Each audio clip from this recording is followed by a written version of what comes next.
2. 1. It was then that began our extensive travels all over the United States. To any other type of tourist accommodation, he soon grew to prefer the functional motel. Clean, neat, safe nooks, ideal places for sleep, argument, reconciliation, insatiable illicit love. At first, in his dread of arousing suspicion, he would eagerly pay for both sections of one double unit, each containing a double bed. He wondered what type of foursome this arrangement was ever intended for, since only a Pharisaic parody of privacy could be attained by means of the incomplete partition dividing the cabin or room into two communicating love nests.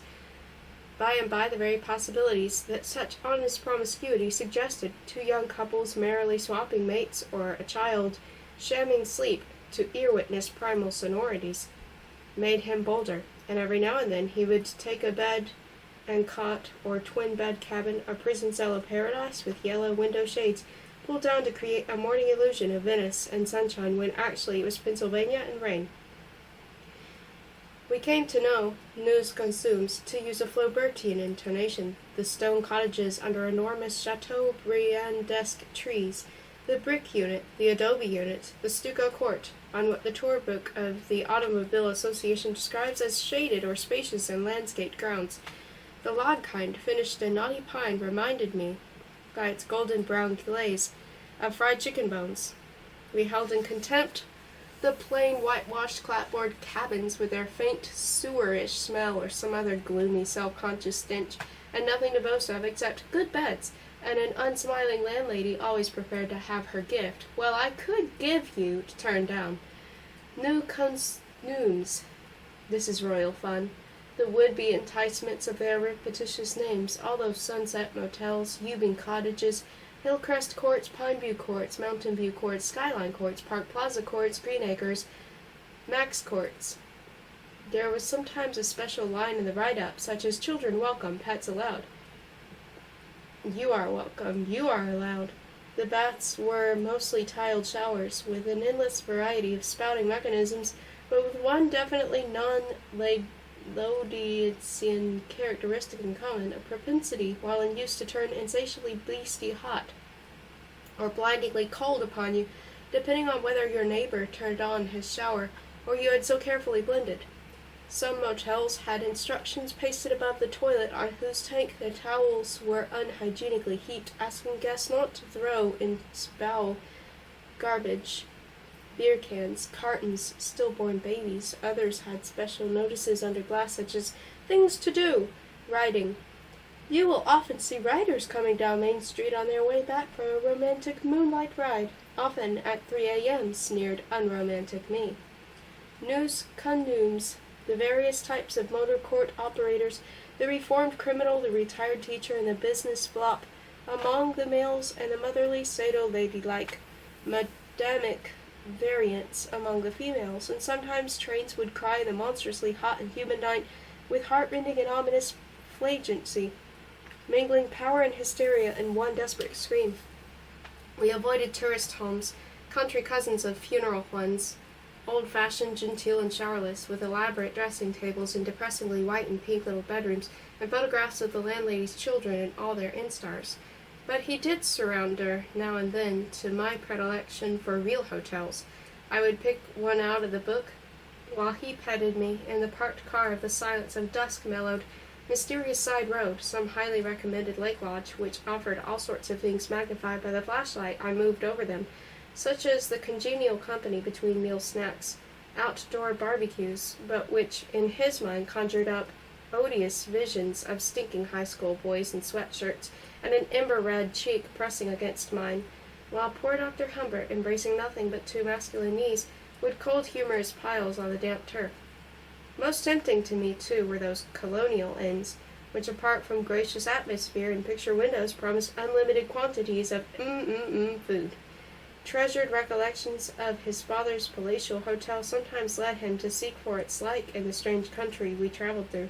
He was soon discouraged, but I kept following the scent of rich food ads, while he derived a not exclusively economic kick from such road signs as Timber Hotel, children under 14 free.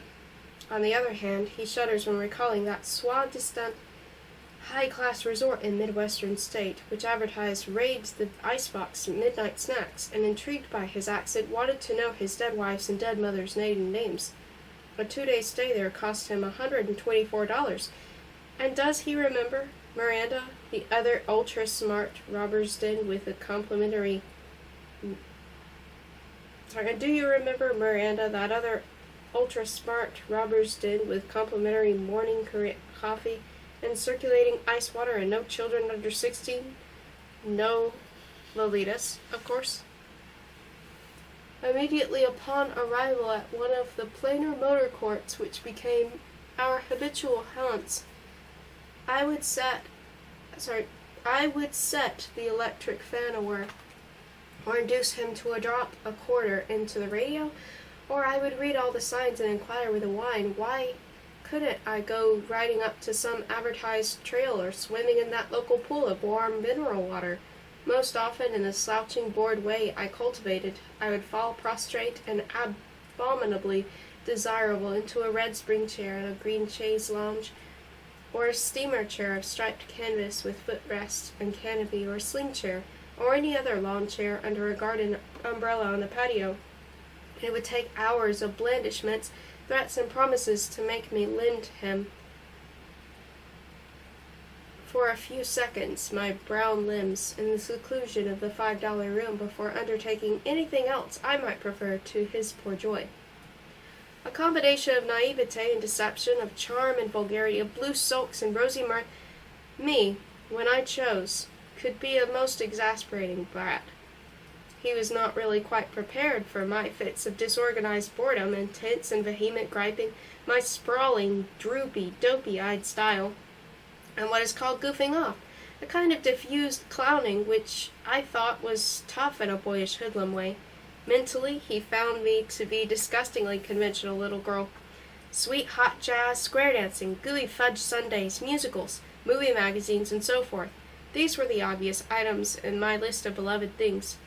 The Lord knows how many nickels he fed to the gorgeous music boxes that came with every meal we had. He still hears the nasal voices of those invisibles serenading me.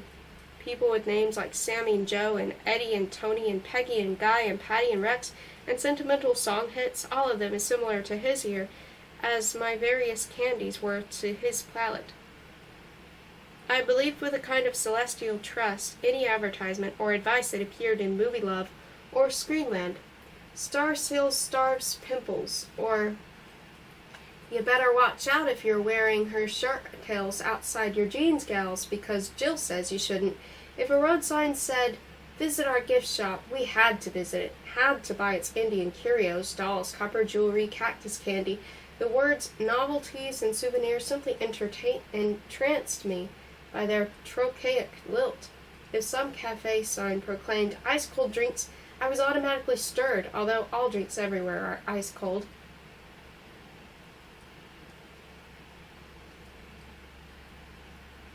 To me it was whom ads were dedicated, the ideal consumer, the subject and object of every foul poster, and I attempted unsuccessfully to patronize only these restaurants where the holy spirit of Hunkin' Dines had descended upon the cute paper napkins and cottage cheese crested salads. In those days neither I nor he had thought up yet the system of monetary bribes which was to work such havoc with his nerves and my morals somewhat later. He relied on 3 other methods to keep his pubescent concubine in submission and passable temper. A few years before, I had spent a rainy summer under Miss Phelan's bleary eye in a dilapidated Appalachian farmhouse that had belonged to some great haze or other in the dead past.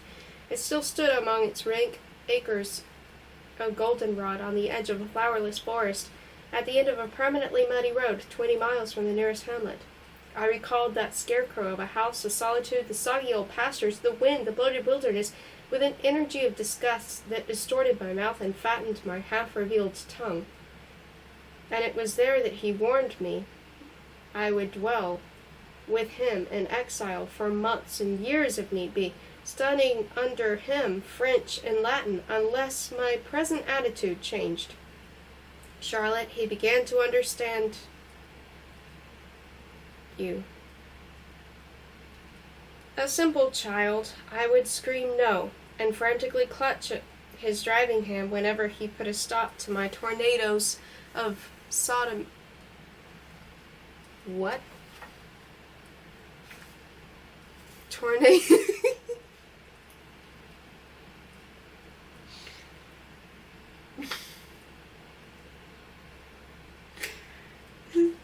That would have been a really bad blunder.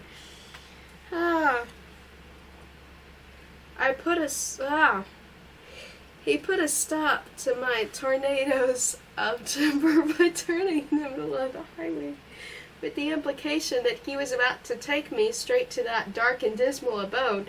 The farther, however, we traveled away from its west, the less tangible that menace became, and he had to adopt other methods of persuasion. Among these, the reformatory threat is the one he recalls with the deepest moan of shame. From the very beginning of our concourse, he was clever enough to realize that he must secure my complete cooperation in keeping our relations secret, that it should become a second nature with me, no matter what grudge I might bear him, no matter what other pleasures I might seek. "Come and kiss your old man," he would say, "and drop that moody nonsense. In former times, when I was still your dream male, the reader will notice what pains I took to speak Lo's tongue. You swooned to records of the #1 throb and sob idol of your coevals, Lo. Of my what? Speak English.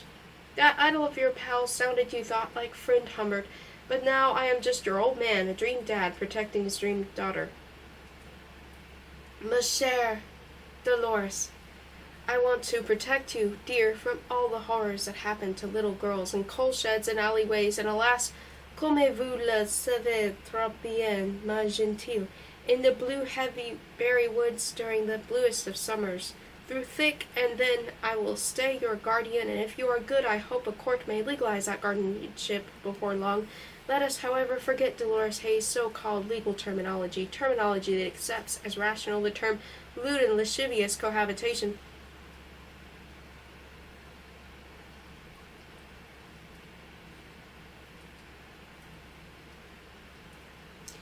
He is not a criminal sexual psychopath taking indecent liberties with a child, the rapist with Charlie Holmes. He is a therapist, a matter of nice spacing in the way of distinction. He is my datum. Mine. Look, he's a learned book here about young girls. Look, darling, what it says. He quotes, "The normal girl."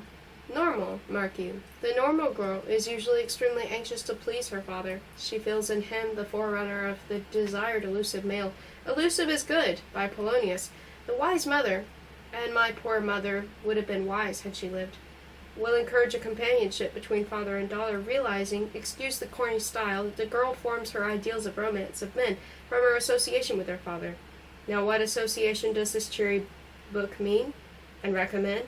He quotes again, "Among Sicilians, sexual relations between a father and his daughter are accepted as a matter of course, and the girl who participates in such a relationship is not looked upon with disapproval by society in which she is part." He's a great admirer of Sicilians, fine athletes, fine musicians, fine upright people,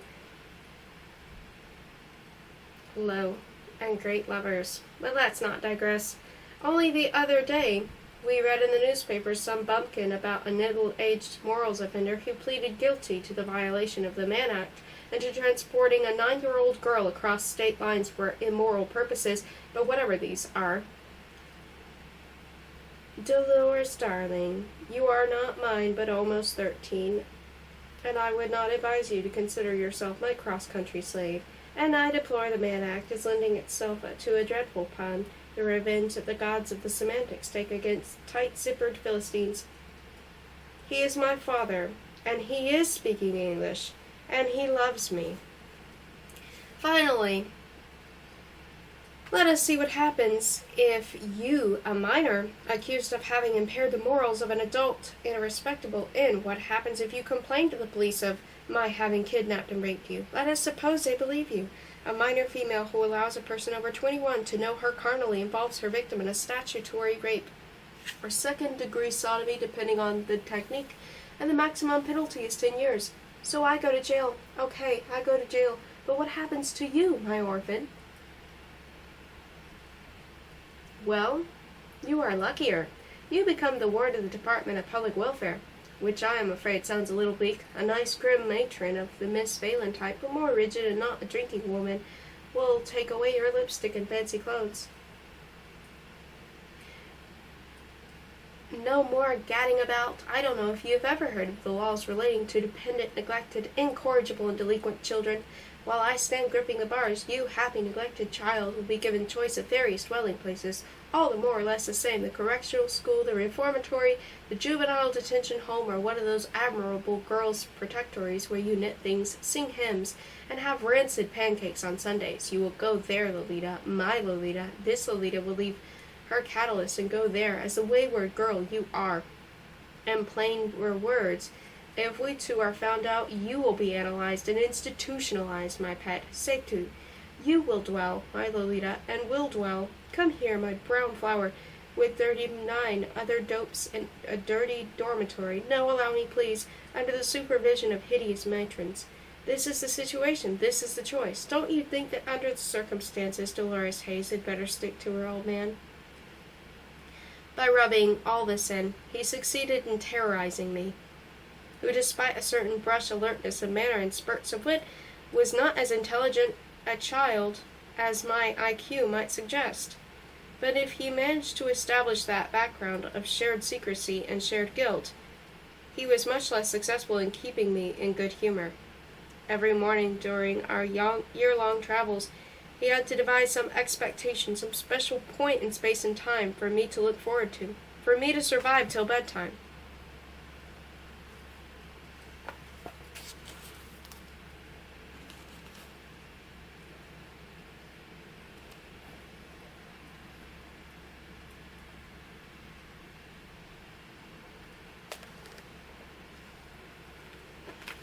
Otherwise deprived of a shaping and sustaining purpose, the skeleton of my day sagged and collapsed. The object in view might be anything: a lighthouse in Virginia, a natural cave in Arkansas converted to a cafe, a collection of guns and violins somewhere in Oklahoma, a replica of the Grotto of Lourdes in Louisiana, shabby photographs of the Bonanza mining period in the local museum of a Rocky Mountains resort, anything whatsoever, but it had to be there in front of us, like a fixed star, although as likely as not I would feign gagging as soon as we got to it. By putting the geography of the United States into motion, he did his best for hours on end to give me the impression of going places, of rolling on to some definite destination, to some unusual delight. He has never seen such a smooth, amiable roads as those that now radiated before us across the crazy quilt of 48 states. Voraciously we consumed those long highways. In rapt silence we glided over their glossy black dance floors. Not only had I no eye for scenery, but I furiously resented his calling my attention to this or that enchanting detail of landscape, which he himself learned to discern only after being exposed for quite some time to the delicate beauty of ever present in the margin of our undeserving journey. By a paradox of pictorial thought, the average lowland North American countryside had at first seemed to him something he accepted with a shock of amused recognition because of those planted oilcloths which were imported from America in the old days to be hung above washstands in Central European nurseries, and which fascinated a drowsy child at bedtime with the rustic green views they depicted: opaque curly trees, a barn, cattle, a brook, the dull white of vague orchards in bloom, and perhaps a stone fence or hill's greenish gouache. But gradually the models of those elementary rustices became stranger and stranger to the eye, the nearer he came to know them. Beyond the tilled plain, beyond the toy roofs, there would be a slow suffusion of inutile loveliness, a low sun and platinum haze, with a warm peeled peach tinge, pervading the upper edge of a two-dimensional dove-gray cloud, fusing with the distant amorous mist. There might be a line of space trees silhouetted against the horizon in hot still noons, above a wilderness of clover, and Claude Lorraine clouds inscribed remotely into misty azure, with only their cumulus conspicuous against the neutral swoon in the background, or again it might be a stern El Greco horizon, pregnant with inky rain, and a passing glimpse of some mummy-necked farmer, and all around alternating strips of quicksilverish water and harsh green corn, the whole arrangement opening like a fan somewhere in Kansas. Now and then the vastness of those plains, huge trees would advance toward us to cluster self-consciously by the roadside and provide a bit of humanitarian shade above a picnic table with the sunflex, flattened paper cups, some samaras, and discarded ice cream sticks littering the brown ground. A great user of roadside facilities, his unfastidious me would be charmed by toilet signs, guys, gals, John, Jane, Jack, Jill, and even Buck Does. While lost in an artist's dream, he would stare at the honest brightness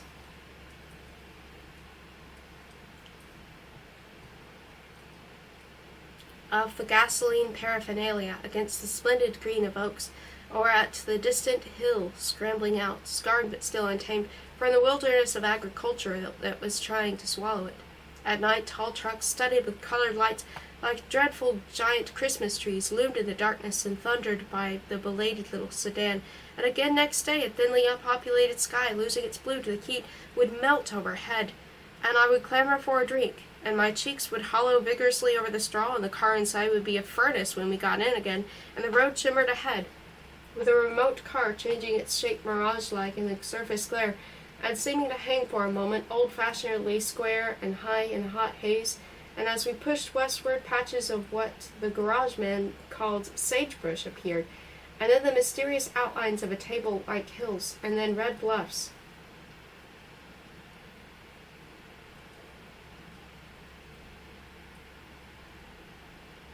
Ink blotted with junipers, and the mountain range, dun grading into blue, and blue into dream, and the desert would meet us with a steady gale, dust, gray thorn bush, hideous bits of tissue paper mimicking pale flowers among the prickles of wind-tortured, withered stalks all along the highway, in the middle of which there sometimes stood simple cows, immobilized in a position, tail left, white eyelashes right, cutting across all human rules of traffic. His lawyer has suggested he give a clear or frank account of the itinerary we followed, and he supposes he has reached here a point where he cannot avoid that shore. Roughly, during that mad year, August 1947 to August 1948, our route began with a series of wiggles and whirls in New England, then meandered south, up and down, east and west, dipped deep into ce qu'on appelle Dixieland, avoided Florida because of the Farlows were there, veered west, zigzagged through corn belts and cotton belts. This is not too clear, he is afraid, Clarence, but he did not keep any notes, and has at his disposal only an atrociously crippled tour book in 3 volumes, almost a symbol of his torn and tattered past, in which to check these recollections. Crossed and recrossed the Rockies, straggled through the southern deserts where we wintered, reached the Pacific, turned north through the pale lilac fluff of flowering shrubs along forest roads, almost reached the Canadian border, then proceeded east, across good lands and bad lands, back to the agriculture on a grand scale, avoiding, despite my strident remonstrations, my little birthplace, in a corn, coal, and hog-producing area, and finally returned to the fold of the East, petering out in the college town of Beardsley. Now, in perusing what follows, the reader should bear in mind not only the general circuit as adumbrated above, with its many side trips and tourist traps, secondary circles, and skittish deviations, but also the fact that far from being an indolent partie de plaisir, our tour was a hard-twisted teleological growth, whose sole raison d'etre, these French cliches are symptomatic, was to keep his companion in passable humor from kiss to kiss.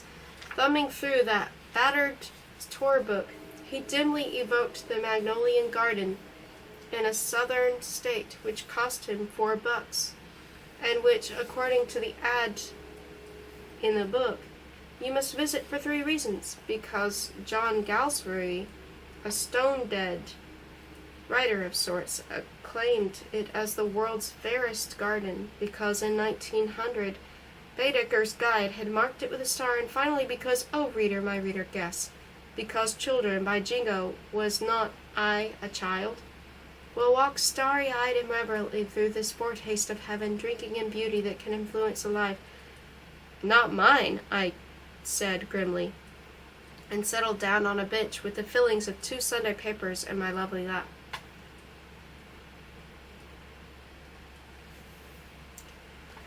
We passed and repassed through the whole gamut of American roadside restaurants, from the lowly Eat with its deer head dark terrace of long tier at Enarcanthus, humorous picture postcards of the posterior courtroad type, impaled guest checks, lifesavers, sunglasses, ad-man visions of celestial Sundays, 1/2 a chocolate cake under glass, several horribly experienced flies zigzagging over the sticky sugar pour on the ignoble counter, and all the way to the expensive place with the subdued lights, preposterously poor table linen, inept waiters, ex-convicts or college boys, then roan back of a screen actress, the sable eyebrows of her male in the moment, and an orchestra of zoot suitors with trumpets. We inspected the world's largest stalagmite in a cave where 3 southeastern states have a family reunion, admission by age, adults $1, pubescents 60 cents, a granite obelisk commemorating the Battle of Blue Licks, with old bones and Indian pottery in the museum nearby. Me? A dime. Very reasonable. The peasant log cabin, boldly simulating the past log cabin where Lincoln was born. A boulder with a plaque in memory of the author of Trees. By now we are in Poplar Cove, N.C., reached by what his kind, tolerant, usually so restrained tour book angrily calls a very narrow road, poorly maintained, to which, though no Kilmerite, he subscribes. From a hired motor boat, operated by an elderly but still repulsively handsome white Russian, a baron, they said. My palms were damp, the little fool. Who had known in California good old Maximovich and Valerio? We could distinguish the inaccessible millionaire's colony on an island somewhere off the Georgia coast.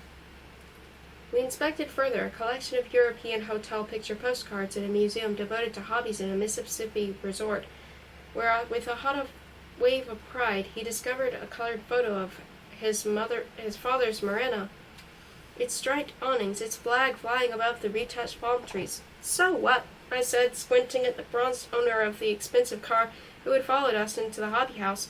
Relics of the cotton era.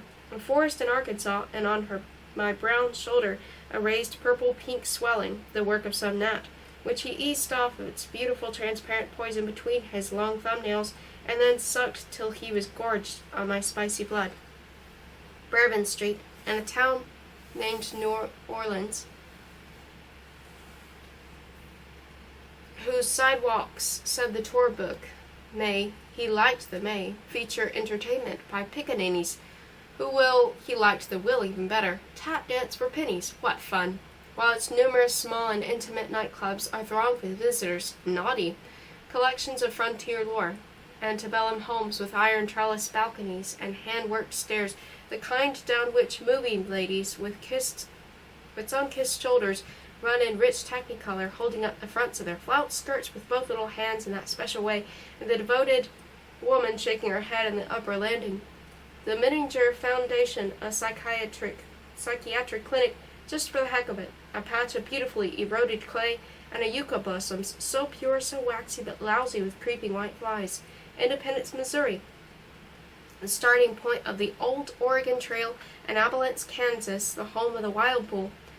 Something rodeo, distant mountains, near mountains, more mountains, bluish beauties, never attainable, or ever turning into inhibited hill after hill, southeastern ranges, altitude failures as Alps go, heart and sky-piercing, snow-veined gray colossi of stone, relentless peaks appearing from nowhere at a turn of a highway, timbered enormities,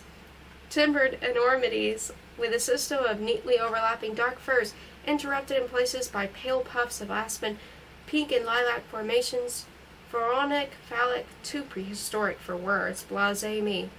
Buttes of black lava, early spring mountains with young elephant lanuco along their spines, into the summer mountains, all hunched up, their heavy Egyptian limbs folded under folds of tawny moth-eaten plush, oatmeal hills, flecked with green round oaks, a last Rufus mountain with a thick rug of lucerne at its foot. Moreover, we inspected, Little Iceberg Lake somewhere in Colorado, and the snowbanks, and the cushionettes of tiny alpine flowers, and more snow, down which I and red-peaked cat tried to slide and squealed, and was snowballed by some youngsters, and retaliated in kind comedy. Skeletons of burned aspens, patches of spired blue flowers, the various items of a scenic drive, hundreds of scenic drives, thousands of bear creeks, soda springs, painted canyons, Texas, a drought-struck plain, crystal chamber in the longest cave in the world, children under 12 free, me, a young captive. A collection of a local lady's homemade sculptures closed on a miserable Monday morning, dust, wind, witherland, Conception Park in a town on the Mexican border which he dared not cross.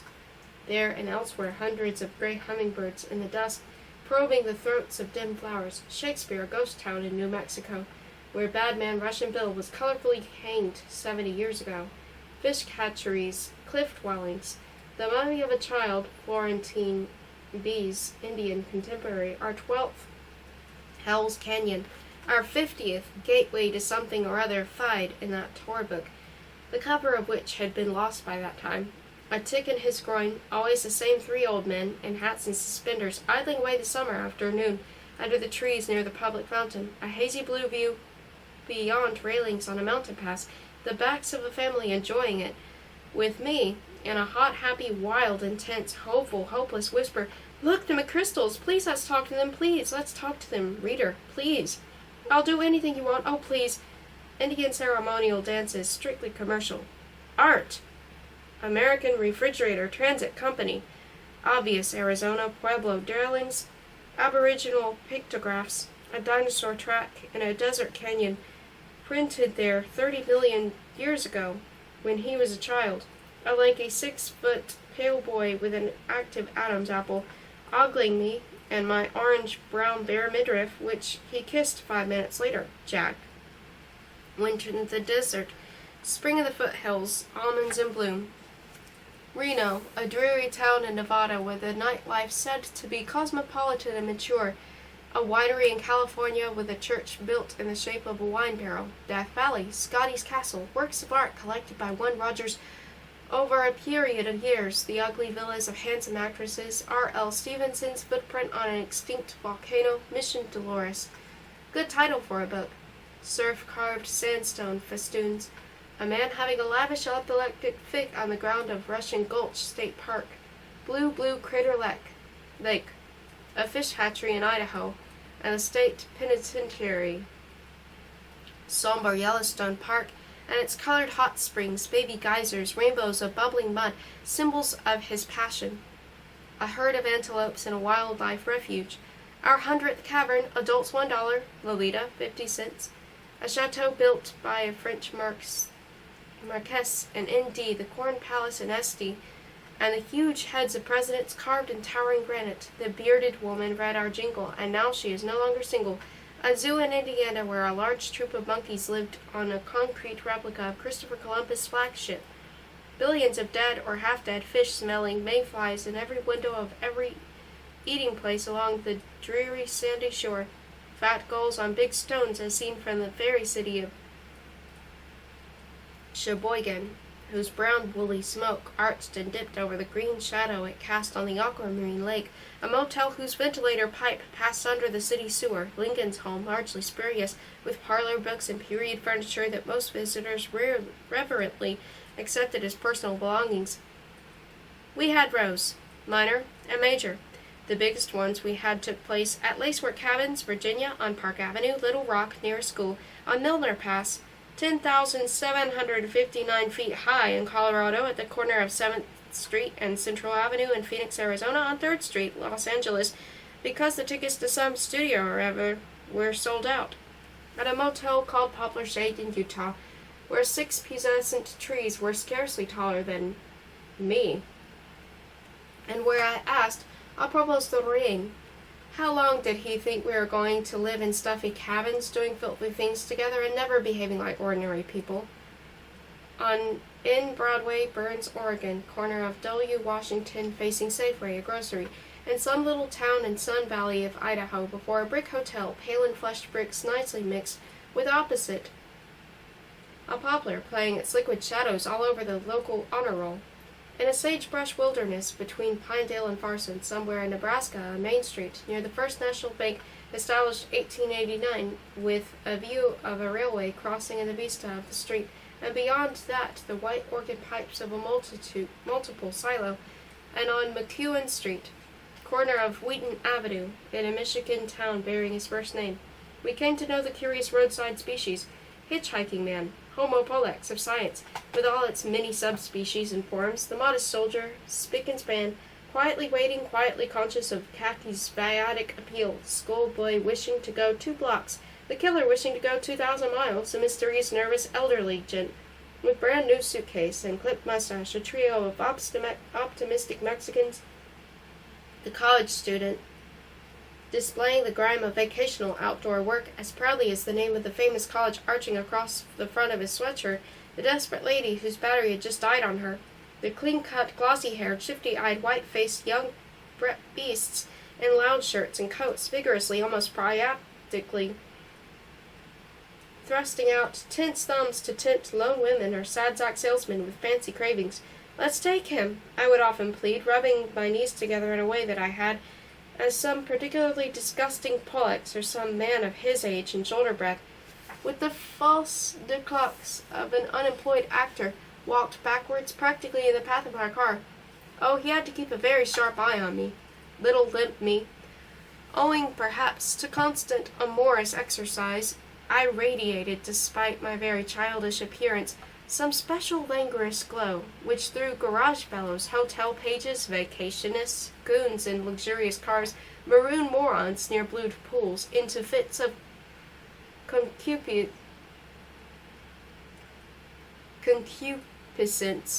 which might have tickled his pride, had it not incensed his jealousy. For a little me was aware of that glow of mine, and he would often catch me collant en regard, in the direction of some amiable male, some grease monkey, with a sinewy golden-brown forearm and watch bracelet wrist, and hardly had he turned his back to go and buy this very me a lollipop, than he would hear me, and the fair mechanic burst into a perfect love-song of wisecracks. When, during our longer stops, he would relax after a particularly violent morning in bed, and out of the goodness of his lulled heart allow me, indulgent to visit the rose garden or children's library across the street with a motor court neighbor's plain little Mary and Mary's 8-year-old brother, I would come back an hour late, with barefoot Mary trailing far behind and the little boy metamorphosed into 2 gangling, golden-haired high school uglies, all muscles and gonorrhea. The reader may well imagine what he answered his pet, when, rather uncertainly, he admits, I would ask him if I could go with Carl and Al here to the roller skating rink. He remembers the first time, a dusty, windy afternoon, he did let me go to one such rink. Cruelly, I said it would be no fun if he accompanied me, since that time of day was reserved for teenagers. We wrangled out a compromise. He remained in the car, among other empty cars, with their noses to the canvas-topped open-air rink, where some 50 young people, many in pairs, were endlessly rolling round and round to mechanical music, and the wind silvered the trees. I wore blue jeans and white high shoes, as most of the other girls did. He kept counting the revolutions of the rolling crowd, and suddenly I was missing. When I rolled past again, I was together with 3 hoodlums, whom he had heard analyze a moment before the girl skaters from the outside and jeer at a lovely leggy young thing, who had arrived clad in red shorts instead of those jeans or slacks. At inspection stations, on highways entering Arizona or California, a policeman's cousin would peer with such intensity at us that his poor heart wobbled. "Any honey?" he would inquire, and every time his sweet fool giggled. He still has, vibrating all along his optic nerve, visions of me on horseback, a link in the chain of a guided trip along a bridle trail, me bobbling at a walking pace, with an old woman rider in front and a lecherous red-necked dude rancher behind, and he behind him, hating his fat, flowery-shirted back even more fervently than a motorist does a slow truck on a mountain road, or else at a ski lodge he would see me floating away from him, celestial and solitary in an ethereal chairlift, up and up to a glittering summit where laughing athletes, stripped to the waist, were waiting for me, for me. In whatever town we stopped, he would inquire, in his polite European way, anent the whereabouts of natatoriums, museums, local schools, the number of children in the nearest school, and so forth, and at school bus time, smiling and twitching a little, he discovered this tic nerveux, because cruel me was the first to mimic it. He would park at a strategic point with his vagrant schoolgirl beside him in the car, to watch the children leave school, always a pretty sight. This sort of thing soon began to bore. His so easily bored me, and having a childish lack of sympathy for other people's whims, I would insult him in his desire to have her caress him, and his desire to have me caress him, while blue-eyed little brunettes in blue shorts, copperheads in green boleros, and blurred boyish blondes in faded slacks passed by in the sun. As a sort of compromise, he freely advocated whenever and wherever possible use of swimming pools with other girl children. I adored brilliant water, and was a remarkably smart diver, comfortably robed. He would settle down in the rich post-meridian shade after his own demure dip, and there he would sit with a dummy book or a bag of bonbons, or both, or nothing but his tingly glands, and watch my gambol, rubber-capped, bepearled, smoothly tanned, as glad as an ad, in my trim-fitted satin pants and shirred bra, pubescent sweetheart. How smugly he would marvel that I was his, and revise the recent matutinal swoon to the moan of the morning doves, and devise a late afternoon one, and slitting his sun-speared eyes, compare me to whatever other nymphets parsimonious chance collected around me for his anthological delectation and judgment. And today, putting his hand on his ailing heart, he really does not think that any of them ever surpassed me in desirability, or if they did, it was so 2 or 3 times at the most in a certain light, and with certain perfumes splendid in the air, once in the hopeless case of a pale Spanish child, the daughter of a heavy-jawed nobleman, and another time, ma de Vogue. Naturally, he had to be always wary, fully realizing in his lucid jealousy the danger of those dazzling romps. He had only to turn away for a moment, to walk, say, a few steps, in order to see if their cabin was at least ready after the morning change of linen, and lo and behold, upon returning, he would find the former, les yeux perdus, dipping and kicking my long-toed feet in the water on the stone edge of which I lolled, while on the either side of her there crouched a brune adolescent, whom my russet beauty and the quicksilver in the baby folds of my stomach were sure to cause to s'étendre, oh Baudelaire, in recurrent dreams for months to come. He tried to teach me to play tennis so we might have more amusements in common, but although he had been a good player in his prime, he proved to be hopeless as a teacher, and so in California he got me to take a number of very expensive lessons with a famous coach, a husky, wrinkled old-timer, with a harem of ball boys. He looked an awful whack off the court, but now and then, when in the course of a lesson, to keep up the exchange, he would put out as it were an exquisite spring blossom of a stroke, and twining the ball back to his pupil, that divine delicacy of absolute power made him recall that 30 years before he had seen him and the cannons demolish the great Gobert. Until I began taking those lessons, he thought I would never learn the game. On this or that hotel court, he would drill me, and try to relive the days when in the hot gale, a daze of dust and queer lassitude, he had fed the ball after ball to gay, innocent, elegant Annabelle Lima bracelet, pleated white skirt, black velvet hairband. With every word of persistent advice, he would only augment my sullen fury. To our games, oddly enough, I preferred, at least before we reached California, formless pat-ball approximations, more ball hunting than actual play, with a wispy, weak, wonderfully pretty, in an ange-gauche way coeval. A helpful spectator, he would go up to that other child and inhale her faint, musky fragrance as he touched my forearm and held my knobby wrist and pushed this way or that my cool thigh to show me the backhand stance. In the meantime,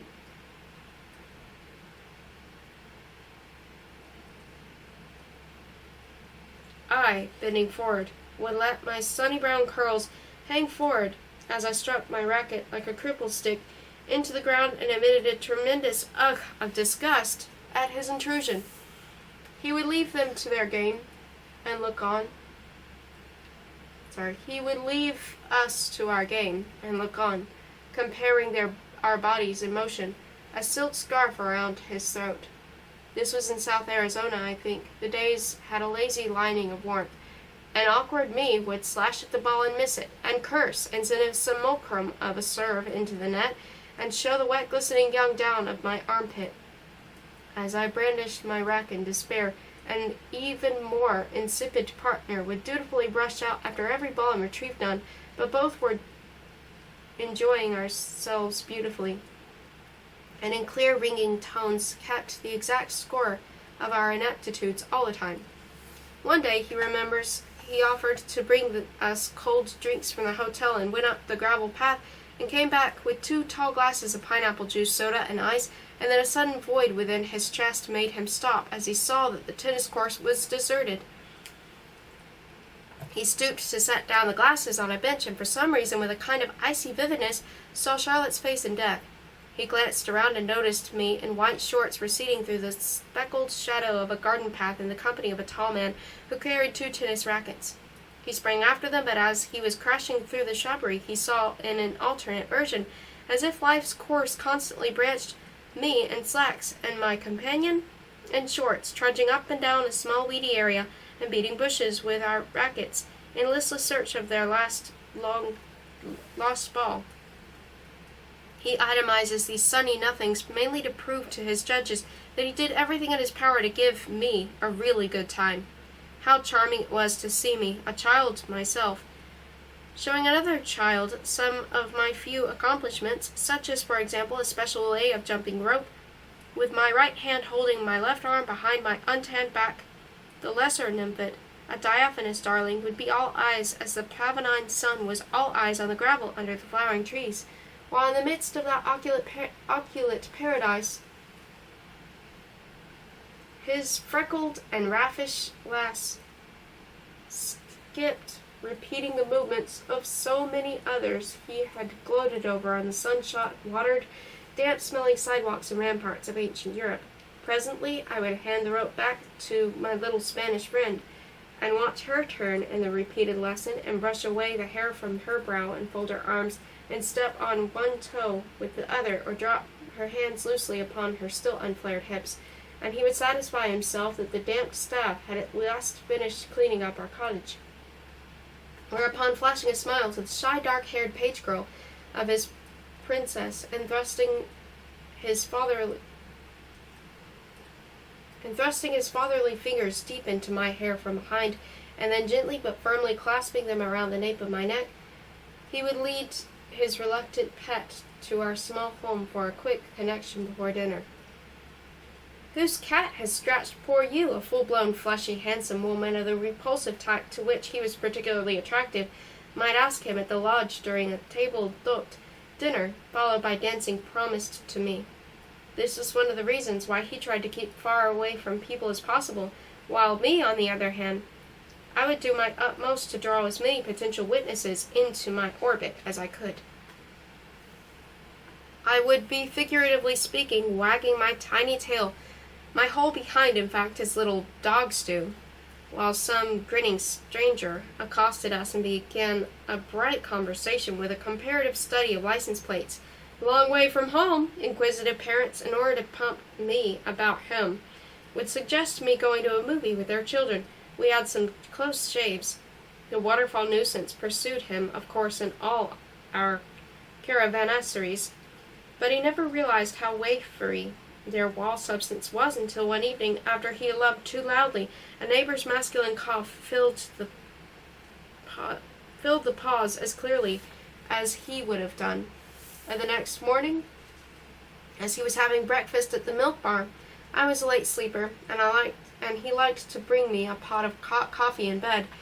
His neighbor of the eve, an elderly fool, wearing plain glasses on his long, virtuous nose, and a convention badge on his lapel, somehow managed to rig up a conversation with him, in the course of which he inquired if his missus was like his missus, a rather reluctant get-upper when not on the farm, and had not the hideous danger he was skirting almost suffocated him, He might have enjoyed the odd look of surprise on his thin-lipped, weather-beaten face when he dryly answered, as he slithered off his stool, that he was, thank God, a widower. How sweet it was to bring that coffee to me, and then deny it until I had done my morning duty. And he was such a thoughtful friend, such a passionate father, such a good pediatrician, attending to all the wants of his little auburn brunette's body. His only grudge against nature was that he could not turn me inside out and apply voracious lips to my young matrix, my unknown heart, my nacreous liver, to the sea grapes of my lungs, my comely twin kidneys. On especially tropical afternoons, in the sticky closeness of the siesta, he liked the cool feel of the armchair leather against his massive nakedness as he held me in his lap. There I would be, a typical kid, picking my nose while engrossed in the lighter sections of a newspaper, as indifferent to his ecstasy as if it were something I had sat upon, a shoe, a doll, the handle of a tennis racket, and was too indolent to remove. My eyes would follow the adventures of my favorite strip characters. There was one well-drawn, sloppy bobby-socker with high cheekbones and angular gestures that he was not above enjoying himself. I studied the photographic results of head-on collisions. I never doubted the reality of place, time, and circumstance alleged to match the publicity of pictures of naked-thighed beauties, and I was curiously fascinated by the photographs of local brides, some in full wedding apparel holding bouquets and wearing glasses. A fly would settle and walk in the vicinity of my navel, or explore my tender pale areolas. I tried to catch in my fists Charlotte's method, and then would turn to the column, Let's Explore Your Mind. Let's explore your mind. Would sex crimes be reduced if children obeyed a few don'ts? Don't play around public toilets. Don't take candy or rides from strangers. If picked up, mark down the license of the car. And the brand of the candy, he volunteered. I went on, my cheek receded against his pursuant. And this was a good day, Mark, O reader. If you don't have a pencil but are old enough to read, we, he quip-quoted, medieval mariners have placed in this bottle. If, I repeated, you don't have a pencil but are old enough to read and write, this is what the guy means, isn't it, you dope? Scratch the number somehow on the roadside with your little claws, Lolita. 3. I had entered his world, umber and black Humberland. With rash curiosity, I surveyed it with a shrug of amused distaste, and it seemed to him now that I was ready to turn away from it with something akin to plain repulsion. Never did I vibrate under his touch, and a strident, "What do you think you are doing?" was all he got for his pains. To the wonderland he had to offer, his fool preferred the corniest movies, the most cloying fudge. To think that between a hamburger and a hamburger, I would invariably, with icy precision, plump for the former. There is nothing more atrociously cruel than adored child. Did he mention the name of that milk bar he visited a moment ago? It was, of all things, the Frigid Queen. Smiling a little sadly, he dubbed me, my frigid princess. I did not see the wistful joke. Oh, do not scowl at me, reader. He does not intend to convey the impression that he did not manage to be happy. Reader must understand that in the possession and thraldom of a nymphet the enchanted traveler stands, as it were, beyond happiness, for there is no other bliss on earth comparable to that of fondling a nymphet. Its ors conquers that bliss. It belongs to another class, another plane of sensitivity. Despite our tiffs, despite my nastiness, despite all the fuss and faces I made, and the vulgarity, and the danger, and the horrible hopelessness of it all, he still dwelled deep in his elected paradise, a paradise whose skies were the color of hell flames, but still a paradise. The able psychiatrist who studies his case, and whom by now Dr. Humbert has plunged, he trusts, into a state of leporine fascination, is no doubt anxious to have him take his Lolita to the seaside, and have him find there, at last, the gratification of a lifetime urge, and release from the subconscious obsession of an incomplete childhood romance with the initial Little Miss Lee. Well, comrade, let him tell you that he did look for a beach, though he also has to confess that by the time we reached its mirage of gray water, so many delights had already been granted to him by his traveling companion, that the search for a kingdom by the sea, a sublimated Riviera or what not, far from being the impulse of the subconscious, had become the rational pursuant of a purely theoretical thrill. The angels knew it, and arranged things accordingly. A visit to a plausible cove on the Atlantic side was completely messed up by foul weather. A thick, damp sky, muddy waves, a sense of boundless but somehow matter-of-fact mist. What could be further removed from the crisp charm, the sapphire occasion, and rosy contingency of his Riviera romance? A couple of semi-tropical beaches on the Gulf, though bright enough, were starred and spattered by venomous beasties and swept by hurricane winds. Finally, on a Californian beach, facing the phantom of the Pacific, he hit upon some rather perverse privacy in a kind of cave whence you could hear the shrieks of a lot of Girl Scouts taking their first surf bath on a separate part of the beach behind rotting trees. But the fog was like a wet blanket, and the sand was gritty and clammy, and I was all goose flesh and grit, and for the first time in his life he had as little desire for me as for a manatee. Perhaps his learned readers may perk up if he tells them that even had we discovered a piece of sympathetic seaside somewhere, it would have come too late, since his real liberation had occurred much earlier, at the moment, in point of fact, when Annabel Hayes, alias alias Lolita, had appeared to him, golden and brown, kneeling, looking up on that shoddy veranda in a kind of fictitious, dishonest, but eminently satisfactory seaside arrangement, although there was nothing but a second-rate lake in the neighborhood. So much for those special sensations, influenced, if not actually brought about, by the tenets of modern psychiatry. Consequently, he turned away. He headed his Lolita away from beaches which were either too bleak when lone, or too populous when ablaze. However, in recollection, he supposes, of his hopeless hauntings of public parks in Europe, he was still keenly interested in outdoor activities and desirous of finding suitable playgrounds in the open where he had suffered with such shameful privations. Here, too, he was to be thwarted. The disappointment he must now register, as he gently grades his story into an expression of the continuous risk and dread that ran through his bliss, should in no wise reflect on the lyrical, epic, tragic, but never Arcadian American wilds. They are beautiful, heart-rendingly beautiful, those wilds, with a quality of wide-eyed, unsung, innocent surrender that his lacquered, toy-bright Swiss villages and exhaustively lauded Alps no longer possess.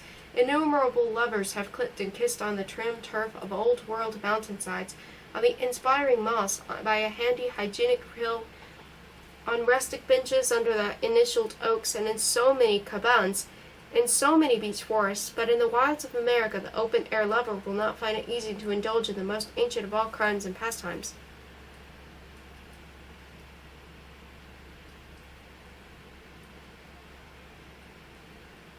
Poisonous plants burn his sweetheart's buttocks. Nameless insects sting his. Sharp items to the forest floor prick his knees. Insects mine.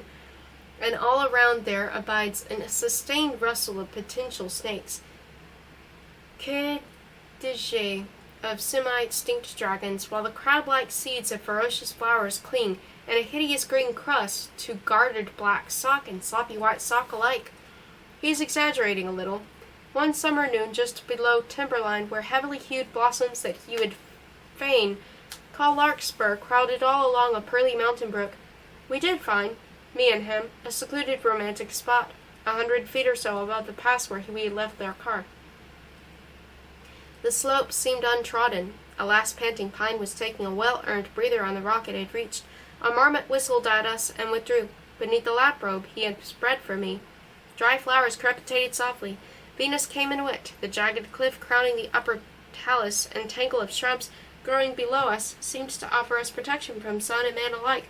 Alas, he had not reckoned with a faint side trail that curled up in cagey fashion among the shrubs and rocks a few feet from us. It was then that we came closer to detection than ever before, and no wonder the experience curbed forever his yearning for rural amours. He remembers the operation was over, all over, and I was weeping in his arms. A salutary storm of sobs after one of the fits of moodiness that had become so frequent with me in the course of that otherwise admirable year.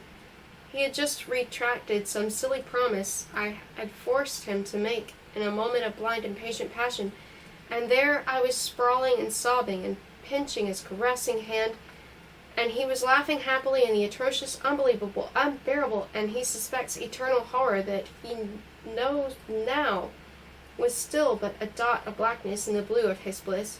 And so he lay, when with one of those jolts that have ended by knocking his poor heart out of its groove, he met the unblinking dark eyes of two strange and beautiful children, Fawnlet and Nymphet, whom their identical flat dark hair and bloodless cheeks proclaimed siblings if not twins. They stood crouching and gaping at us, both in blue playsuits blending with the mountain blossoms. He plucked at the lap rope for desperate concealment, and within the same instant something that looked like a polka-dotted push-ball among the undergrowth a few paces away went into turning motion, which was transformed in the gradually rising figure of a stout lady with a raven-black bob, who automatically added a wild lily to her bouquet while staring over her shoulder at us from behind her lovely carved bluestone children. Now that he has an altogether different mess on his conscience, he knows that he is a courageous man, but in those days he was not aware of it, and he remembers being surprised by his own coolness. With the quiet murmur order one gives a sweat-stained, distracted, cringing, trained animal, even in the worst of plights. What mad hope or hate makes the young beast's flanks pulsate? What black stars pierce the hearts of the tamer? He made me get up, and we decorously walked, and then indecorously scuttled down to the car.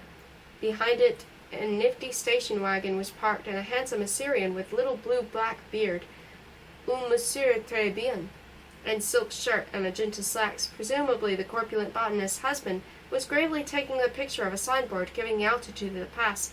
It was well over 10,000 feet, and he was quite out of breath, and with a scrunch of a skid we drove off, me still struggling with my clothes, and swearing at him in a language that he never dreamed little girls could know, let alone use. There were other unpleasant incidents. There was the movie theater one, for example. Me at the time still had for the cinema a veritable passion.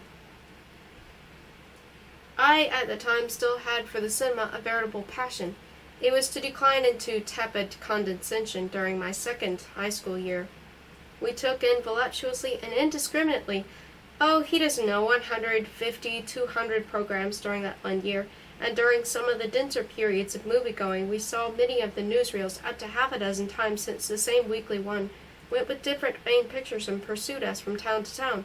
My favorite kinds were in this order: musicals, underworlders, westerners, and the first real singers and dancers had unreal stage careers in an essentially grief-proof sphere of existence, where from death and truth were banned, and where at the end, white-haired, dewy-eyed, technically deathless, the initially reluctant father of a show-crazy girl always finished by applauding her hypothesis on a fabulous Broadway.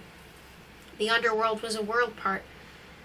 There, heroic newspapermen were tortured, telephone bills ran to billions, and in the robust atmosphere of incompetent marksmanship, villains were chased through sewers and storehouses by pathologically fearless cops. He was to give them less exercise.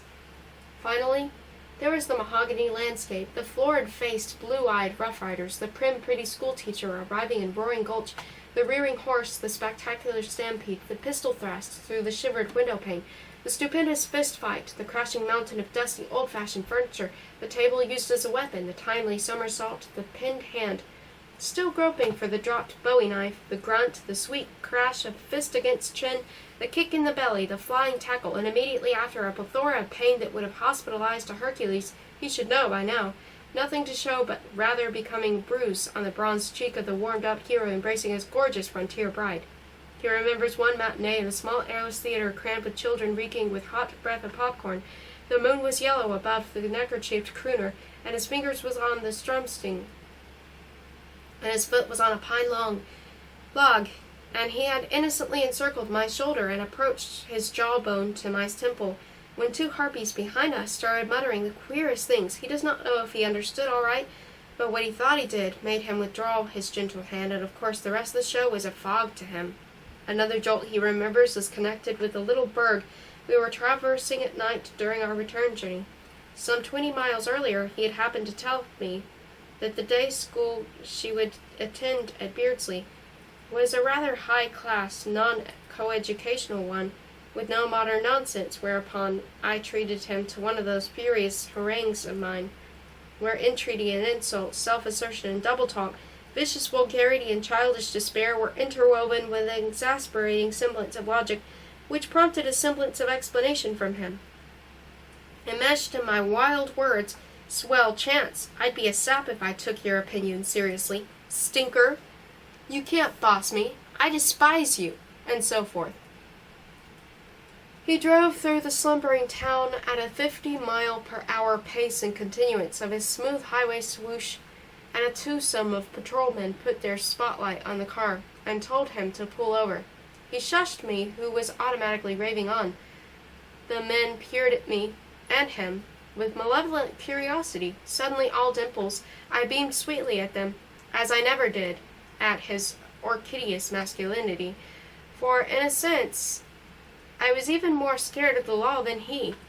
And when the kind of officers pardoned us and servilely we crawled on, my eyelids closed and fluttered as I mimicked limp prostration. At this point, he has a curious confession to make. You will laugh, but really and truly he somehow never managed to find out quite exactly what the legal situation was. He does not know it yet. Oh, he has learned a few odds and ends. Alabama prohibits a guardian from changing the ward's residence without an order of the court. Minnesota, to whom he takes off his hat, provides that when a relative assumes permanent care and custody of any child under 14, the authority of a court does not come into play. Query: is a stepfather of graspingly adorable pubescent pet a stepfather of only 1 month's standing, a neurotic widower of mature years and a small but independent means, with the parapets of Europe, a divorce, and a few madhouses behind him? Is he to be considered a relative, and thus a natural guardian? And if not, must he, and could he, reasonably dare notify some welfare board, and file a petition? How do you file a petition? And have a court's agent investigate meek, fishy Hem, and dangerous Dolores Hayes? The many books on marriage, rape, adoption, and so on, that he guiltily consulted at the public libraries of big and small towns, told him nothing beyond darkly insinuating that the state is the super guardian of minor children. Pilvin and Zappel, if he remembered their names right, in an impressive volume on the legal side of marriage, completely ignored stepfathers and motherless girls on their lands and knees.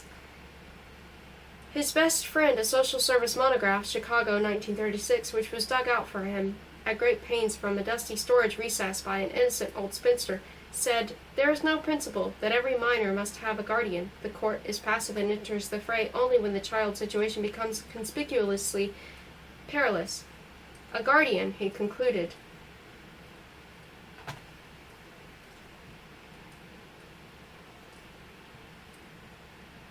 was appointed only when he expressed his solemn and formal desire, but months might elapse before he was given notice to appear at a hearing and grow his pair of gray wings. And in the meantime the fair demon child was legally left to her own devices, which after all was the case of me. Then came the hearing. A few questions from the bench, a few reassuring answers from the attorney, a smile, a nod, a light drizzle outside. The appointment was made, and still he dared not. Keep away, be a mouse, curl up in your hole. Courts became extravagantly active only when there was some monetary question involved. 2 greedy guardians, a robbed orphan, a third, still greedier party. But here all was perfect order. Inventory had been made, and my mother's small property was waiting untouched for me to grow up. The best policy seemed to be to refrain from any application, or would some busybody, some humane society, butt in if he kept too quiet?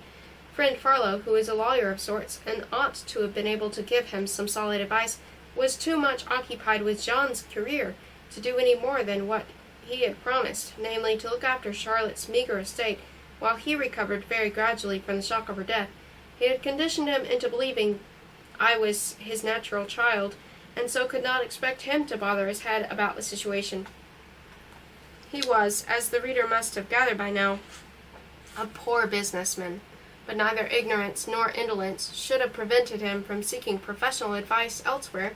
What stopped him was the awful feeling that if he meddled with fate in any way, and tried to rationalize my fantastic gift, that gift would be snatched away like that palace on the mountain top in the Oriental tale which vanished whenever a prospective owner asked its custodian how come a strip of sunset sky was clearly visible from afar between Black Rock and Foundation.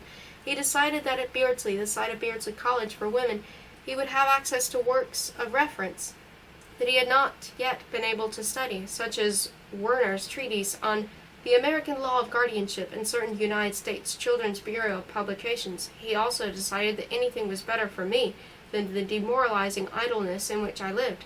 He could persuade me to do so many things. Their list might stupefy a professional educator, but no matter how he pleaded or stormed, he could never make me read any other book than the so-called comic books or stories and magazines for American females. Any literature Peg Hyler smacked to me of school, and though theoretically willing to enjoy A Girl of Limberlost or The Arabian Nights or Little Women, I was quite sure I would not fritter away on my vacation to such highbrow reading matter.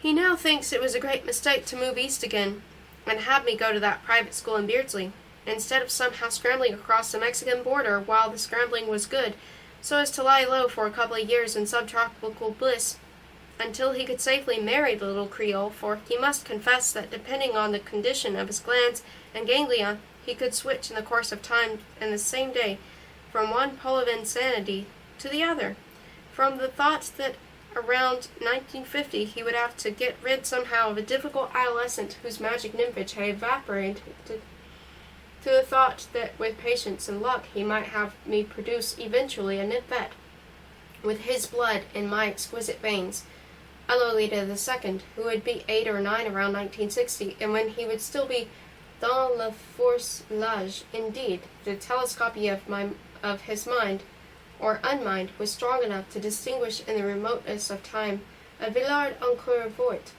or was it green rot, bizarre, tender, salivating Dr. Humbert practicing on supremely lovely Lolita III the art of being a granddad. In the days of that wild journey of ours, he doubted not that as father to Lolita I, he was a ridiculous failure. He did his best. He read and reread a book with the unintentionally biblical title, Know Your Own Daughter, which he got the same store where he bought for me for my 13th birthday, a deluxe volume with the commercially beautiful illustrations of Andersen's The Little Mermaid.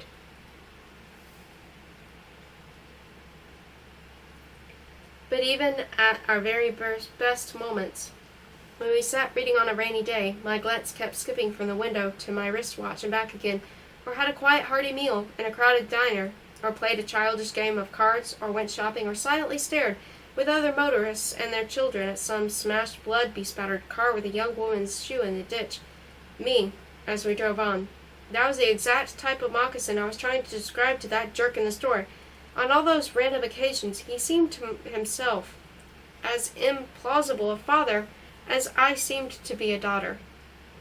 Was perhaps guilty locomotion instrumental in vitiating our powers of impersonation? Would improvement be forthcoming with a fixed domicile and routine schoolgirl's day?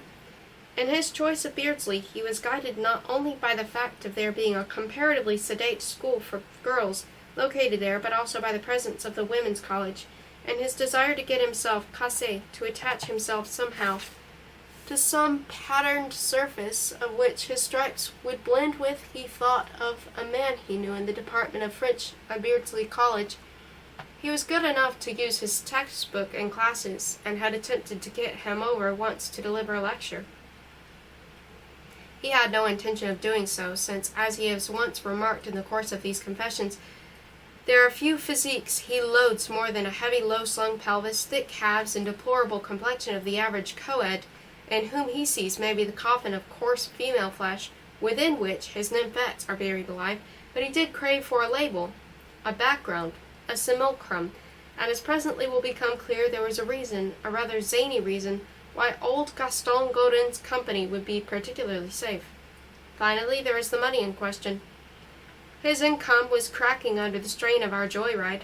True, he clung to the cheaper motor courts, but every now and then there would be a loud hotel deluxe or a pretentious dude ranch to mutilate our budget. Staggering sums, moreover, were expended on sightseeing and my clothes, and the old Hayes bus, although a still vigorous and very devoted machine, necessitated numerous minor and major repairs, and one of our strip maps that has happened to survive among the papers with the authorities have so kindly allowed him to use for the purpose of writing his statement, he finds some jottings that help him compute the following. During that extravagant year, 1947 to 1948, August to August, lodgings and food cost us around $5,500, gas, oil, and repairs 1,234, and various extras almost as much, so that during about 150 days of actual motion, we covered about 27,000 miles, plus some 200 days of interpolated standstills. This modest rentier spent about $8,000, or better say 10,000, because unpractical as he is. He has surely forgotten a number of items. And so we rolled east, he more devastated than braced with the satisfaction of his passion, and me glowing with health, my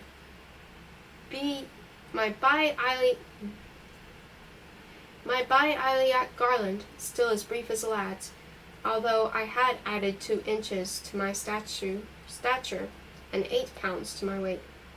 We had been everywhere. We had really seen nothing, and he catches himself thinking today that our long journey had only defiled with a sinuous trail of slime the lovely, trustful, dreamy, enormous country that by then, in retrospect, was no more to us than a collection of dog-eared maps, ruined tour books, old tires, and my sobs in the night.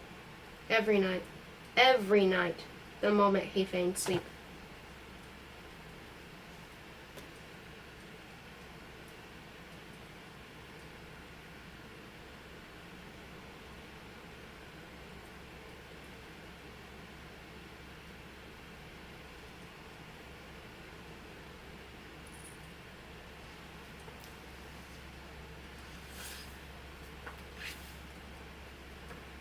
"4. When through decorations of light and shade we drove up to 14 Thayer Street, a grave little lad met us with the keys and a note from Gaston, who had rented the house for us. His me, without granting me new surroundings of one glance, unseemingly turned on the radio, to which instinct led me, and laid down on the living-room sofa with a batch of old magazines, which in the same precise and blind manner I landed by dipping my hand into the nether anatomy of a lamp table. He really did not mind where to dwell, provided he could lock his Lolita up somewhere, but he had, he supposed, in the course of his correspondence with vague Gaston, vaguely visualized a house of ivied brick.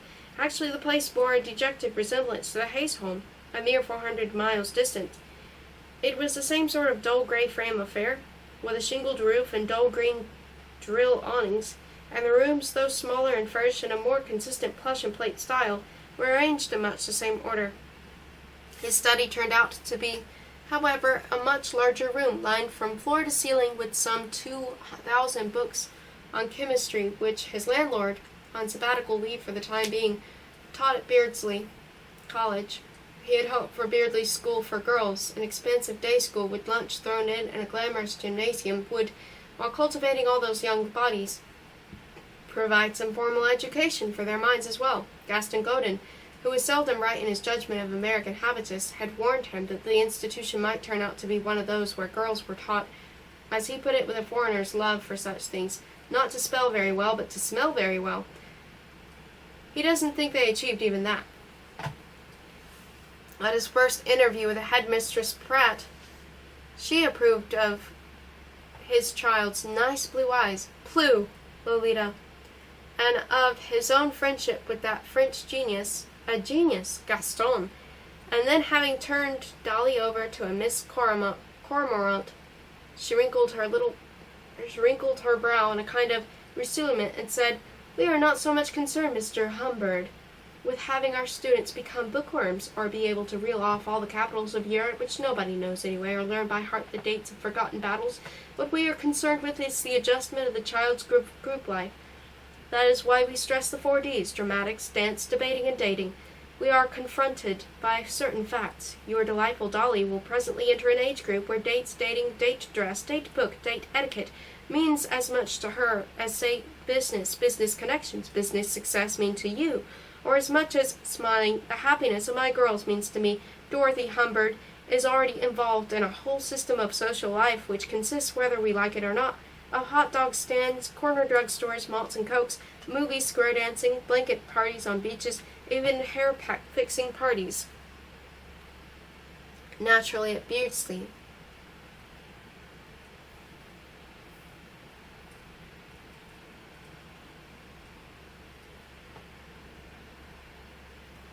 At Beardsley School, we disapprove of some of these activities, and we rechannel others into more constructive directions, but we do try to turn our backs on the fog and squarely face the sunshine.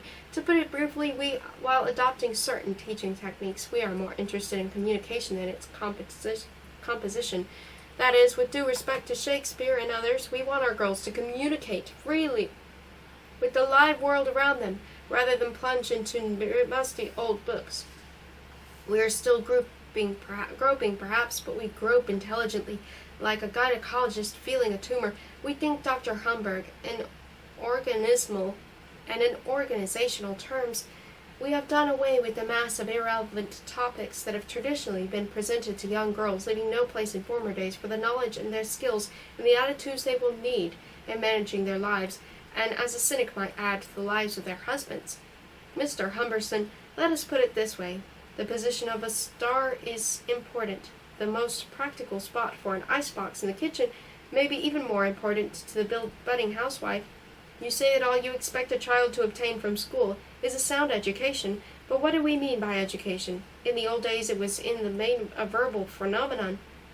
I mean, you could have a child learn by heart a good encyclopedia, and he or she would know as much or more than a school could offer. Dr. Hummer, do you realize that for the modern pre-adolescent child, medieval dates are of less vital value than the weekend ones? Twinkle.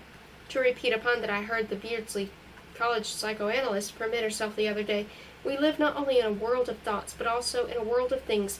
Words without experience are meaningless.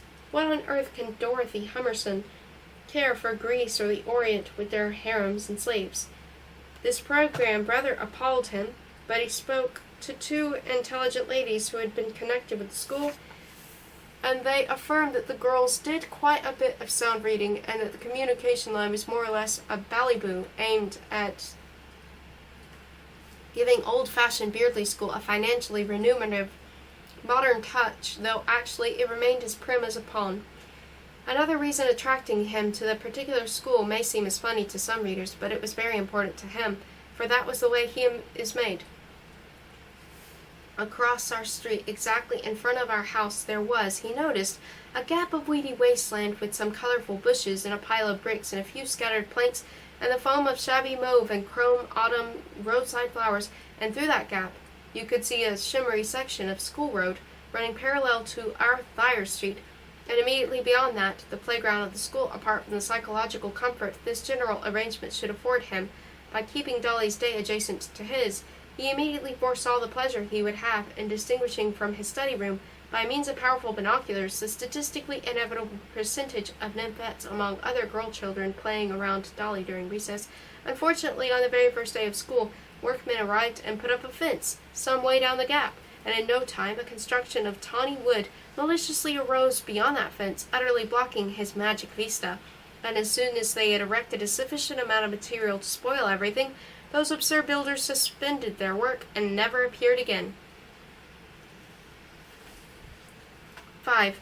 In a street called Thayer Street, in the residential green, fawn, and golden of a mellow academic townlet, one was bound to have a few amiable fine-dayers yelping at you. He prided himself on the exact temperature of his relations with them, never rude, always aloof. His west-door neighbor, who might have been a businessman or a college teacher or both, would speak to him once in a while as he barbered some late garden blooms, or watered his car, or at a later date defrosted his driveway. He didn't mind if these verbs were all wrong, but his brief grunts, just sufficiently articulate to sound like conventional assents or interrogative pause fillers, precluded any evolution toward chumminess. Of the two houses flanking the bit of scrubby waste opposite, one was closed and the other contained two professors of English, Tweedy and short-haired Miss Lester, and fatally feminine Miss Fabian, whose only subject of brief sidewalk conversation with him was, God bless their tact, the young loveliness of his daughter, and the naive charm of Gaston Godin. His east-door neighbor was by far the most dangerous one, a sharp-nosed character whose late brother had been attached to the college as a superintendent of buildings and grounds. He remembered her waylaying me, while he stood at the living-room window feverishly awaiting his darling's return from school. The Otis spinster trying to conceal her morbid inquisitiveness under a mask of dulcet goodwill, stood leaning on her slim umbrella. The sleet had just stopped. A cold, wet sun had sidled out, and me, my brown coat open despite the raw weather, my structural heap of books pressed against my stomach, my knees showing pink above my clumsy Wellingtons, a sheepish, frightened little smile flitting over and off my snub-nosed face, which, owing perhaps to the pale wintry light, looked almost plain in a rustic German Magdalene-like way, as I stood there and dealt with Missy's questions. "And where is your mother, my dear? And what is your poor father's occupation, and where did you live before?" Another time the loathsome creature accosted him with a welcoming whine, but he evaded her. And a few days later there came from her a note in a blue-margined envelope, a nice mixture of poison and treacle, suggesting that I come over on a Sunday and curl up in a chair and to look through loads of beautiful books my dear mother gave me when I was a child, instead of having the radio on at full blast till all hours of the night. He had also to be careful in regard to Miss Holligan, a charwoman, cook of sorts, whom he had inherited with a vacuum cleaner from the previous tenants. I got lunch at school, so that this was no trouble, and he had become adept at providing me with a big breakfast and warming up the dinner so that Miss Holligan prepared before leaving. That kindly and harmless woman had, thank God, a rather bleary eye that missed details, and he had become a great expert in bed-making, and still he was continuously obsessed by the feeling that some fatal stain had been left somewhere, or that, on rare occasions when Holligan's presence happened to coincide with mine, simple me might succumb to buxom sympathy in the course of a cozy kitchen chat. He often felt that we lived in a lighted house of glass, and that at any moment some thin-lipped parchment face would peer through a carelessly unshaded window to obtain a free glimpse of things that the most jaded voyeur would have paid a small fortune to watch. 6. A word about Gaston Godin. The main reason why he enjoyed, or at least tolerated with relief, his company was the spell of absolute security that his ample person cast on his secret. Not that he knew it. He had no special reason to confide in him, and he was much too self-centered and abstract to notice or suspect anything that might lead to a frank question on his part, and a frank answer on his. He spoke well of him to the Beardsleans, and he was his good herald. Had he discovered Magut's and mine status, it would have interested him only insofar as throwing some light on the simplicity of his attitude toward him, which attitude was as free of polite strain as it was of ribald allusions, for despite his colorless-minded dim memory, he was perhaps aware that he knew more about him than the burghers of Beardsley did. He was a flabby, dough-faced, melancholy bachelor, tapering upward to a pair of narrow, not quite level shoulders and a conical pear head, which had sleek black hair on one side and only a few plastered wisps on the other. But the lower part of his body was enormous, and he ambulated with a curious elephantine stealth by means of phenomenally stout legs. He always wore black, even his tie was black. He seldom bathed, his English was burlesque, and nonetheless everybody considered him to be a supremely lovably freakish fellow. Neighbors pampered him. He knew by name all the small boys in our vicinity. He lived a few blocks away from him, and had some of them clean his sidewalk and burn leaves in his back yard, and bring him wood from his shed, and even perform simple chores about the house, and he would feed them fancy chocolates, with real liqueurs inside, in the privacy of an orientally furnished den in his basement, with amusing daggers and pistols arrayed on the mouldy, rug-adorned walls among the camouflaged hot-water pipes. Upstairs he had a studio. He painted a little, the old fraud. He had a decorated sloping wall. It was really not more than a garret, with large photographs of pensive André Gide, Tchaikovsky, Norman Douglas, and 2 other well-known English writers, Nijinsky, all dyes and fig leaves, Harold D. Doubleman, a misty-eyed left-wing professor at a Midwestern university, and Marcel Proust. All these poor people seemed about to fall on you from their inclined plane. He had also an album with snapshots of all the Jackies and Dickies in the neighborhood, and when he happened to thumb through it and make some casual remark, Gaston would purse his fat lips and murmur with a wistful pout, "Oui, elles sont gentiles." His brown eyes would roam around the very sentimental and artistic bric-a-brac present, and his own banal toiles the conventionally primitive eyes, sliced guitars, blue nipples, and geometrical designs of the day, and with a vague gesture toward a painted wooden bowl or a veined vase, he would say, "Prenez donc un de ces poires. Le bon d'un fils me offre plus que je ne peux savoir. Or, s'il te leur vient de me donner ces dahlias, belles fleurs que j'escue." Somber, sad, and full of world weariness. For obvious reasons, he preferred his house to his. For the games of chess they had 2 or 3 times weekly. He looked like some old battered idol as he sat with his pudgy hands in his lap and stared at the board as it were a corpse. Wheezing, he would meditate for 10 minutes, then make a losing move. Or the good man, after more thought, might utter, "Oh, why?" with a slow dog woof that had a gargling sound at the back of it, which made his jowls wobble, and then he would lift his circumflex eyebrows with a deep sigh as he pointed out to him that he was in check himself. Sometimes, from where we sat in his cold study, he could hear my bare feet, practicing dance techniques in the living room downstairs, but Gaston's outgoing senses were comfortably dulled, and he remained unaware of those naked rhythms. And 1, 2, and 2, and 1, and 2, weight transferred on a straight right leg, leg up and out to the side, and 1, and 2, and only when I started jumping, opening my legs at the height of the jump, and flexing one leg and extending the other, and flying and landing on my toes, only then did his pale, pompous, morose opponent rub his head or cheek as if confusing those distant thuds with the awful stabs of his formidable queen. Sometimes I would slouch in while they pondered the board, and it was every time a treat to see Gaston, his elephant eye still fixed on its pieces, ceremoniously rise to shake hands with me, and forthwith release my limp fingers, and without looking once at me, descend again into his chair to topple into the trap he had laid for him. One day around Christmas, after he had not seen him for a fortnight or so, he asked him, "Es-tu vos filets en bon vin?" From which it became evident to him that he had multiplied his unique Lolita by the number of sartorial categories his downcast, moody eye had glimpsed during a whole series of my appearances: blue jeans, a skirt, shorts, a quilted robe. He is loath to dwell on so long, the poor fellow.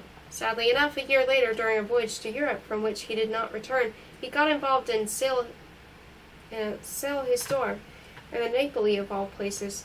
He would have hardly alluded to him at all, had it not his Beardsley existence had such a queer bearing on his case. He needed him for his defense. There he was, devoid of any talent whatsoever, a mediocre teacher, a worthless scholar, a glum, repulsive, fat old invert, highly contemptuous of the American way of life, triumphantly ignorant of the English language. There he was in priggish New England, crooned over by the old and caressed by the young, oh, having a grand time and fooling everybody. And here was he. 7. He is now faced with the distasteful task of recording a definite drop in my morals. If my share in the ardors I kindled had never amounted to much, neither had pure lucre ever come into the fore. But he was weak, he was not wise. His schoolgirl nymphette had him in thrall. With the human element dwindling, the passion, the tenderness, and the torture only increased, and of this I took advantage. My weekly allowance, paid to me under condition I fulfill my basic obligations, was 21 cents at the start of the Beardsley era, and went up to $1.05 before its end. This was more than generous arrangement, seeing that I constantly received from him all kinds of small presents, and had for the asking of any sweetmeat or movie under the moon, although, of course, he might fondly demand an additional kiss, or even a whole collection of assorted caresses, when he knew I coveted very badly some item of juvenile amusement. I was, however, not easy to deal with. Only very listlessly did I earn my 3 pennies, or 3 nickels, per day, and I proved to be a cruel negotiator whenever it was in my power to deny him certain life-wrecking, strange, slow paradisal philters, without which he could not live more than a few days in row, and which, because of the very nature of love's languor, he could not obtain by force. Knowing the magic and might of my own soft mouth. I managed, during one school year, to raise the bonus price of a fancy embrace to $3, even $4. Oh, reader, laugh not as you imagine him, on the very rack of joy noiselessly emitting dimes and quarters and a great big silver dollars like some sonorous, jingling, and wholly demented machine vomiting riches, and in the margin of that, leaping epilepsy, I would firmly clutch a handful of coins in my little fist, which anyway he used to pry open afterwards unless I gave him the slip, scrambling away to hide my loot. And just as every other day, he would cruise all around the school area and on comatose feet visit drugstores and peer into foggy lanes and listen to receding girl laughter in between his heartthrobs and the falling leaves. So every now and then, he would burgle me my room and scrutinize torn papers in the wastebasket with the painted roses and look under pillow of the virginal bed he had just made himself.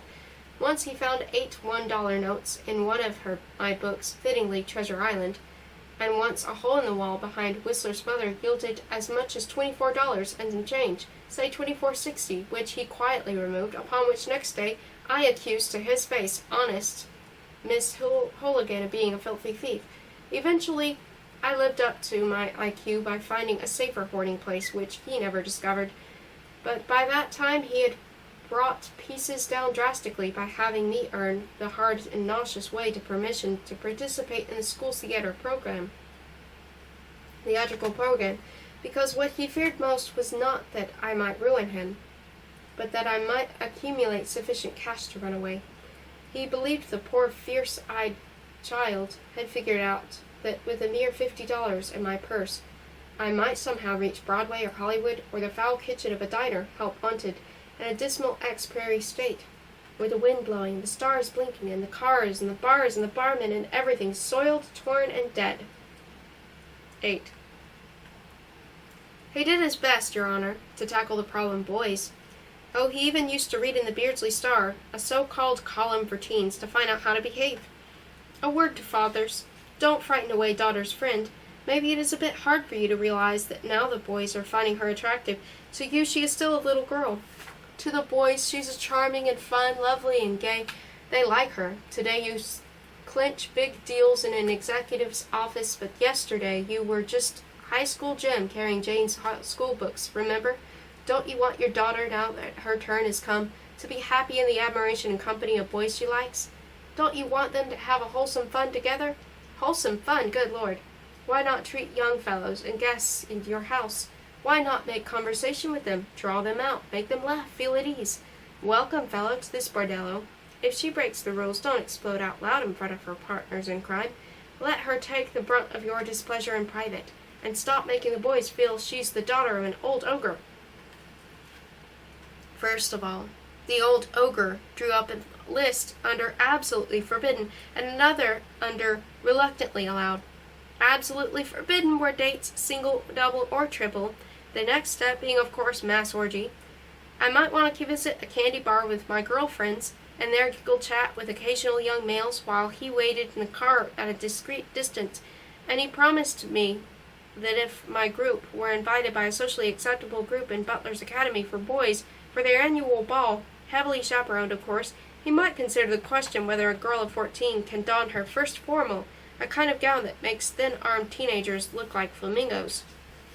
Moreover, he promised me to throw a party at our house, to which I would be allowed to invite my prettier girlfriends and the nicer boys I would have met by that time, but at the Butler dance. But he was quite positive that as long as his regime lasted, I would never be permitted to go with a youngster in rut to a movie, or neck in a car, or go to boy-girl parties at houses of schoolmates, or indulge out of his earshot in boy-girl telephone conversations, even if only discussing his relations with a friend of mine. I was enraged by all this, called him a lousy crook and worse, and he would probably have lost his temper had he not soon discovered, to his sweetest relief, that what really angered me was his depriving me of not a specific satisfaction, but of general right.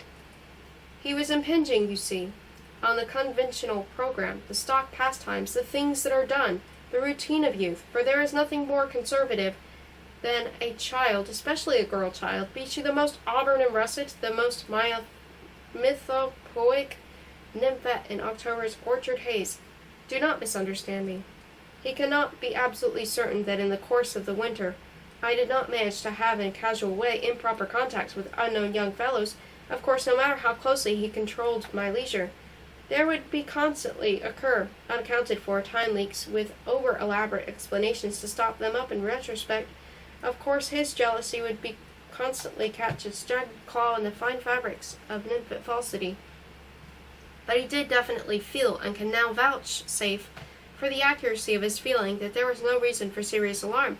He felt that way not because he never once discovered any palpable hard young throat to crush among the masculine mutes that flickered somewhere in the background, but because it was to him overwhelmingly obvious, a favorite expression with his Aunt Sybil, that all varieties of high school boys, from the perspiring nincompoop whom holding hands thrills, to the self-sufficient rapist with pustules and souped-up car, casually bored his sophisticated young mistress. All this noise about boys gags me. I had scrawled on the inside of a school book, and underneath in Mona's hand. Mona is due any minute now. There was a sly quip, "What about Rigger?" Due to.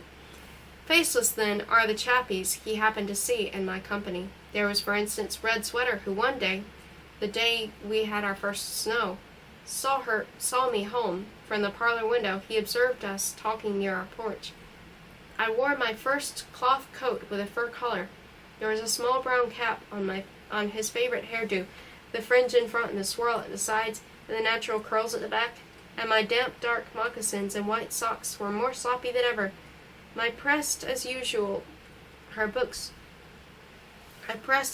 my books to my chest while speaking or listening, and my feet gestured all the time.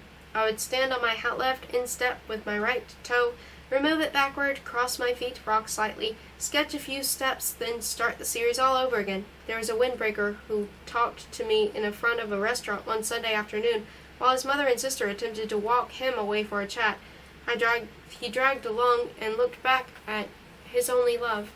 I had developed more than one conversational mannerism, such as the polite adolescent way of showing one is literally doubled up with laughter by inclining one's head, and so, as I sensed his call, still feigning helpless merriment, I walked backward a couple of steps, and then faced about and walked toward him with a fading smile.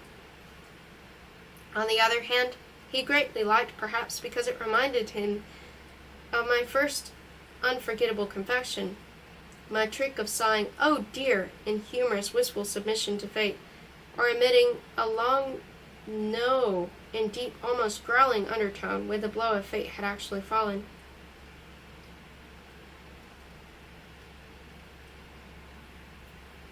Above all, since we are speaking of movement and youth, he liked to see me spinning up and down Thayer Street on my beautiful young bicycle, rising on pedals to work on them lustily, then sinking back in a languid posture while the speed wore itself off, and then I would stop at our mailbox, and still astride would flip through a magazine I found there and put it back and press my tongue to one side of my upper lip and push off with my foot and again and sprint through the pale shade and sun. On the whole, I seemed to him better adapted to my surroundings than he had hoped I would be when considering his spoiled slave child and the bangles of demeanor I naively affected the winter before in California. Although he could never get used to the constant state of anxiety in which the guilty, the great, the tender-hearted live, he felt he was doing his best in the way of mimicry, as he lay on his narrow studio bed after a session of adoration and despair in my cold bedroom. He used to review the concluded day by checking his own image as it prowled rather than passed before the mind's red eye. He watched dark and handsome, not un-Celtic, probably high church, possibly very high church, Dr. Humbert see his daughter off to school. He watched him greet with his slow smile and pleasantly arched thick black eyebrows good Miss Holligan, who smelled of the plague and would head, he knew, for the master's gin at the first opportunity. With Mr. West, retired executioner or writer of religious tracts, who cared?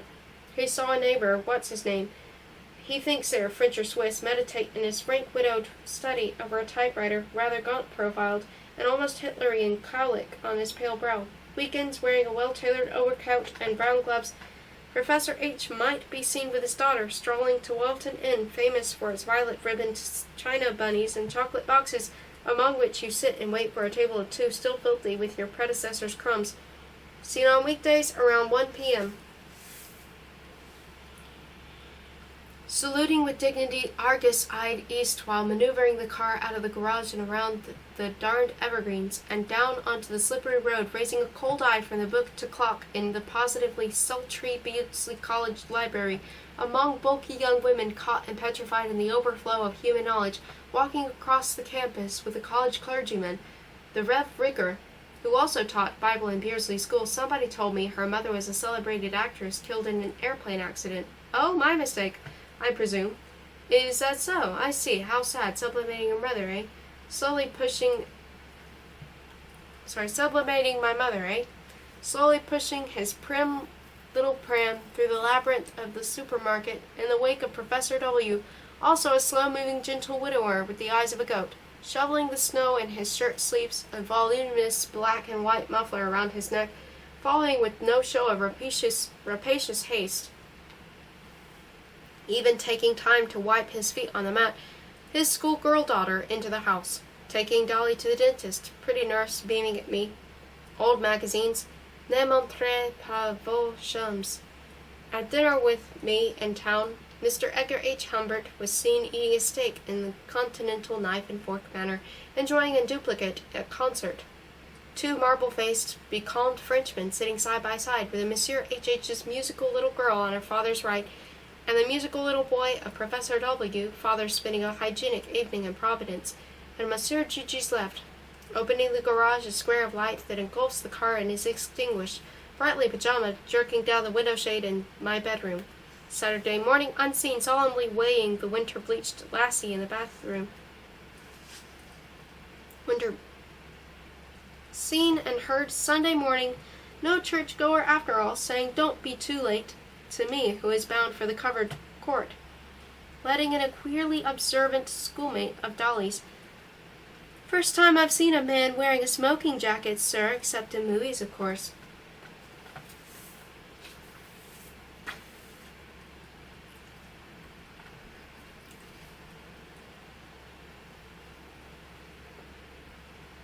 "9. My girlfriends, whom he had looked forward to meet, proved on the whole disappointing. There was Opal something, and Linda Hall, and Avis Chapman, and Eva Rosen, and Mona Dahl. Save one, all these names are approximations, of course. Opal was a bashful, formless, bespectacled, bepimpled creature, who doted on me and who bullied me. With Linda...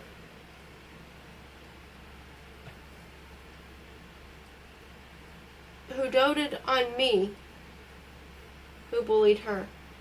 With Linda Hall, the school tennis champion, I played singles at least twice a week. He suspected Linda was a true nymphet, but for some unknown reason, she did not come, was perhaps not allowed to come, to our house, so he recalled her only as a flash of natural sunshine on an indoor court. Of the rest, none had any claims to nymphetry except Ava Rosen. Avis was a plump lateral child with hairy legs, while Mona, though handsome in a coarse, sensual way, and only a year older than his aging mistress, had obviously long ceased to be a nymphet, if she ever had been one. Ava Rosen, displaced little person from France, was on the other hand a good example of a not strikingly beautiful child, revealing to the perspicacious amateur some of the basic elements of nymphet charm, such as the perfect pubescent figure and lingering eyes and high cheekbones. Her glossy copper hair had my silkiness, and the features of her delicately milky white face with pink lips and silverfish eyelashes were less boxy than those of her likes. The great clan of intra-racial redheads. Nor did she sport their green uniform, but wore, as he remembers her, a lot of black or cherry dark, a very smart black pullover, for instance, and high-heeled black shoes, and a garnet red fingernail polish. He spoke French to her, much to my disgust. The child's tonalities were still admirably pure, but for school words and play words she resorted to a curt American and then slight Brooklyn accent would crop up in her speech, which was amusing in a little Parisian who went to a select New England school with phony British aspirations. Unfortunately, despite that French kid's uncle being a millionaire, I dropped Ava for some reason before he had time to enjoy in his modest way her fragrant presence in the Humbert open house. The reader knows what importance he attached to having a bevy of page girls, consulate prize nymphets, around me. For a while he endeavored to interest his senses in Mona Dahl, who was a good deal around, especially during the spring term when I and she got so enthusiastic about dramatics. He has often wondered what secrets outrageously treacherous me had imparted to Mona while blurting out to him by urgent and well-paid request various really incredible details concerning an affair that Mona had with a marine at the seaside. It was characteristic of me that I chose for my closest chum that elegant, cold, lascivious, experienced young female whom he once heard misheard, I swore, cheerfully say in the hallway to me, who had remarked that my sweater, was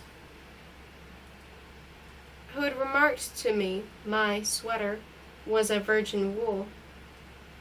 The only thing about you that is, kiddo. She had a curiously husky voice, artificially waved dull dark hair, earrings, amber brown prominent eyes, and luscious lips. I said teachers had remonstrated with her on her loading herself with so much costume jewelry. Her hands trembled. She was burned with a 150 IQ, and he also knows she had a tremendous chocolate brown mole on her womanish back when she inspected the night that I and she had worn low-cut, pastel-colored fibrous dresses for a dance at the Butler Academy. He is anticipating a little, but he cannot help running his memory all over the keyboard of that school year. In meeting his attempts to find out what kind of boys I knew, Miss Dahl was elegantly evasive. I had gone to a play tennis at Linda's country club, had telephoned I might be a full half hour late, and so would he entertain Mona, who was coming to practice with me a scene from The Taming of the Shrew, using all the modulations, all the allure of manner and voice that I was capable of, and staring at him with perhaps, could he be mistaken, a faint gleam of crystalline irony. Beautiful Mona replied, "Oh, sorry. Could he be mistaken, a faint gleam of crystalline irony, beautiful, using all the modulations, all the allure of manner and voice she was capable of, and staring at him with perhaps, could he be mistaken, a faint gleam of crystalline irony, beautiful Mona replied, Well, sir, the fact is, Dolly is not much concerned with me or boys. Fact is, we are rivals. She and I have a crush on the Reverend Rigger." This was a joke. He has already mentioned that gloomy giant of a man with the jaws of a horse. He was to bore to near murder with his impressions of Switzerland at a tea party for parents that he is unable to place correctly in terms of time. How had the ball been? Oh, it had been a riot. A what? A panic. Terrific, in a word. Had I danced a lot? Oh, not a frightful lot, just as much as I could stand. Oh, sorry. What did she, languorous Mona, think of Lo? Sir? Did she think Lo was doing well at school? Gosh, she certainly was quite a kid. But her general behavior was... Oh, she was a swell kid, but still... Oh, she's a doll, concluded Mona, and sighed abruptly, and picked up a book that happened to lie at hand, and with a change of expression falsely furrowing her brow, inquired, "Do tell me about Balzac, sir. Is he really that good?" She moved up too close to his chair, that he made out through the lotions and creams her uninteresting skin scent. A sudden odd thought stabbed him. Was I playing the pimp? If so, I had found the wrong substitute. Avoiding Mona's cool gaze, he talked literature for a minute. Then I arrived, and slit my pale eyes at them. He left the two friends to their own devices. One of the latticed squares in a small cobwebby casement window and the turn of the staircase was glazed with ruby, and that raw wound among the unstained rectangles in its asymmetrical position a knight's move from the top always strangely disturbed him.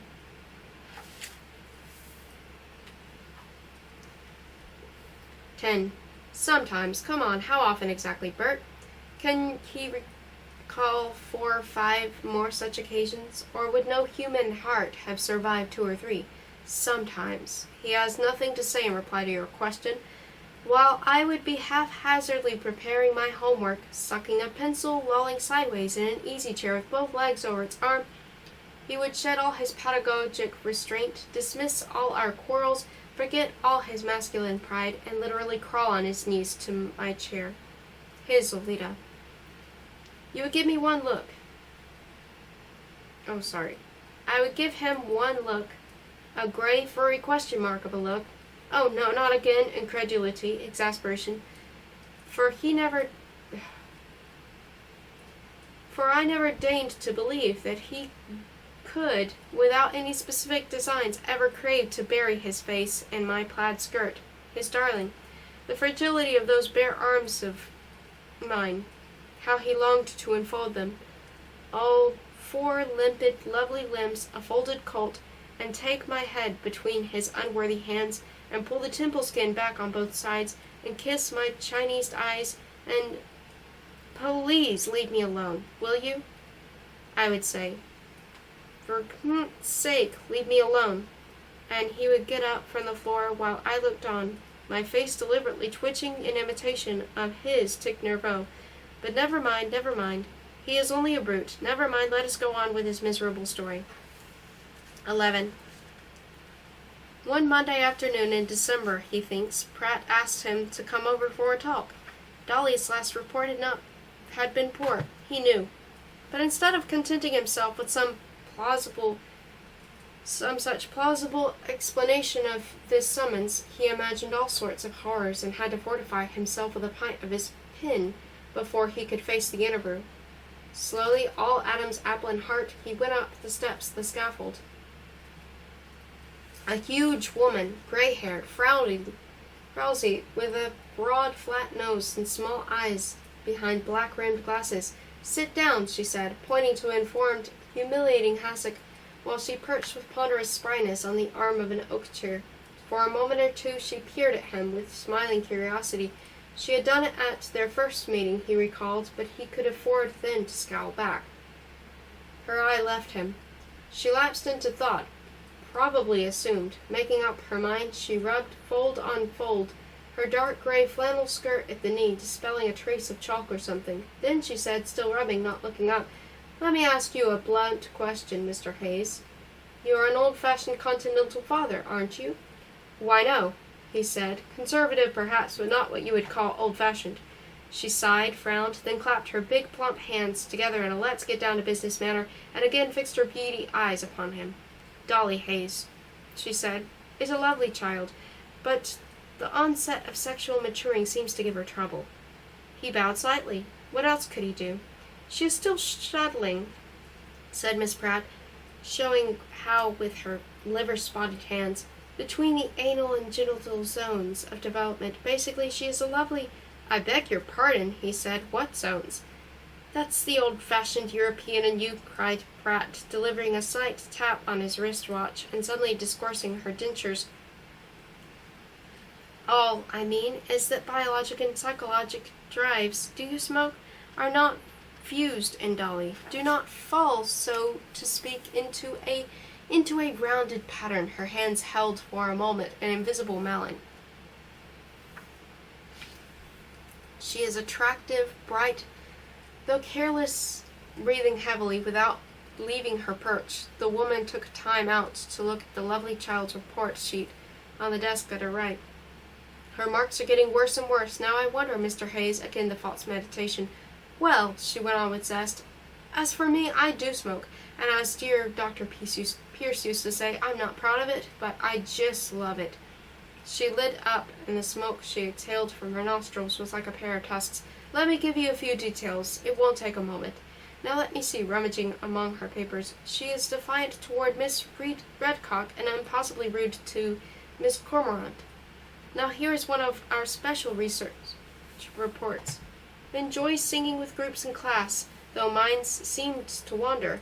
Crosses her knees and wags her left leg to rhythm. Type of bywords, a 242-word area of the commonest pubescent slang fenced in by a number of obviously European polysyllabics.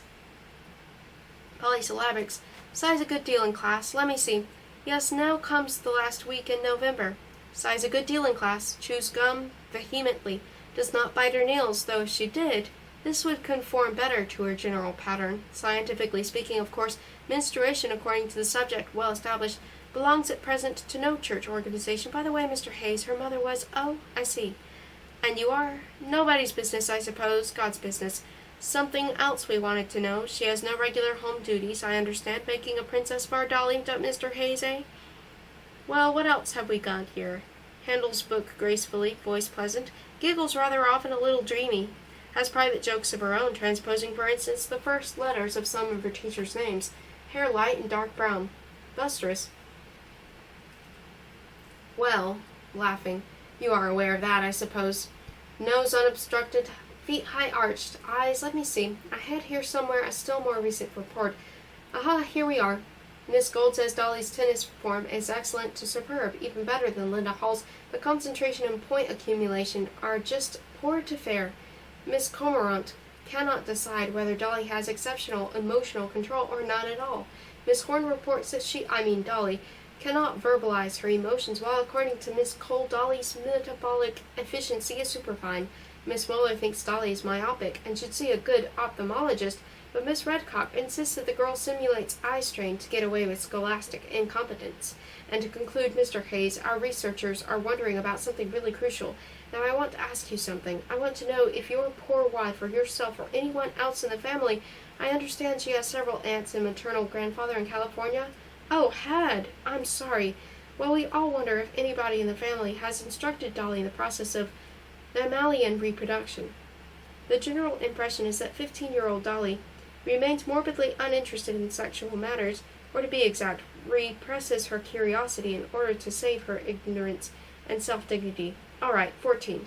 You see, Mr. Hayes, Beardsley School does not believe in bees and blossoms as storks and lovebirds, but it does believe very strongly in preparing its students for mutually satisfactory mating and successful child-rearing. We feel Dolly could make excellent progress if only she would put her mind to the work. Miss Cormorant's report is significant in that respect. Dolly is inclined to be, mildly speaking, impudent. But all feel that, primo, you should have your family doctor tell her the facts of life, and secundo, that you allow her to enjoy company of her schoolmates. Brothers at the junior club, or in Dr. Rigger's organization, or in the lovely homes of our parents. She may meet boys at her own lovely home, he said. I hope she will, said Pratt buoyantly. When we questioned her about her troubles, Dolly refused to discuss the home situation, but we have spoken to some of her friends, and really well, for example, we insist you unveto her non-participation in the dramatic group. You just must allow her to take part in the Hunted Enchanters. She was such a perfect little nymph in the tryout, and sometime in spring the author will stay for a few days at Beardsley College and may attend a rehearsal or two in our new auditorium. I mean, it is all part of the fun of being young and alive and beautiful. You must understand. I always thought of myself, he said, as a very understanding father. Oh, no doubt, no doubt. But Miss Cormorant thinks, and I am inclined to agree with her, but Dolly is obsessed by sexual thoughts for which she finds no outlet, and will tease and martyrize other girls, and even our younger instructors, because they do have innocent dates with boys. Shrugged his shoulders, a shabby emigre. Let us point our two heads together, Mr. Hayes. What on earth is wrong with that child? She seems quite normal and happy to me, he said. Disaster coming at last? Was he found out? Had they got some hypnotist? What worries me, said Miss Pratt, looking at her watch and starting to go over the whole subject again, is that both teachers and schoolmates find Dolly antagonistic, dissatisfied, cagey, and everybody wonders why you are so firmly opposed to all the natural recreations of a normal child. Do you mean sex play? He asked jauntily, in despair. Cornered old rat. Well, I certainly welcome this civilized terminology, said Pratt with a grin, but this is not quite the point. Under the auspices of Beardsley School, Dramatics, dances, and other natural activities are not technically sex play, though girls do meet boys if that is what you object to. All right, he said, his hassock exhaling a weary sigh. You win. She can take part in that play, provided male parts are taken by female parts. I am always fascinated, said Pratt, by the admirable way foreigners, or at least naturalized Americans, use our rich language. I am sure Miss Gold, who conducts the play group, will be overjoyed. I notice she is one of the few teachers that who seem to find Dolly manageable. This takes care of general topics, I guess. Now comes a special matter. We are in trouble again. Pratt paused truculently, then rubbed her index finger under her nostrils with such vigor that her nose performed a kind of war dance. I'm a frank person, she said, but conventions are conventions, and I find it difficult. Let me put it this way. The Walkers, who live in what we call around here the Duke's Manor, you know, the great gray house on the hill, they send their 2 girls to our school, and we have the niece of President Moore with us, a really gracious child, not to speak of a number of other prominent children. Well, under the circumstances, it is rather a jolt when Dolly, who looks like a little lady, uses words which you as a foreigner probably simply do not know or do not understand. Perhaps it might be better. Would you like me to have Dolly come up here right away to discuss things? No? You see, oh well, let's have it out. Dolly has written a most obscene 4-letter word, which our Dr. Cutler tells me is low Mexican for urinal, with her lipstick on some health pamphlets, which Miss Redcock, who is getting married in June, distributed among the girls, and we thought she should stay after hours, another half hour at least. But if you like— No, he said. I don't want to interfere with the rules. I shall talk to her later. I shall thrash it out. Do, said the woman, rising from her chair arm, and perhaps we can get together again soon, and if things do not improve, we might have Dr. Cutler analyze her. Should he marry Pratt and strangle her? And perhaps your family doctor might like to examine her physically.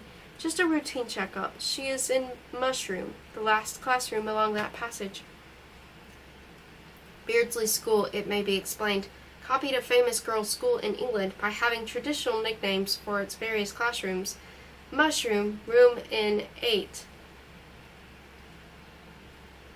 B-room, room BA, and so on. Mushroom was smelly, with the sepia print of Renaud's Age of Innocence above the chalkboard, and several rows of clumsy-looking pupil desks. At one of these, his Lolita was reading the chapter on dialogue in Baker's Dramatic Technique, and all was very quiet, and there was another girl with a very naked porcelain white neck and wonderfully platinum hair, who sat in front reading too, absolutely lost to the world, and interminably winding a soft curl around her finger, and he sat beside me, just behind that neck and that hair, and unbuttoned his overcoat, and for 65 cents, plus the permission to participate in the school play, had me put my inky, chalky, red-knuckled hand under the desk. Oh, stupid and reckless of him, no doubt, but after the torture he had been subjected to, he simply had to take advantage of a combination that he knew would never occur again.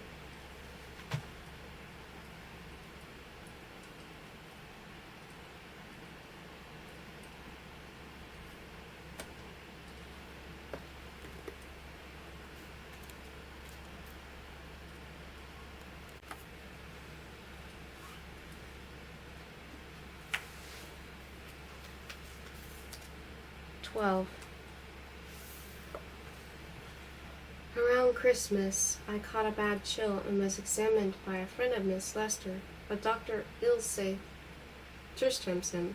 Hi, Ilse. You are a dear, uninquisitive soul, and you touched his dove very gently. She diagnosed bronchitis, patted me on the back, all its bloom erect because of the fever, and put me to bed for a week or longer. At first I ran a temperature in American parlance, and he could not resist the exquisite caloricity of the unexpected delights of Venus fabricosa, though it was a very languid me that moaned and coughed and shivered in his embrace. And as soon as I was well again, he threw a party with boys. Perhaps he drank a little too much in preparation for the ordeal. Perhaps he made a fool of himself. The girls had decorated and plugged in a small fir tree, German custom, except the colored bulbs had suspended wax candles. Records were chosen and fed into his landlord's phonograph. Chic me. Wore a nice gray dress, with fitted bodice and flared skirt.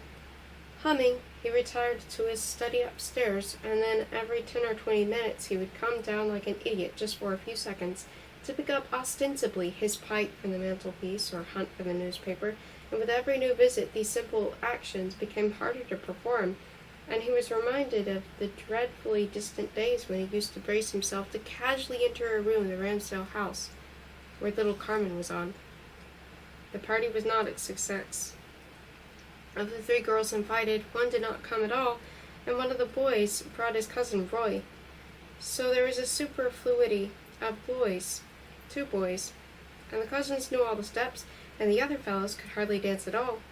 And most of the evening was spent in messing up the kitchen, and then endlessly jabbering about what card game to play, and sometime later 2 girls or 4 boys sat on the corner of the living room with all windows open and played a word game which Opal could not be made to understand, while Mona and Roy, a lean, handsome lad, drank ginger ale in the kitchen, sitting on the table and dangling their legs and hotly discussing predestination and the law of averages.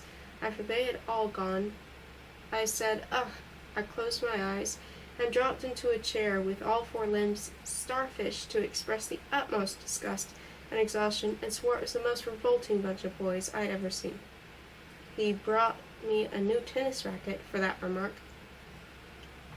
January was humid and warm, and February fooled the Forsythia. None of the townspeople had ever seen such weather. Other presents came tumbling in. For my birthday, he bought me a bicycle, the doe-like and altogether charming machine already mentioned, and added to this a history of modern American painting.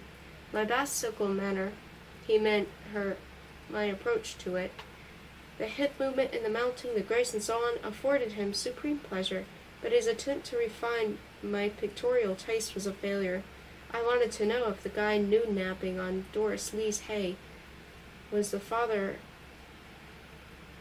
of the pseudo-voluptuous Hoyden in the foreground, and could not understand why he said Grant Wood or Peter Hurd was good, and Rachel Marsh or Frederick Waugh awful. 13. By the time spring had touched up Thayer Street with yellow and green and pink, I was irrevocably stage-struck. Pratt, whom he had chanced to notice one Sunday launching with some people at Walton Inn, caught his eye from afar, and went through the motion of sympathetically and discreetly clapping her hands while I was not looking.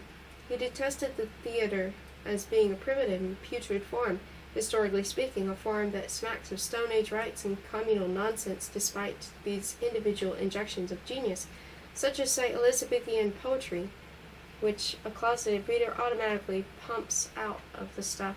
Being much occupied at the same time with his own literary labors, he did not bother to read the complete text of The Enchanted Hunters,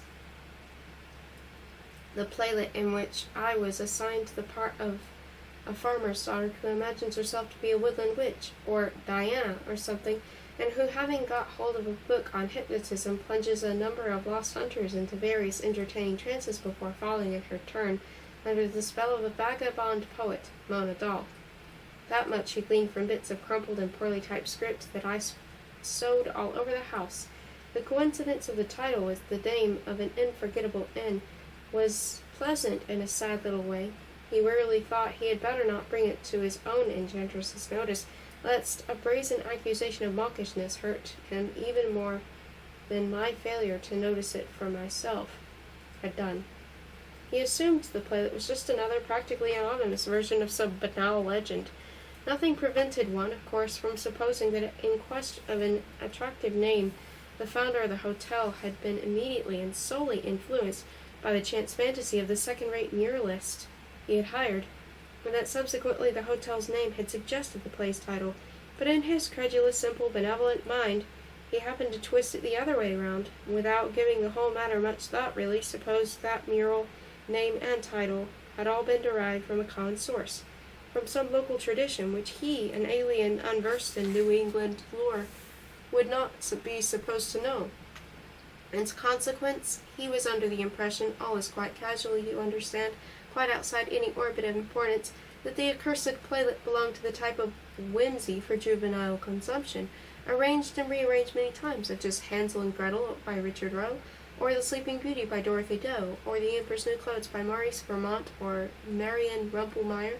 All is to be found in any plays for school actors, or Let's Have a Play. In other words, he did not know, and would not have cared if he did, that actually The Enchanted Hunters was a quite recent and technically original composition which had been produced for the first time only 3 or 4 months ago by a highbrow group in New York. To him, inasmuch as he could judge from his charmer's part, it seemed to be a pretty dismal kind of fancy work, with echoes from Lenormand and Maeterlinck, and various quiet British dreamers, the red-capped, uniformly attired hunters, of which one was a banker, another a plumber, a third a policeman, a fourth an undertaker, a fifth an underwriter, a sixth an escaped convict. You see the possibilities, went through a complete change of mind in Dollysdale, and remembered their real lives only as dreams or nightmares from which little Diana had roused them. But a seventh hunter in a green cap, the fool, was a young poet, and he insisted, much to Diana's annoyance, that she and the entertainment provided dancing nymphs, elves, and monsters were his, the poet's, invention. He understood that finally, in utter disgust at this cocksureness, barefooted Dolores was to lead check-trousered Mona to the paternal farm behind the perilous forest, to prove to the braggart she was not a poet's fancy, but a rustic, down to brown earth lass, and a last-minute kiss was to enforce the play's profound message, namely, that mirage and reality merge in love. He considered it wiser not to criticize the thing in front of me. I was so helpfully engrossed in problems of expression, and so charmingly did I put my narrow Florentine hands together, batting my eyelashes and pleading with him not to come to rehearsals as some ridiculous parents did, because she wanted to dazzle him. Because I wanted to dazzle him with a perfect first night, and because he was, anyway, always butting in and saying the wrong thing, and cramping my style in the presence of other people. There was one very special rehearsal, his heart. There was one day in May, marked by a lot of gay flurry. It all rolled past beyond his ken, immune to his memory, and when he saw me next in the late afternoon balancing on my bike, pressing the palm of my hand to the damp bark of a young birch tree on the edge of our lawn, he was so struck by the radiant tenderness of my smile that for an instant he believed all our troubles gone. "Can you remember?" I said.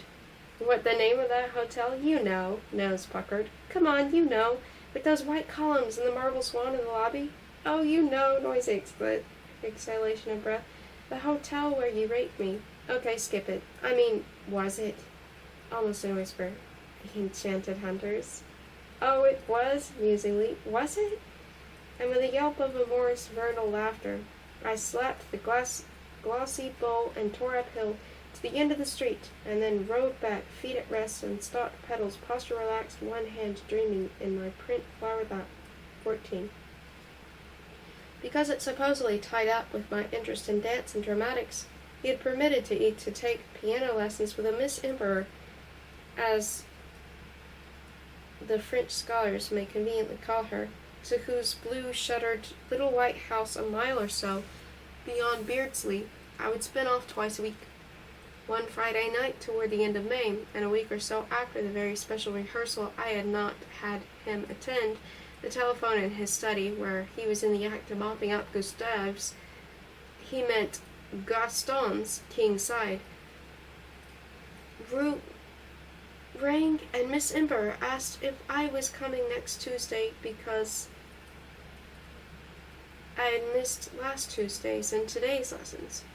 He said that I would by all means, and went on with the game.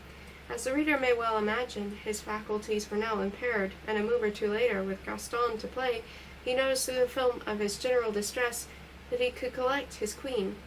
He noticed it too, but thinking it might be a trap on the part of his tricky opponent, he demurred for quite a minute, and puffed and wheezed and shook his jowls, and even shot furtive glances at him, and made hesitating half-thrusts with his pudgily bunched fingers, dying to take that juicy queen and not daring, and all of a sudden he swooped down upon it. Who knows if it did not teach him certain later audacities? And he spent a dreary hour in achieving a draw.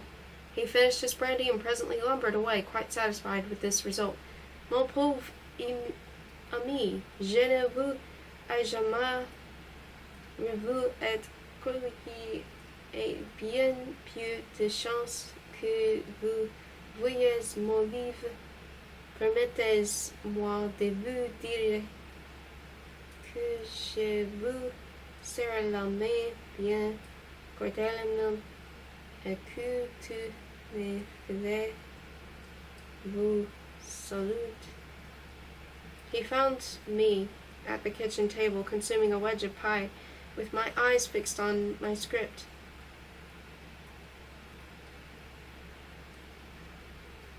My eyes rose to meet his with a kind of celestial vapidity. I remained singularly unruffled when confronted with his discovery, and said, d'un petit affoussement contrite, that I knew I was a very wicked kid, but simply had not been able to resist the enchantment, and had used up those music hours, oh reader, my reader, in a nearby public park rehearsing the magic horror scene with Mona. He said, fine, and stalked to the telephone. Mona's mother answered, oh yes, she's in, and retreated with a mother's neutral laugh of polite pleasure to shout off stage, Roy calling, and the very next moment Mona rushed up, and forthwith in a low, monotonous, not untender voice started berating Roy for something he had said or done, and he interrupted her, and presently Mona was saying in her humblest, sexiest contralto, yes, sir, surely, sir. I am alone to blame, sir, in this unfortunate business. What elocution, what poise. Honest, I feel very bad about it, and so on and so forth, as those little harlots say. So downstairs he was clearing his throat and holding his heart. I was now in the living room, in my favorite overstuffed chair, as I sprawled there, biting on a hangnail and mocking him with my heartless, vaporous eyes, and all the time rocking a stool upon which I had placed the heel of an outstretched shoeless foot. He perceived all at once with a sickening qualm how much I had changed since he first met me 2 years ago. Or had this happened during those last 2 weeks? Tendresse? Surely that was an exploded myth. I sat right in the focus of his incandescent anger. The fog of all lust had been swept away, leaving nothing but this dreadful lucidity. Oh, I had changed. My complexion was now that of any vulgar, untidy high school girl who applies shared cosmetics with grubby fingers to an unwashed face and does not mind what soil texture, what postulate epidermis comes in contact with my skin. Its smooth and tender bloom had been so lovely in former days, so bright with tears, when he used to roll and play my tousled head on his knee. A coarse flush had now replaced that innocent fluorescence. What was locally known as a rabbit's cold had painted in flaming pink the edges of my contemptuous nostrils.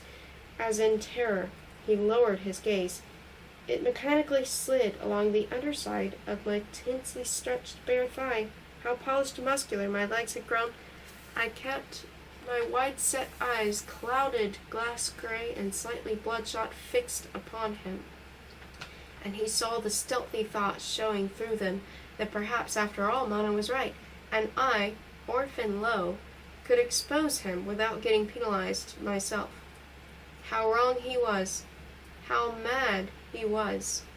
Everything about me was of the same exasperating, impenetrable order. The strength of my shapely legs, the dirty sole of my white sock, the thick sweater I wore despite the closeness of the room, my winchy smell, especially the dead end of my face with its strange flush and freshly made-up lips. Some of the red had left stains on my front teeth, and he was struck by a ghastly recollection, the evoked image not of Monique, but of another young prostitute in a Bell house ages ago, who had been snapped up by somebody else before he had time to decide whether her mere youth warranted his risking some appalling disease, and who had just such fleshed prominent pommettes, and a dead maman, and big front teeth, and a bit of dingy red ribbon, and her country brown hair. Well, speak, I said. Was the corroboration satisfactory? Oh, yes, he said. Perfect, yes, and I do not doubt you two made it up. As a matter of fact, I do not doubt you have told her everything about us. Oh, yeah? He controlled his breath and said, Dolores, this must stop right away. I'm ready to yank you out of Beardsley and lock you up you know where. But this must stop. I'm ready to take you away the time it takes to pack a suitcase. This must stop, or else anything may happen. Anything may happen, huh? And he snatched away the stool I was rocking with my heel, and my foot fell with a thud on the floor. Hey, I cried, take it easy. "First of all, you go upstairs," he cried in his turn, and simultaneously grabbed at me and pulled me up. From that moment, he stopped restraining his voice. We continued yelling at each other, and I said unprintable things. I said I loathed him. I made monstrous faces at him, inflating my cheeks and producing a diabolical plopping sound. I said he had attempted to violate me several times when he was my mother's roomer. I said I was sure he had murdered my mother. I said I would sleep with the very first fellow who asked me, and he could do nothing about it. He said I was to go upstairs and show him all my hiding places. It was a strident and hateful scene. He held me by my knobby wrist, and I kept turning and twisting it this way and that, surreptitiously trying to find a weak point so as to wrench myself free at a favorable moment, but he held me quite hard, and in fact hurt me rather badly, for which he hopes his heart may rot. And once or twice I jerked my arm so violently that he feared my wrist might snap, and all the while I stared at him with those unforgettable eyes where cold anger and hot tears struggled, and our voices were drowning the telephone, and when he grew aware of its ringing, I instantly escaped. With people in movies, he seems to share the services of the Machina Telefonica and its sudden god. This time it was an irate neighbor. The east window happened to be agape in the living room, and the blind mercifully down, however, and behind it the damp black night of a sour New England spring had been breathlessly listening to us. He had always thought that type of haddocky spinster with the obscene mind was the result of a considerable literary inbreeding in modern fiction, but now he is convinced that prude and prurient Miss East, or to explode her incognito, Miss Minton Le Bon, have been probably protruding 3/4 way from her bedroom window as she strove to cast the gist of our quarrel.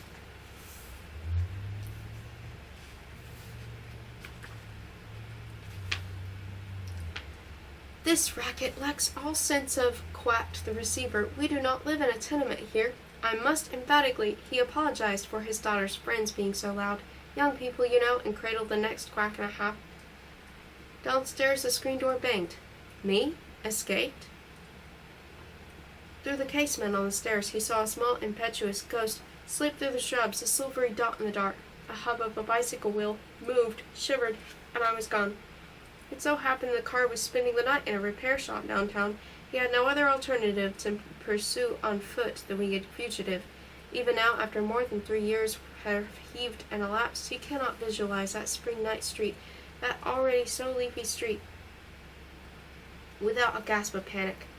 Before their lighted porch, Miss Lester was promenading Miss Fabian's dropsical dactyl. Mr. Hyde almost knocked it over. Walk 3 steps and run 3.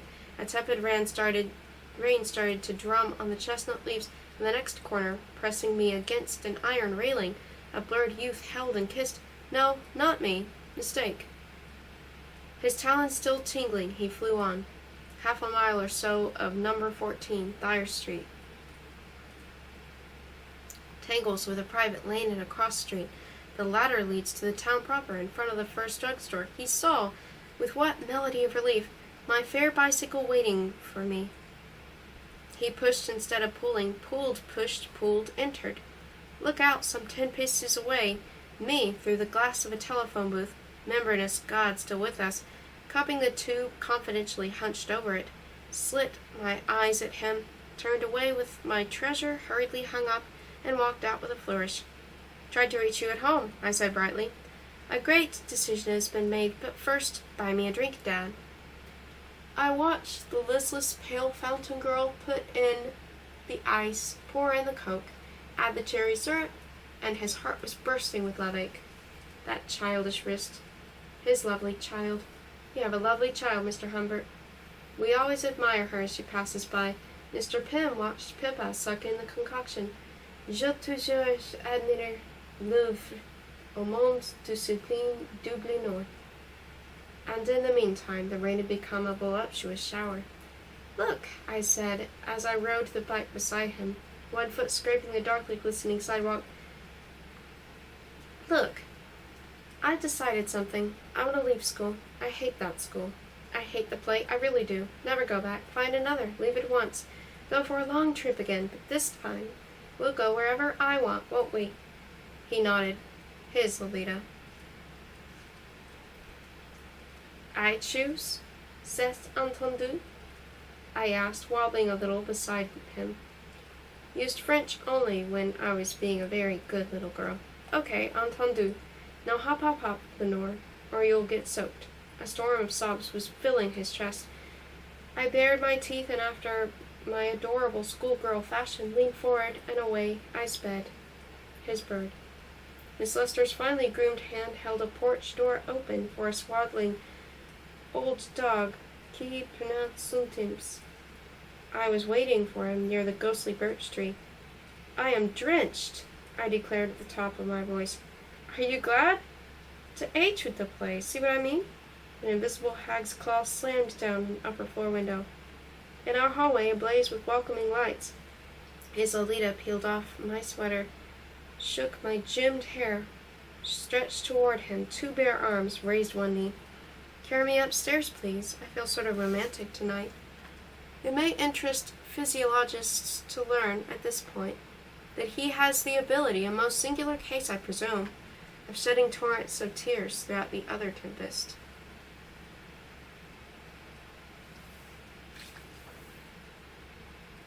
"15. The brakes were reclined, the water pipes unclogged, the valves ground, and a number of other repairs and improvements were paid for, not by very mechanically minded but prudent Papa Humbert, so that the late Miss Humbert's car was in respectable shape when ready to undertake a new journey. We had promised Beardsley School, good old Beardsley School, that we would be back as soon as his Hollywood engagement came to an end. Inventive Humbert was to be, he hinted, a chief consultant in the production of a film dealing with existential and still a hot thing at the time.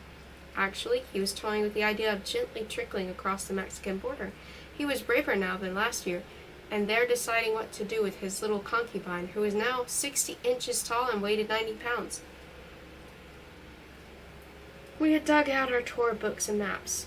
I had traced our route with immense zest. Was it thanks to those theatricals that I had now outgrown my juvenile jaded airs and was so adorably keen to explore rich reality? He experienced the queer lightness of dreams that pale but warm Sunday morning when we abandoned Professor Kim's puzzled house and sped along Main Street toward the 4-lane highway. His love's striped black and white cotton frock, jaunty blue cap, white socks, and brown moccasins were not quite in keeping with the large, beautifully cut aquamarine on a silver chainlet, which gemmed my throat. A spring rain gift from him. We passed the new hotel, and I laughed. "A penny for your thoughts," he said, and I stretched out my palm at once, but at that moment he had to apply the brakes rather abruptly at a red light. As we pulled up, another car came to a gliding stop alongside, and a very striking-looking, athletically lean young woman, where had he seen her, with a high complexion and shoulder-length, brilliant bronze hair, greeted me with a ringing "Hi," then addressing him, effusively, adducively, placed, stressing certain words, said, "What a shame it was to tear Dolly away from the play. You should have heard the other raving about her after that rehearsal. Green light, you dope," said I under my breath, and simultaneously waving in bright adieu a bangled arm. Joan of Arc and performance we saw at the local theater violently outdistanced us to swerve into Campus Avenue. Who was it exactly, Vermont or Rumpelmeyer? No, a deuce of gold, the gal who coaches us. I was not referring to her. Who exactly concocted that play? Oh, yes, of course, some old woman, Claire something, I guess. There's quite a crowd of them here. So she complimented you? Complimented my eyes. She kissed me on my pure brow, and his darling emitted that new yelp of merriment which, perhaps in connection with my theatrical mannerisms, I had lately begun to affect. "You are a funny creature, Lolita," he said, or some such words. "Naturally, I am overjoyed you gave up that absurd stage business. But what is curious is that you dropped the whole thing in only a week before its natural climax. Oh, Lolita, you should be careful of those surrenders of yours. I remember you gave up Ramsdale for camp and camp for a joyride. And I could list other abrupt changes in your disposition. You must be careful. There are things that should never be given up. You must persevere. You should try to be a little more nicer to me, Lolita. You should also watch your diet. The tour of your thigh, should not exceed 17.5 inches. More might be fatal. He was kidding, of course. We are now setting out on a long, happy journey. He remembers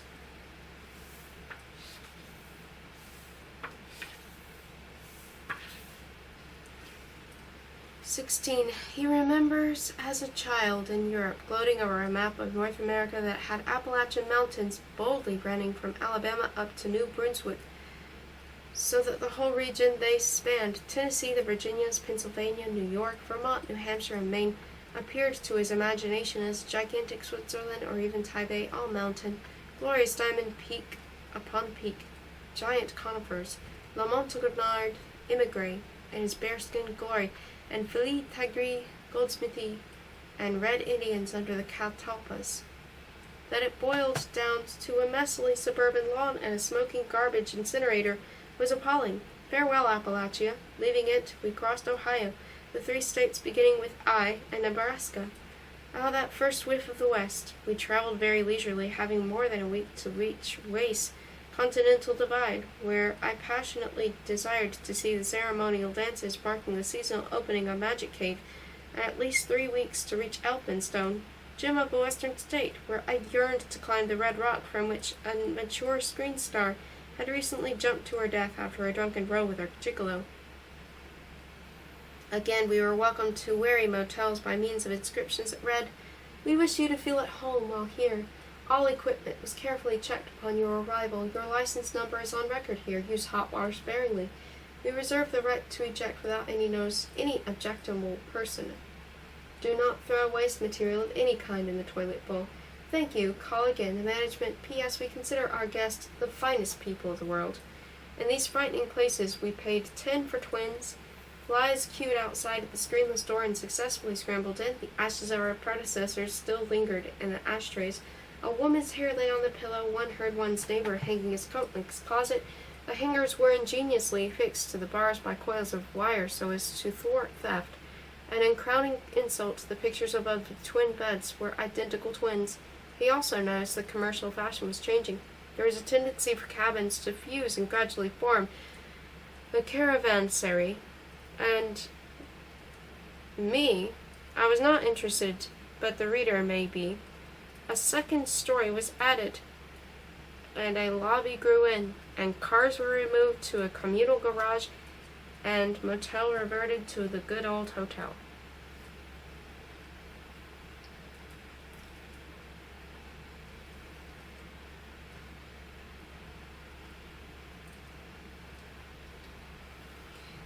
He now warns the reader not to mock him and his mental days. It is easy for him to decipher now a past destiny, but a destiny in the making is, believe him, not one of those honest mystery stories where all you have to do is keep an eye on the clues. In his youth, he once read a French detective tale where the clues were actually in italics. That is not McFate's way, even if one does learn to recognize certain obscure indications. For instance, he would not swear that there was not at least one occasion prior to, or at the very beginning of, the Midwest lap of their journey, when I managed to convey some information to, or otherwise get in contact with, a person or persons unknown. We had stopped at a gas station under the sign of Pegasus, and I had slipped out of my seat and escaped to the rear of the premises, while the raised hood under which he had bent to watch the mechanic's manipulations hid me for a moment from his sight. Being inclined to be lenient, he only shook his benign head through. Strictly speaking, such visits were taboo, since he felt instinctively that toilets, as also telephones, happened to be, for reasons unfathomable, the points where his destiny was liable to catch. We all have such fateful objects. It may be a recurrent landscape in one case, a number in another, carefully chosen by the gods to attract events of special significance for us. Here shall John always stumble, there shall Jane's heart always break. Well, his car had been attended to, and he had moved it away from the pumps to let a pickup truck be serviced. when the growing volume of my absence began to weigh upon him in the windy grayness, not for the first time and not for the last, had he stared in such dull discomfort of mind at those stationary trivialities, they look almost surprised, like staring rustics, to find themselves in the stranded traveler's field of vision. That green garbage can, those very black, very white-walled tires for sale, those bright cans of motor oil, that red icebox with assorted drinks, the 4, 5, 7 discarded bottles within the incompleted crossword puzzle of their wooden cells, that bug patiently walking up the inside of the window of the office.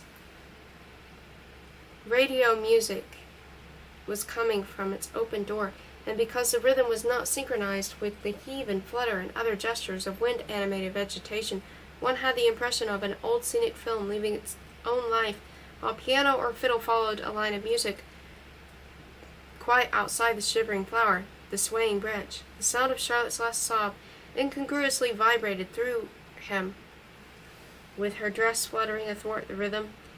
I veered from a totally unexpected direction. I had found the toilet occupied, and had crossed over to the sign of the conch in the next blocks. They said they were proud of their home-clean restrooms. These prepaid postcards, they said, have been provided for your comments. No postcards, no soap, nothing, no comments. That day or the next, after a tedious drive through a land of food crops, we reached a pleasant little burg and put up a chestnut court, nice cabins, damp green grounds, apple trees, an old swing, and a tremendous sunset which the tired child ignored. I wanted to go through Caspian because it was the only 30 miles north from my hometown, but on the following morning he found me quite listless, with no desire to see again that sidewalk where I had played hopscotch some 5 years before. For obvious reasons, he had rather dreaded that side trip, even though we had agreed not to make ourselves conspicuous in any way, to remain in the car and not look up old friends. His relief at me abandoning the project was spoiled by the thought that I had felt he were totally against the nostalgic possibilities of Pisky, as he had been last year. I would not have given up so easily. On his mentioning this with a sigh, I sighed too and complained of being out of sorts. I wanted to remain until bed, until tea time at least, with lots of magazines, and then, if I felt better, I suggested we just continue westward.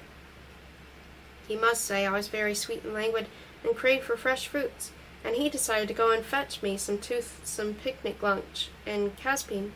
Our cabin stood on the timbered crest of a hill, and from our window you could see the road winding down, and then running as straight as a hair, parting between 2 rows of chestnut trees, towards a pretty town which looked singularly distinct and toy-like in the pure morning distance.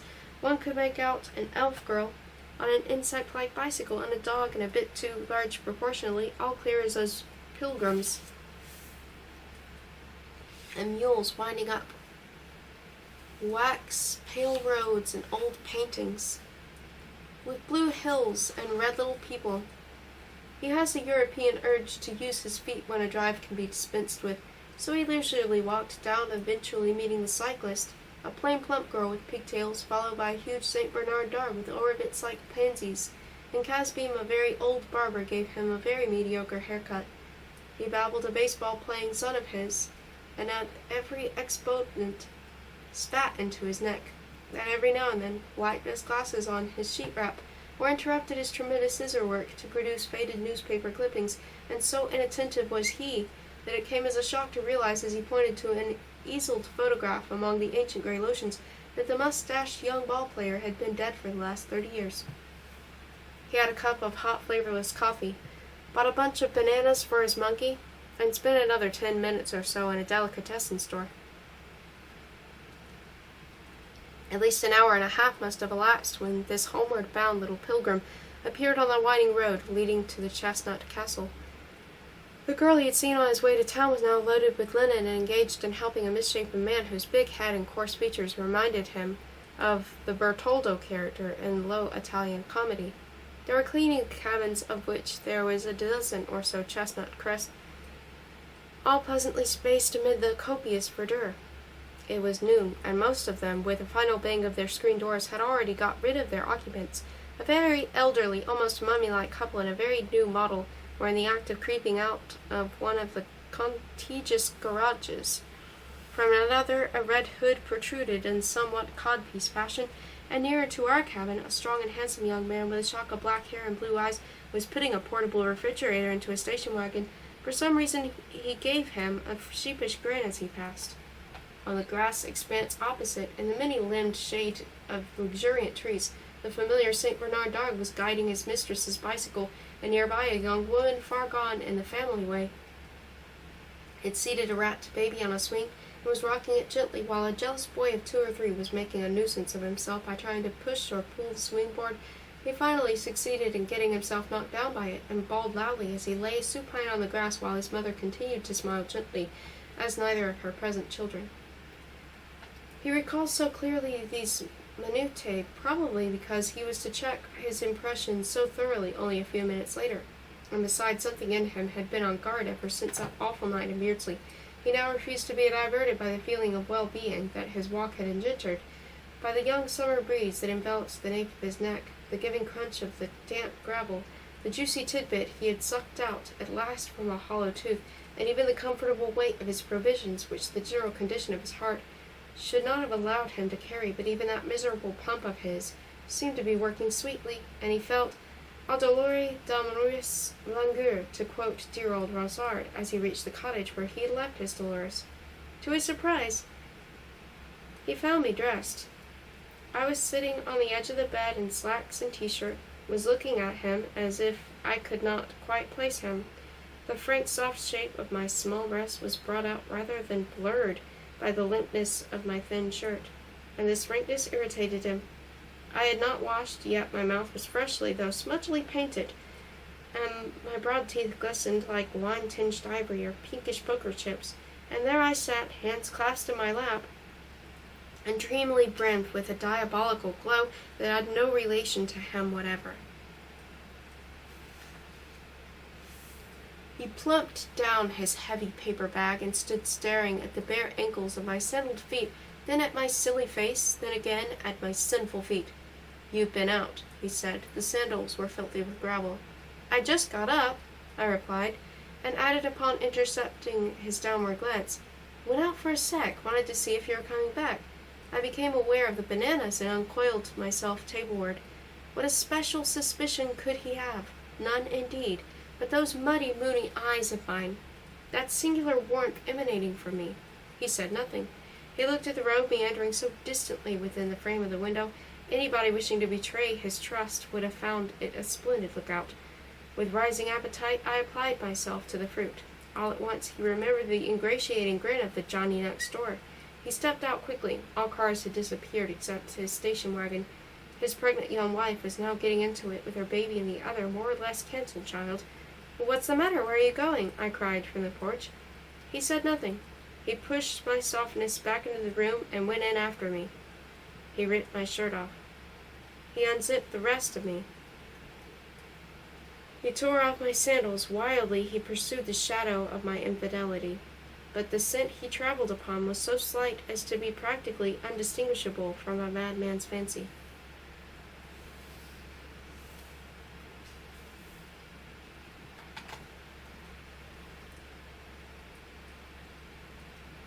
17. Gross Gaston, in his prissy way, had liked to make presents just a prissy wee bit out of the ordinary, or so he prissily thought.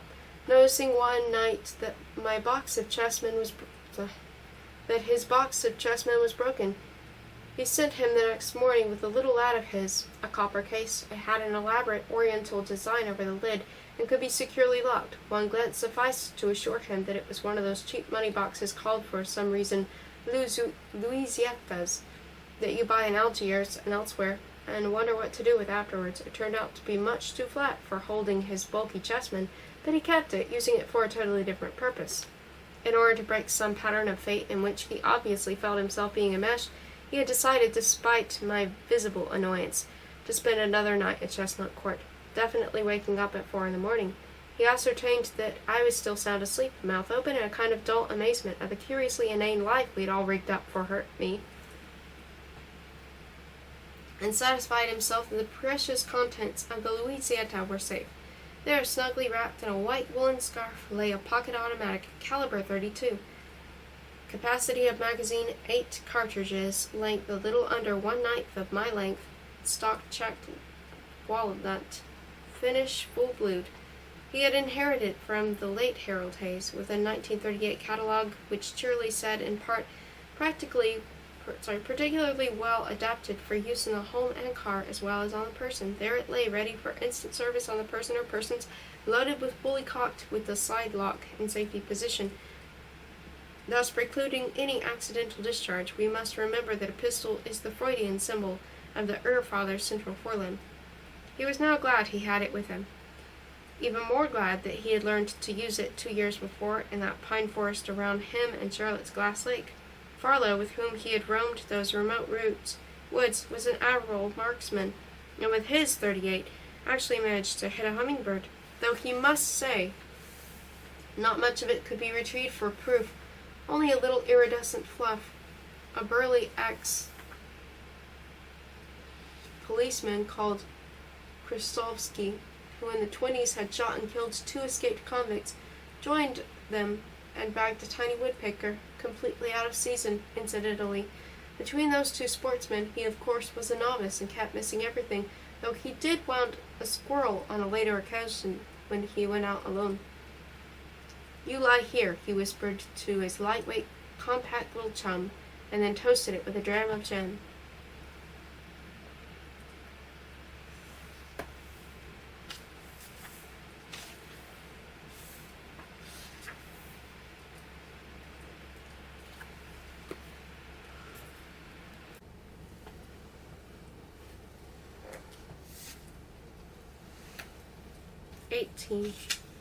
The readers must now forget chestnuts and colts, and accompany us further west. The following days were marked by a number of great thunderstorms, or perhaps there was but one single storm which progressed across country in ponderous frog leaps, and which we could not shake off, just as we could not shake off Detective Trapp. For it was during those days that the problem of the Aztec Red convertible presented itself to him, and quite overshadowed the themes of My Lovers. Queer, he who was jealous of every male we met. Queer, how he misinterpreted the designations of doom. Perhaps he had been lulled by my modest behavior in winter, and anyway, it would have been too foolish even for lunatics to suppose another Humbert was avidly following Humbert and Humbert's nymphette with Jovian fireworks over the great and ugly plains. He surmised, donc, that the red yak, keeping behind us at a discreet distance mile after mile, was operated by a detective whom some busybody had hired to see what exactly Humbert was doing with that minor stepdaughter of his.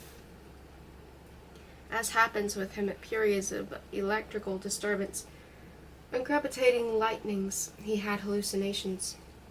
Maybe they were more than hallucinations. He does not know what she or he or both had put into his liquor, but one night he felt sure somebody was tapping on the door of our cabin, and he flung it open and noticed 2 things: that he was stark naked, and that white glistening in the rain dripping darkness, there stood a man holding before his face the mask of jutting chin, a grotesque sleuth in the funnies. He emitted a muffled guffaw and scurried away, and he reeled back into his room, fell asleep again, and he is not even sure to this day that the visit was not a drug-provoked dream. He has thoroughly studied Trapp's type of humor, and this might have been a plausible example. Oh, crude and absolutely ruthless. Somebody, he imagined, was making money on those masks of popular monsters and morons. Did he see next morning 2 urchins rummaging in a garbage can and trying on jutting chin? He wonders. It may all have been a coincidence, due to atmospheric conditions, he supposes. Being a murderer with a sensual but incomplete and unorthodox memory, he cannot tell you, ladies and gentlemen, the exact day when he first knew with utter certainty that the red convertible was following us. He does remember, however, the first time he saw its driver quite clearly. He was proceeding slowly one afternoon through torrents of rain and kept seeing that red ghost swimming and shivering with lust in his mirror, when presently the deluge dwindled to a patter and then was suspended altogether. With a swishing sound, a sunburst swept the highway, and needing a pair of new glasses, he pulled up at a filling station.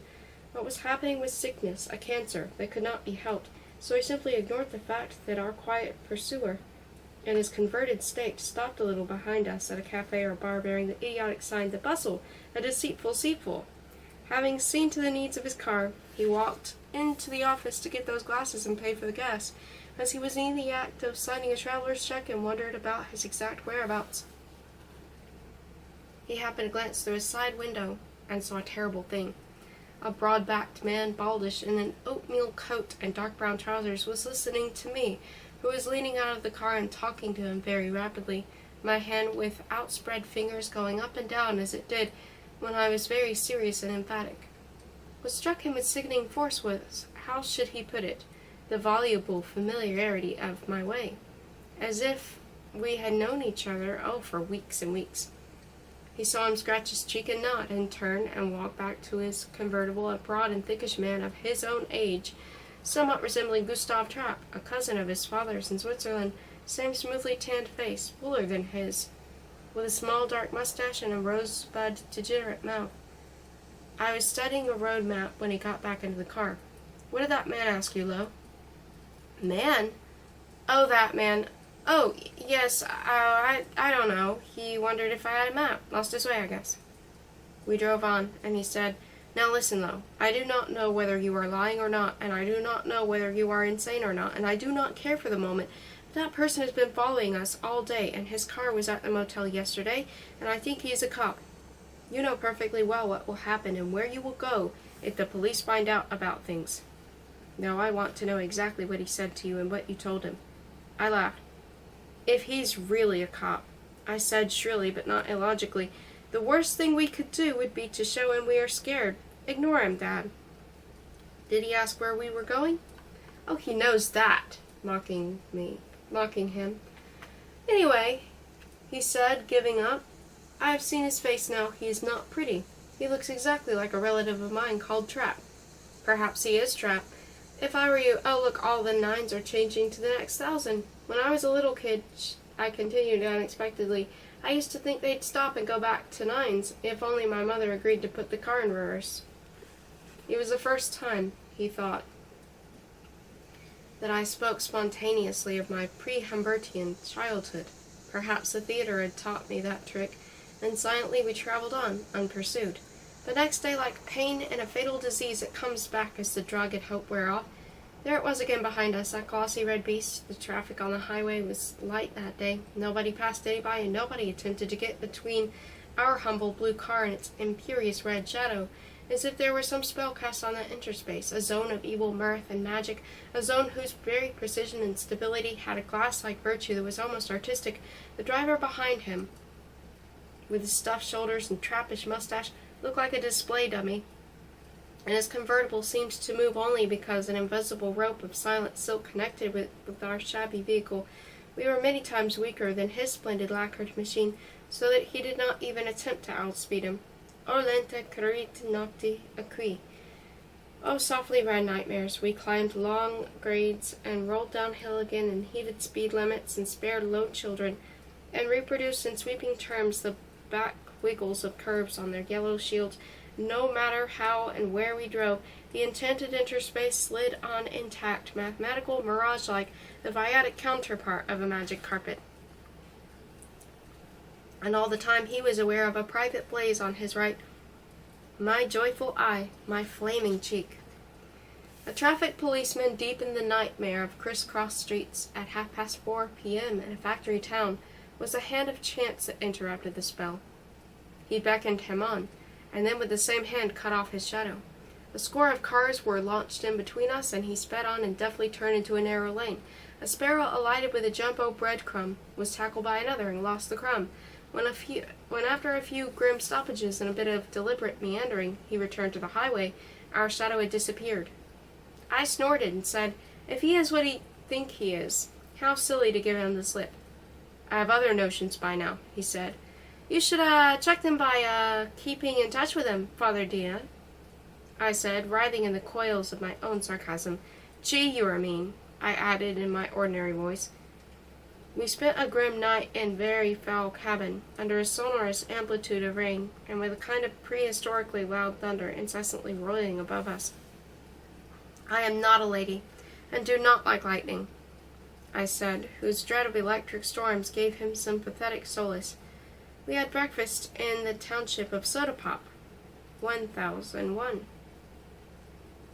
Judging by the terminal figure, he remarked. Fat Face is already here.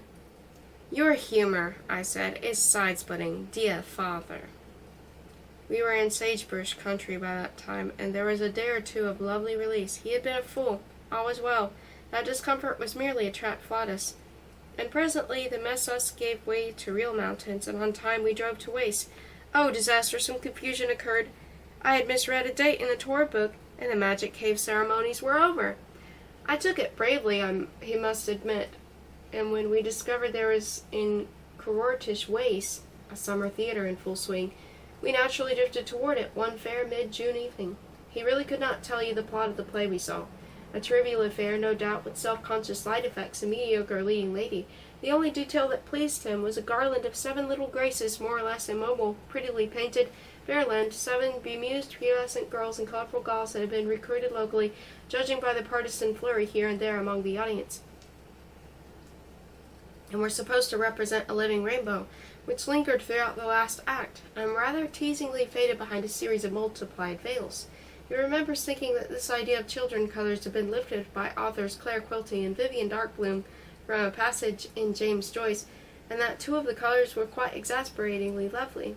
Orange, who kept fidgeting all the time, and Emerald, who, when her eyes got used to the pitch-black pit, were all heavily set, suddenly smiled at her mother, her protector.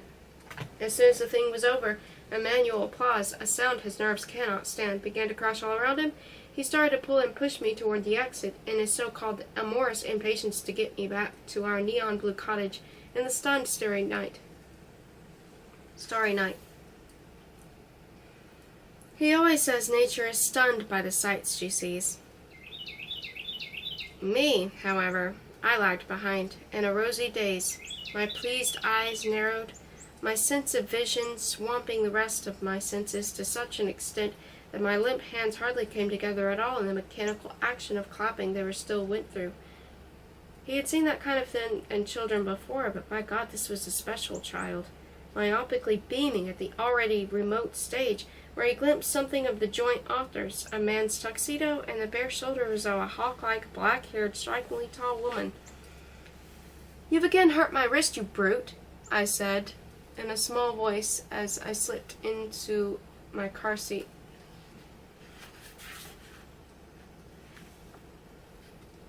"I am dreadfully sorry, my darling, but my own ultraviolet darling," he said, unsuccessfully trying to catch my elbow, and he added, to change the conversation, to change the direction of fate. Oh God. Vivian is quite a woman. I am sure we saw her yesterday in that restaurant in Soda Pop. Sometimes, I said, you are quite revoltingly dumb. First, Vivian is the male author, the gal author is Claire, and second, she is 40, married, and has blood. I thought, he said, kidding me, Quilty was an ancient flame of yours in the days when you loved me in sweet old Ramsdale. What? I countered, my features working. The fat dentist? You must keep confusing me with some other fast little article. And he thought to himself how those fast little articles forget everything, while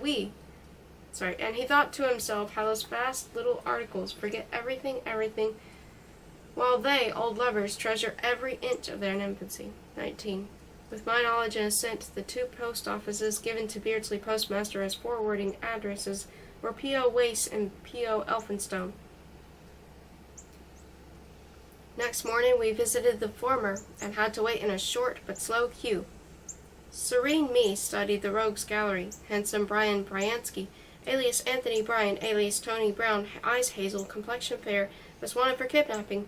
A sad-eyed old gentleman's faux pas was mail fraud, and as if that were not enough, he was cursed with deformed arches. Solon Silverman came with caution. Is believed armed, should be considered extremely dangerous if you want to make a movie out of his book. Have one of these faces gently melt into his own while he looks. And moreover, there was a smudgy snapshot of a missing girl, age 14, wearing brown shoes, when last seen rhymes. Please notify Sheriff Buller. He forgets his letters. As to mine, there was my report, and a very special-looking envelope. This he deliberately opened and perused its contents. He concluded that he was doing the fourth scene, since I did not seem to mind, and drifted toward the newsstand near the exit. Me. Well, the play was a grand success.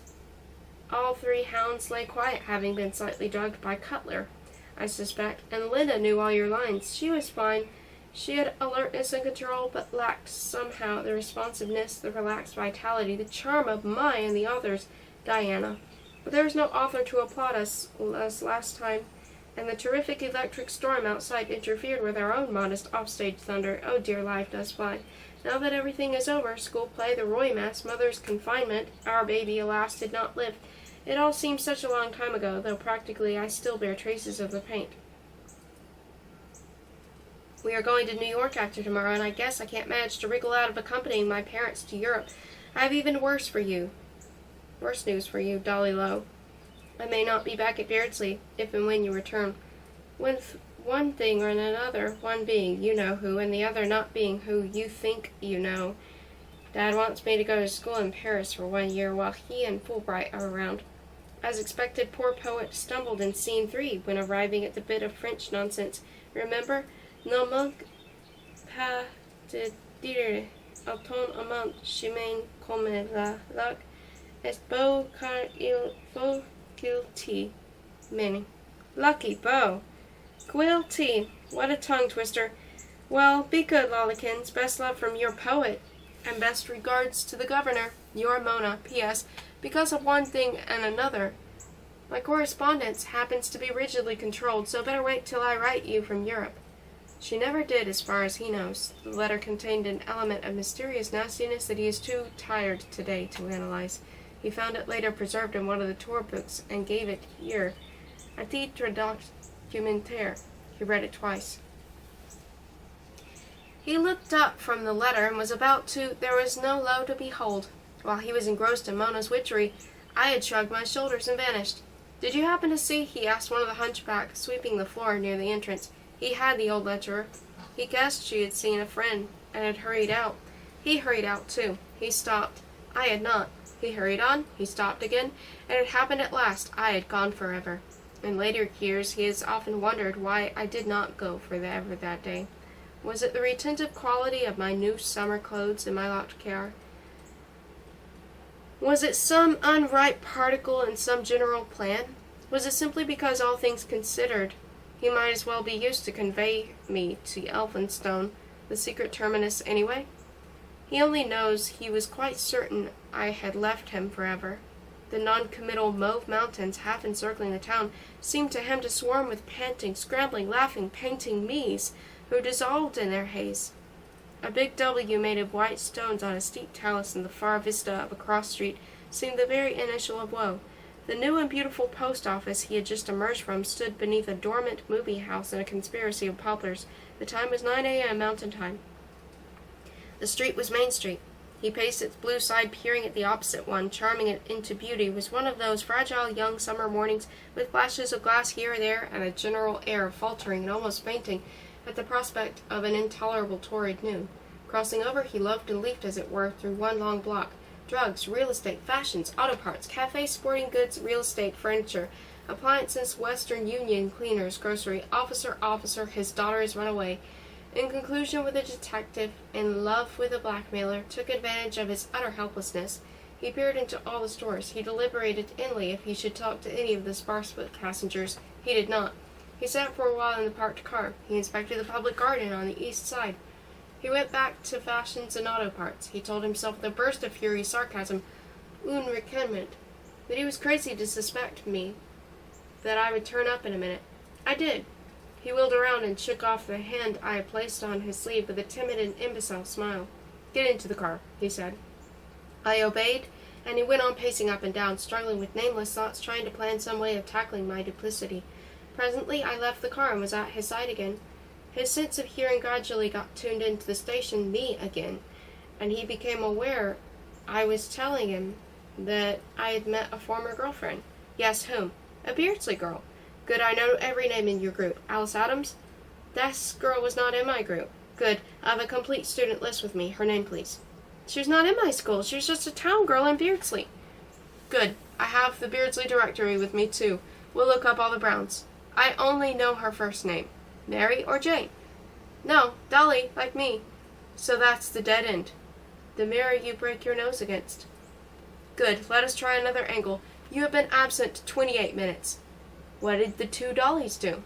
We went to a drugstore. And you had there? Oh, just a couple of Cokes. Careful, Dolly, we can check that, you know. At least she had. I had a glass of water. Good. Was it that place there? Sure. Good. Come on, we'll grill a soda jerk. Wait a sec. Come to think, it might have been further down, just around the corner. Come on, all the same. Go in, please. We'll see. Opening a changed telephone book. Dignified funeral service. No, not yet. Here we are. Druggist's retail. Hill Drugstore. Larkin's Pharmacy, and two more.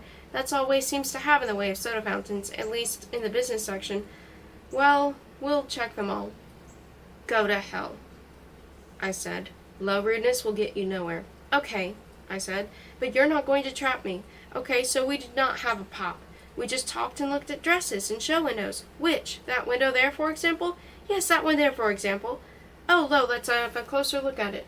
It was indeed a pretty sight. A dapper young fellow was a vacuum-cleaning carpet of sorts, upon which stood two figures that looked as if some blast had just worked havoc with them. One figure was stark naked, wigless, and armless.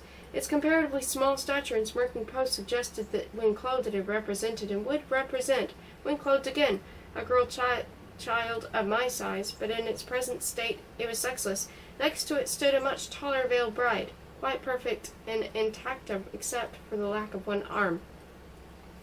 On the floor at the feet of these damsels, where the man crawled about laboriously with his cleaner, there lay a cluster of 3 slender arms and a blonde wig. 2 of the arms happened to be twisted and seemed to suggest a clasping gesture of horror and supplication. Look, Lo, he said quietly. Look well. Is not that a rather good symbol of something or other? However, he went on as we got back into the car, I have taken certain precautions. Here, delicately opening the glove compartment, on this pad, I have our boyfriend's car number. He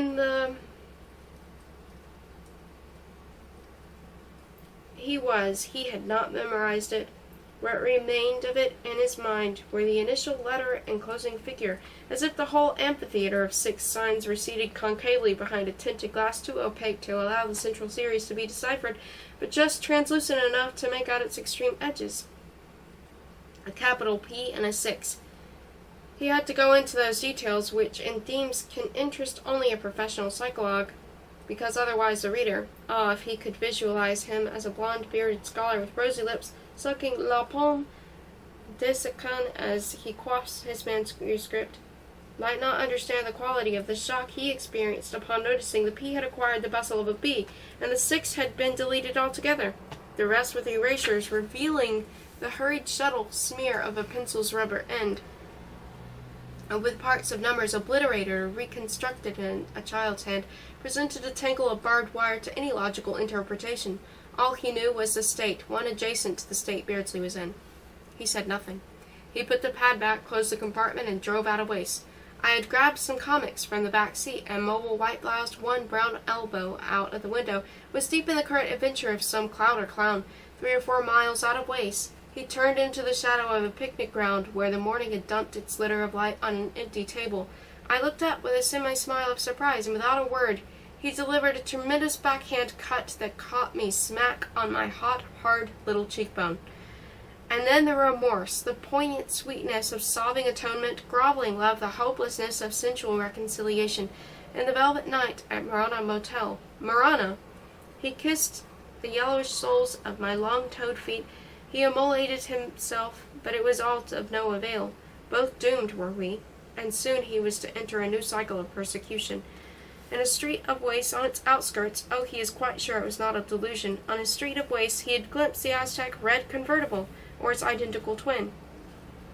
Instead of trap, it contained 4 or 5 loud young people of several sexes, but he said nothing. After Waste a totally new sensation arose. For a day or 2 he enjoyed the mental emphasis with which he told himself that we were not and never had been followed, and then he became sickeningly conscious that Trap had changed his tactics, was still with us, in this or that rented car. A veritable Proteus of the highway, with bewildering ease, he switched from one vehicle to another. This technique implied the existence of garages specializing in stage automobile operations, but he never could discover the remises he used. He seemed to patronize at first the Chevrolet genus, beginning with a Campus Cream convertible, then going on to a small Horizon Blue sedan, and thenceforth fading into Surf Gray and Driftwood Gray. Then he turned to other makes that passed through a pale dull rainbow of paint shades, and one day he found himself attempting to cope with the subtle distinction between our own dream blue Melmoth and the crust blue Oldsmobile he had rented. Grays, however, remained his favorite cryptochromism, and in agonizing nightmares he tried in vain to sort out properly such ghosts as Chrysler's Shell Gray, Chevrolet's Thistle Gray, Dodge's French Gray. The necessity of being constantly on the lookout for his little mustache and open shirt, or for his baldish pate and broad shoulders, led him to a profound study of all the cars on the road. Behind, before, alongside, coming, going, every vehicle under the dancing sun, the quiet vacationist's automobile, with a box of tender-touched tissues in the back window, the recklessly speeding jalopy full of pale children with a shaggy dog's head protruding, and a crumpled mudguard, the bachelor's tutor sedan crowded with suits on hangers, with a huge fat house trailer weaving in front, immune to the Indian file of a fury boiling behind it, the car with the young female passenger politely perched in the middle of the front seat to be closer to the young male driver, the car carrying on its roof a red boat bottom up, the gray car slowing up before us, the gray car catching up with us. We were in mountain country somewhere between Snow and Champion, and rolling down an almost imperceptible grade when he had his next distinct view of Detective Paramore Trap. The gray mist behind us had deepened and concentrated into the compactness of a Dominion blue sedan. All of a sudden, as if the car he drove responded to his poor heart's pains, we were slithering from side to side with something making a helpless plap, plap, plap under us. "You got a flat, mister," I said cheerfully. He pulled up near a precipice. I folded my arms and put my foot on the dashboard. He got out and examined the right rear wheel. The base of its tire was sheepishly and hideously square. Trap had stopped some 50 yards behind us. His distant face formed a grease spot of mirth. This was his chance. He started to walk towards him, with the brilliant idea of asking him for a jack, though he had one. He backed a little. He stubbed his toe against a stone, and there was a sense of general laughter. Then a tremendous truck loomed from behind Trap and thundered by him, and immediately after he heard it utter a convulsive honk. Instinctively he looked back and saw his own car gently creeping away. He could make out me ludicrously at the wheel, and the engine was certainly running, though he remembered he had cut it but not applied the emergency brake, and during the brief space of throb time that it took him to reach the croaking machine which came to a standstill at last, it dawned upon him that during the last 2 years little me had had ample time to pick up the rudiments of driving. As he wrenched the door open, he was GD sure that I had started the car to prevent him from walking up the trap.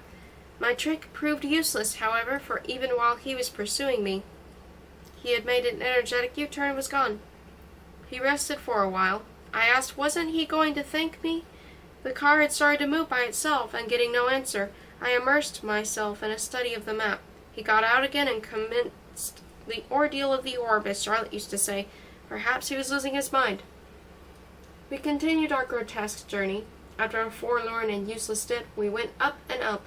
On a steep grade, he found himself behind the gigantic truck that had overtaken us. It was now growing up a winding road. It was impossible to pass.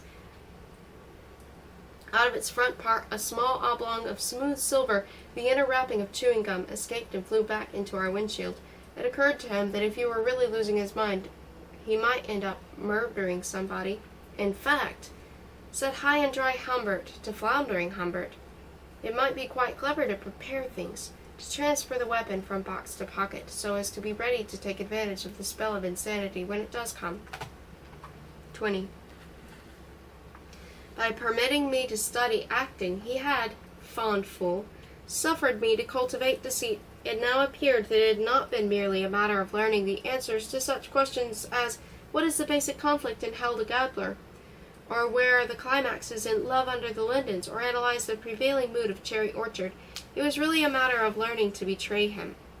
How he deplored now the exercises in sensual simulation that he had so often seen me go through in our Beardsley parlor, when he would observe from me, from some strategic point, while I, like a hypnotic subject or a performer in a mystic rite, produce sophisticated versions of infantile make-believe by going through the mimetic actions of hearing a moan in the dark, seeing for the first time a brand new young stepmother, tasting something I hated, such as buttermilk, smelling crushed grass in a lush orchard, or touching mirages of objects with my sly, slender girl-child hands. Among his papers, he still has a mimeograph sheet suggesting tactile drill. Imagine yourself picking up and holding a ping-pong ball, an apple, a sticky date, a new flannel-fluffed tennis ball, a hot potato, an ice cube, a kitten, a puppy, a horseshoe, a feather, a flashlight. Knead with your fingers the following imaginary things: a piece of bread, India rubber, a friend's aching temple, a sample of velvet, a rose petal. You are a blind girl.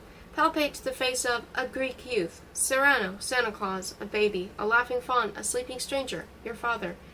But I have been so pretty in the weaving of those delicate spells, in the dreamy performance of my enchantments and duties, on certain adventurous evenings in Beardsley. He had also had me dance for him, with the promise of some treat or gift. And although these routine leg-parted leaps of mine were more like those of a football cheerleader than like the languorous and jerky motions of a Parisian petit rat, the rhythms of me not quite nubile limbs had given him pleasure. But all that was nothing, absolutely nothing, to the indescribable itch of rapture that my tennis game produced in him, the teasing, delirious feeling of teetering on the very brink of unearthly order and splendor. Despite my advanced age, I was more of an infant than ever, with my apricot-colored limbs and my sub-teen tennis togs. Winged gentleman, no hereafter is acceptable if it does not produce me as I was then, in that Colorado resort between Snow and Elphinstone, with everything right: the white, wide little boy shorts, the slender waist, the apricot midriff, the white breast kerchief whose ribbons went up and encircled my neck to end behind in a dangling knot, leaving bare my gaspingly young and adorable apricot shoulder blades, with that pubescence and those lovely gentle bones, and the smooth downward tapering back. My cap had a white peak. My racket had cost him a small fortune. Idiot, triple idiot. He could have filmed me. He would have had me now with him, before his eyes, in the projection room of his pain and despair. I would wait and relax for a bar or two of white-lined time before going into the act of serving, and even bounce the ball once or twice and prowl the ground a little, always at ease, always rather vague about the score, always cheerful, as I so seldom was in the dark life I led at home. My tennis was the highest point to which he can imagine a young creature bringing the art of make-believe, although he dare says, for me, it was the very geometry of basic reality. The exquisite clarity of all my movements had its auditory counterpart in the pure ringing sound of my every stroke. The ball, when it entered my aura of control, became somehow wider, its resilience somehow richer, and the instrument of precision I had used upon it seemed inordinately prehensile and deliberate at the moment of clinging contact. My form was indeed an absolutely perfect imitation of absolutely top-notch tennis, without any utilitarian results. As Adusa's sister, Electra Gold, a marvelously young coach, said to him once while he sat on a pulsating hard bench watching Dolores Hayes toying with Linda Hall and being beaten by her, "Dolly has a magnet in the center of her racket guts, but why the heck is she so polite? Ah, Electra, what did it matter with such grace?" He remembers that the very first game he watched being drenched with an almost painful convulsion of beauty and assimilation. His Lolita had a way of raising my bent left knee at the ample and springy start of the service cycle, when they were developed and hang in the sun for a second, a vital web of balance between toed foot, pristine armpit, burnished arm, and far back flung racket. As I smiled up with gleaming teeth at the small globe suspended so high in the zenith of the powerful and graceful cosmos I had created for the express purpose of falling upon it with a clean, resounding crack of my golden whip. It had, that serve of mine, beauty, directness, youth, a classical purity of trajectory, and was, despite its spanking pace, fairly easy to return, having as it did no twist or sting to its long, elegant hop. That he could have all my strokes, all my enchantments, immortalized in segments of celluloid, makes him moan today with frustration. They would have been so much more than the snapshots he burned. My overhead volley was related to my service as the envoy is to the ballade, for I had been trained, his pet, to patter up at once the net on my nimble, vivid, white-shod feet. There was nothing to choose between my forehand and backhand drives. They were mirror images of one another. His very loins still tingled with those pistol reports, repeated by crisp echoes and electric cries. One of the pearls of my game was a short half-volley that Ned Leadham had taught me in California. I preferred acting to swimming and swimming to tennis, yet he insisted that had not something within me been broken by him, not that he realized it then, I would have had on the top of my perfect form the will to win, and would have become a real girl champion. Dolores with 2 rackets under my arm in Wimbledon. Dolores endorsing a dromedary. Dolores turning professional. Dolores acting a girl champion in a movie. Dolores and my gray, humble, hushed husband coach, old Humbert. There was nothing wrong or deceitful in the spirit of my game, unless one considered my cheerful indifference toward its outcome as the fate of an infant. Me, who is so cruel and crafty in everyday life, revealed an innocence, a frankness, a kindness of ball pacing, that permitted a second-rate but determined player, no matter how uncouth and incompetent, to poke and cut his way to victory.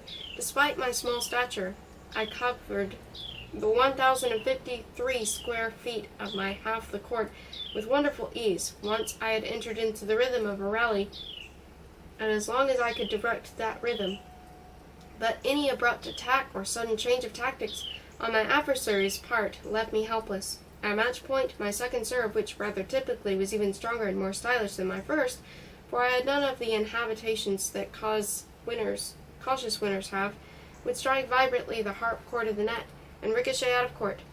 The polished gem of my drop shot was snapped up and put away by an opponent who seemed four-legged and wielded a crooked paddle.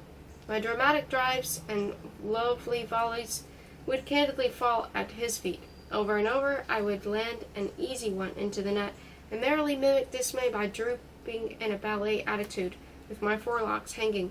So sterile were my grace and whimper that I could not even win from panting him and his old-fashioned lifting drive. He supposes he is especially susceptible to the magic of games, and his chess sessions with Gaston. He saw the board as a square pool of limpid water with rare shells and stratagems rosily visible upon the smooth, tessellated bottom, which to his confused adversary was all ooze and squid cloud.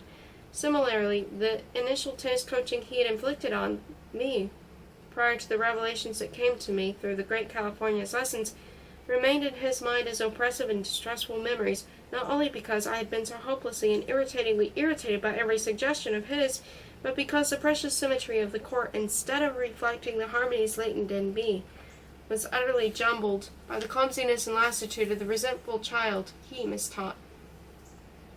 Now things were different, and on that particular day, in the pure air of Champion, Colorado, on that admirable court, at the foot of steep stone stairs leading up to Champion Hotel, where we had spent the night, he felt he could rest from the nightmare of unknown betrayals within the innocence of my style, of my soul, of my essential grace.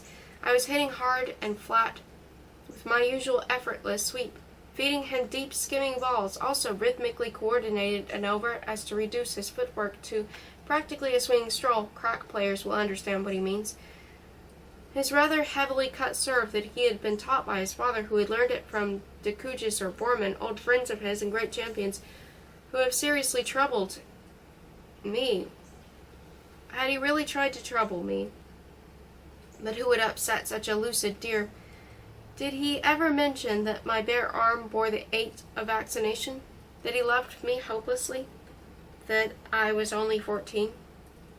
An inquisitive butterfly passed, dipping between us, 2 people in tennis shorts, a red-haired fellow only about 8 years his junior, with sunburnt, bright pink shins, and an indolent dark girl with a moody mouth and hard eyes, about 2 years my senior, appeared from nowhere. As is common with dutiful tyros, their rackets were sheathed and framed, and they carried them not as if they were the natural and comfortable extensions of certain specialized muscles, but hammers and blunderbusses or wimbles, or his own dreadful cumbersome sins. Rather unceremoniously seating themselves near his precious coat, on a bench adjacent to the court, they fell to admiring very vocally a rally of some 50 exchanges that I innocently helped him to foster and uphold, until there occurred a syncope in the series, causing me to gasp as my overhead smash went out of court, whereupon I melted into winsome merriment, his golden pet. He felt thirsty by then, walked to the drinking fountain. There Red approached him, and in all humility suggested a mixed double.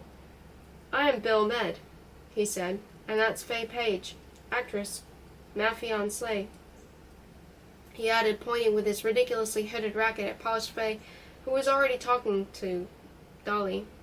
He was about to reply, "Sorry, but," for he hates to have his filly involved in the chops and jabs of cheap bunglers, when a remarkably melodious cry diverted his attention. A bellboy was tripping down steps from the hotel to our court and making him signs. He was wanted, if you please, on an urgent long-distance call, so urgent, in fact, that the line was being held for him. "Certainly." He got into his coat, inside pocket heavy with pistol, and told me that he would be back in a minute. I was picking up a ball in the continental foot racket way, which was one of the few nice things he had taught me, and smiled. I smiled at him. An awful calm kept his heart afloat as he followed the boy out to the hotel. This, to use an American term, in which discovery, retribution, torture, death, eternity appear in the shape of a singularly repulsive nutshell, was it. He had left me in mediocre hands, but it hardly mattered now. He would fight, of course. Oh, he would fight. Better destroy everything than surrender me. Yes, quite a climb. At the desk, a dignified Roman-nosed man, with, he suggests, a very obscure past might reward investigation, handed him a message in his own hand. The line had not been held after all. The note said, "Mr. Humbert, the head of Birdsley school called Summer Residence Birdsley 28282. Please call back immediately. Highly important." He folded himself into a booth, took a little pill, and for about 20 minutes tussled with space spooks. A quartet of precisions gradually became audible. Soprano, there was no such number in Beardsley. Alto, Miss Pratt was on her way to England. Tenor, Beardsley School had not telephoned. Bass, they could not have done so, since nobody knew he was that particular day in Champion, Colorado. Upon his stinging him, the Roman took the trouble to find out if there had been a long-distance call. There had been none. A fake call from some local dial was not excluded. He thanked him. He said, "You bet." After a visit to the Perlingman's room and a stiff drink at the bar, he started on his return march. From the very first terrace, he saw far below, on a tennis court which seemed the size of a schoolchild's ill-wiped slate, Golden me playing at a double. I moved like a fair angel among 3 horrible Balchian cripples. One of these, my partner, while changing sides, jocosely slapped me on the behind with his racket. He had a remarkably round head and wore incongruous brown trousers. There was a momentary flurry. He saw him, and throwing away his racket, his own, scuttled up the slope. He waved his wrists and elbows in would-be comical imitation of rudimentary wings, as he climbed bow-legged to the street where his gray car awaited him. Next moment, he and the grayness were gone. When he came down, the remaining trio were collecting and sorting out the balls. "Mr. Met, who is that person?" Bill and Fay, both looking very solemn, shook their heads. That absurd intruder had butted in to make up a double, hadn't he, Dolly? Dolly. The handle of his racket was still disgustingly warm. Before returning to the hotel, he ushered me into a little alley half smothered in fragrant shrubs with flowers like smoke, and was about to burst into ripe sobs and plead with my imperturbed dream in the most abject manner for clarification, no matter how meretricious, of the slow awfulness enveloping him, when we found ourselves behind the convulsed med twosome, assorted people, you know, meeting among idyllic settings in old comedies. Bill and Fay were both weak with laughter. We had come at the end of their private joke. It did not really matter. Speaking as if it really did not really matter, and assuming apparently that life was automatically rolling on with all its routine pleasures, I said I would like to change into my bathing things and spend the rest of the afternoon at the swimming pool. It was a gorgeous day. Lolita, 21. Lolita, he hears himself crying from a doorway into the sun, with the acoustics of time, domed time, endowing his call and its telltale hoarseness with such a wealth of anxiety, passion, and pain that really it would have been instrumental in wrenching open the zipper of my nylon shroud had I been dead. Lolita. In the middle of a trim, turfed terrace, he found me at last. I had run out before he was ready. Oh, Lolita, there I was, playing with the darned dog and not him. The animal, a terrier of sorts, was losing and snapping up again and adjusting between his jaws a wet little red ball. He took rapid chords with his front paws on the resilient turf, and then would bounce away. He had only wanted to see where I was. He could not swim with his heart in that state, but who cared? And there I was, and there was he, in his robe. And so he stopped calling, but suddenly something in the pattern of my motions, as I dashed this way and that in my Aztec red bathing briefs and bra, struck him. There was an ecstasy, a madness about my frolics that was much too of a glad thing. Even the dog seemed puzzled by the extravagance of my reactions. He put a gentle hand to his chest, as he surveyed the situation. The turquoise blue swimming pool some distance behind the lawn was no longer behind that lawn, but within his thorax, and his organs swam in it like excrements in the blue sea water of Nice. One of the bathers had left the pool, and half concealed by the peacocked shade of trees, stood quite still, holding the ends of the towel around his neck, and following me with his amber eyes.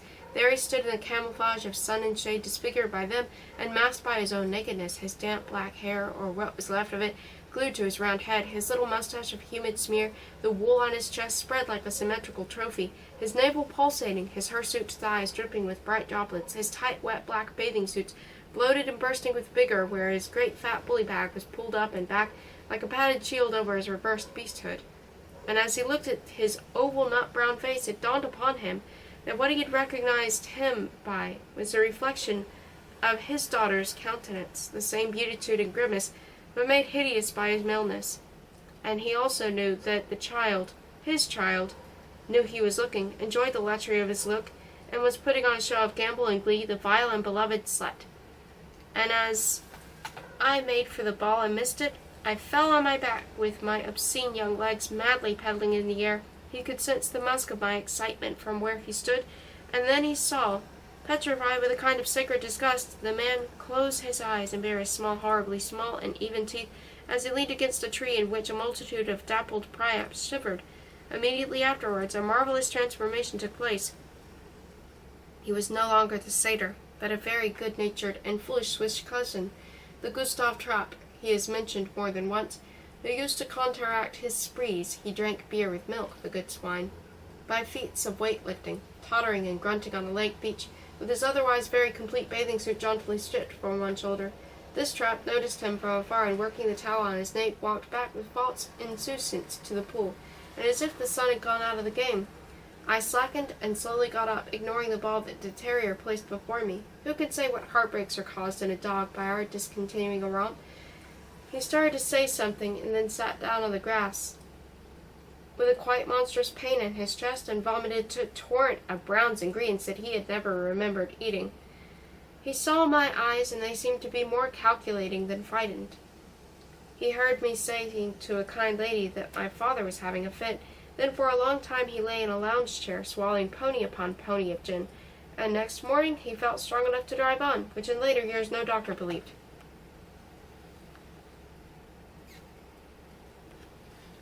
22. The 2-room cabin we had ordered at Silver Spur Court, Elphinstone, turned out to belong to the glossily browned pine log kind that I used to be so fond of in the days of our carefree first journey. Oh, how different things were now.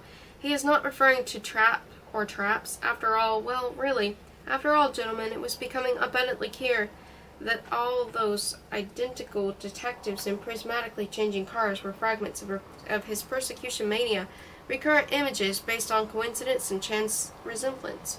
Soyance logiques crowded the cocky Gallic part of his brain and proceeded to rout the notion of a maddened salesman or comedy gangster with stooges persecuting him and hoaxing him, and otherwise taking riotous advantage of his strange relations with the law. He remembered humming his panic away. He remembers evolving even an explanation of the Birdsley telephone call, but if he could dismiss Trapp, he had dismissed his convulsions on the lawn at Champion. He could do nothing with the anguish of knowing that I, to be so tantalizingly, so miserably unattainable, and beloved on the very eve of a new era, where his limbics told him I should stop being an infant, stop torturing him. An additional, abominable, and perfectly gratuitous worry was lovingly prepared for him in Elphinstone. I had been dull and silent during the last lap, 200 mountainous miles, uncontaminated by smoke-gray sleuths or zigzagging zanies. I had hardly glanced at the famous, oddly shaped, splendidly flushed rock which jutted above the mountains, and had been the takeoff for Nirvana on the part of a temperamental showgirl. The town was newly built or rebuilt on the flat floor of a 10,000-foot high valley. It would soon bore me, he hoped, and we would spin on to California, to the Mexican border, to mythical bays, saguaro deserts, Fata Morgans. Jose Lazaro Banoga, as you remember, planned to take his Carmen to the Estados Unis. He conjured up a Central American tennis competition in which Dolores Hayes and various Californian schoolgirl champions would dazzlingly participate. Goodwill tours on that smiling level and eliminate the distinction between passport and sport. Why did he hope we would be happy abroad? A change of environment is the traditional fallacy upon which doomed loves and lungs rely. Miss Hayes, the brisk, brickly-rouged, blue-eyed widow who ran the motor court, asked me if he were the Swiss, perchance, because her sister had married a Swiss ski instructor. He was, whereas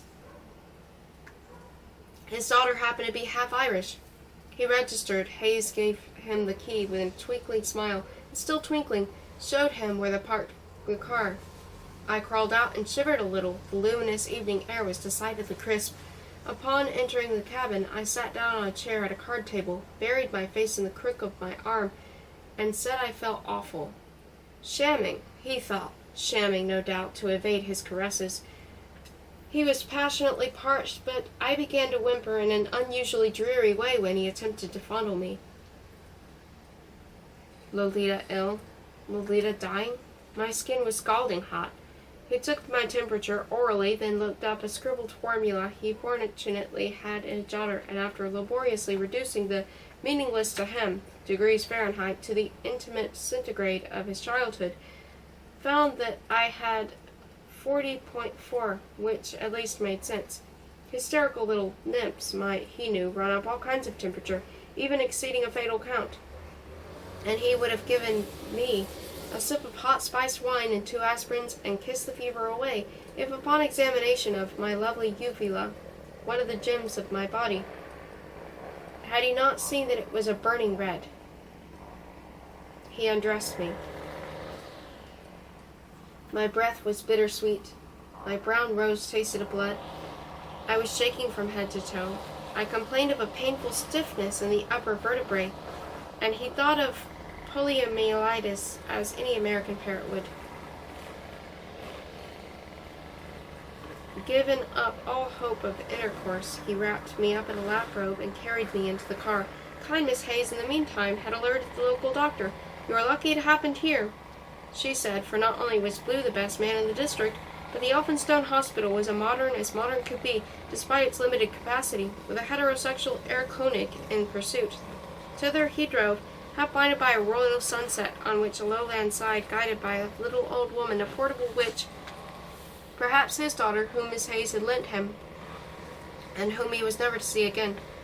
Dr. Blue, whose learning no doubt was infinitely inferior to his reputation, assured him that it was a virus infection, and when he alluded to my comparatively recent flu, curtly said this was another bug. He had 40 such cases on his hands, all of which sounded like the ague of the ancients. He wondered if he should mention with a casual chuckle that his 15-year-old daughter had had a minor accident while climbing an awkward fence with her boyfriend, but, knowing he was drunk, decided to withhold the information till later if necessary. To an unsmiling blonde dog of a secretary, he gave his daughter's age as practically 16.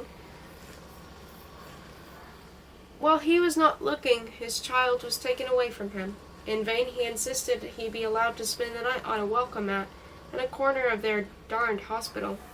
He ran up a constructivistic flights of stairs. He tried to trace his darling so as to tell me I had better not babble, especially if I felt as light-hearted as we all did. At one point, he was rather dreadfully rude to a very young and very cheeky nurse with overdeveloped gluteal parts, and a blazing black eyes of Basque descent, he learned. Her father was an imported shepherd, a trainer of sheepdogs. Finally, he returned to the car and remained in it for he does not know how many hours, hunched up in the dark, stunned by his new solitude, looking out open-mouthed now at the dimly illumined, very square and low hospital building, squatting in the middle of its lawny block.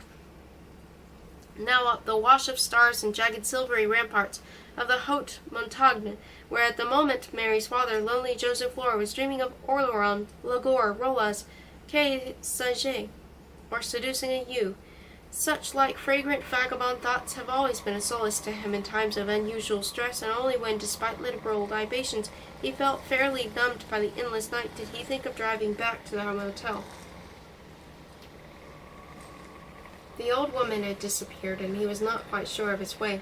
Wide gravel roads crisscrossed drowsy rectangular shadows. He made out what looked like the silhouette of gallows in what was probably a school playground.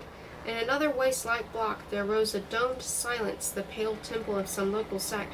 He found the highway at last, and then the motel, where millions of so-called millers, a kind of insect, were swarming around the neon contours of no vacancy, and when at 3 a.m., after one of those untimely hot showers, which like some mordant only help fix a man's despair and weariness, he lay on my bed with smelled of chestnut and roses and peppermint, and the very delicate, very special French perfume he latterly allowed me to use, he found himself unable to assimilate the simple fact that for the first time in 2 years he was separated from his Lolita.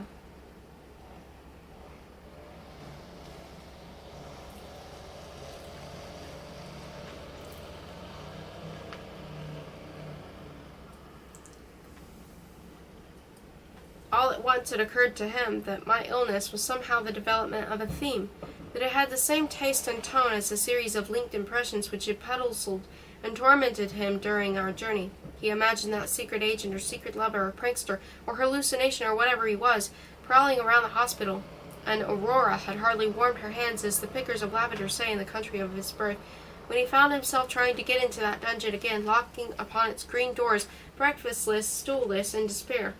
This was Tuesday or Wednesday or Thursday, splendidly reacting like the darling I was to some serum, sparrow sperm or dugong stung. I was much better, and the doctor said that in a couple of days I would be skipping again. Of the 8 times he visited me, the last one alone remained sharply engraved on his mind. It had been a great feat to come, for he felt all hollowed out by the infection that had been by then was at work on him too. None will know the strain it was to carry that bouquet, that load of love, those books that he had traveled 60 miles to buy. Browning's dramatic works, the history of dancing, clowns and columbines, the Russian ballet, flowers of the Rockies, the theater guild anthology, tennis, by Helen Wills, who had won the National Junior Girls Singles at the age of 15, as he was staggering out the door to his daughter's $13 a day private room. Mary Lore, the beastly young part-time nurse who had taken an unconcealed dislike to him, emerged with a finished breakfast tray, placed it with a quick crash on a chair in the corridor, and fundament jigging shot back into the room, probably to warn her poor little Dolores that the tyrannic old father was creeping up upon crepe soles with books and bouquet. The latter he had composed of wild flowers and beautiful leaves gathered with his own gloved hands on a mountain pass at sunrise. He hardly slept at all that fateful week. Feeding his Carmencita well, idly he glanced at the tray. On a yolk-stained plate there was a crumpled envelope. It had contained something, since one edge was torn, but there was no address on it, nothing at all, save a phony armorial design with Ponderosa Lodge in green letters. Thereupon he performed a chasse-crosse with Mary, who was in the act of bustling out again. Wonderful how fast they move and how little they do, those rumpy young nurses. She glowered at the envelope he had put back uncrumpled. "You better not touch," she said, nodding directionally. "Could burn your fingers." Below his dignity to rejoin. All he said was, "Je croyais que c'est un bill, not a billet doux." Then entering the sunny room to me, "Bonjour, mon petit." "Dolores," said Mary Lore, entering with him, past him, through him, the plump and blinking, and starting to fold very rapidly a white flannel blanket as she blinked. "Dolores, your pappy thinks you are getting letters from my boyfriend." "It's me," smugly tapping herself on the small gilt cross she wore, "gets them. and my pappy can parlez-vous as well as yours." She left the room, Dolores so rosy and russet, lips freshly painted, hair brilliantly brushed, bare arms straightened out on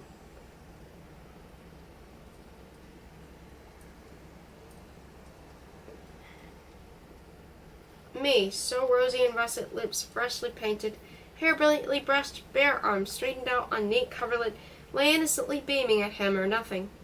On the bed table, next to the paper napkin and a pencil, my topaz ring burned in the sun. "What gruesome funeral flowers," I said. "Thanks all the same, but do you mind very much cutting out the French? It annoys everybody."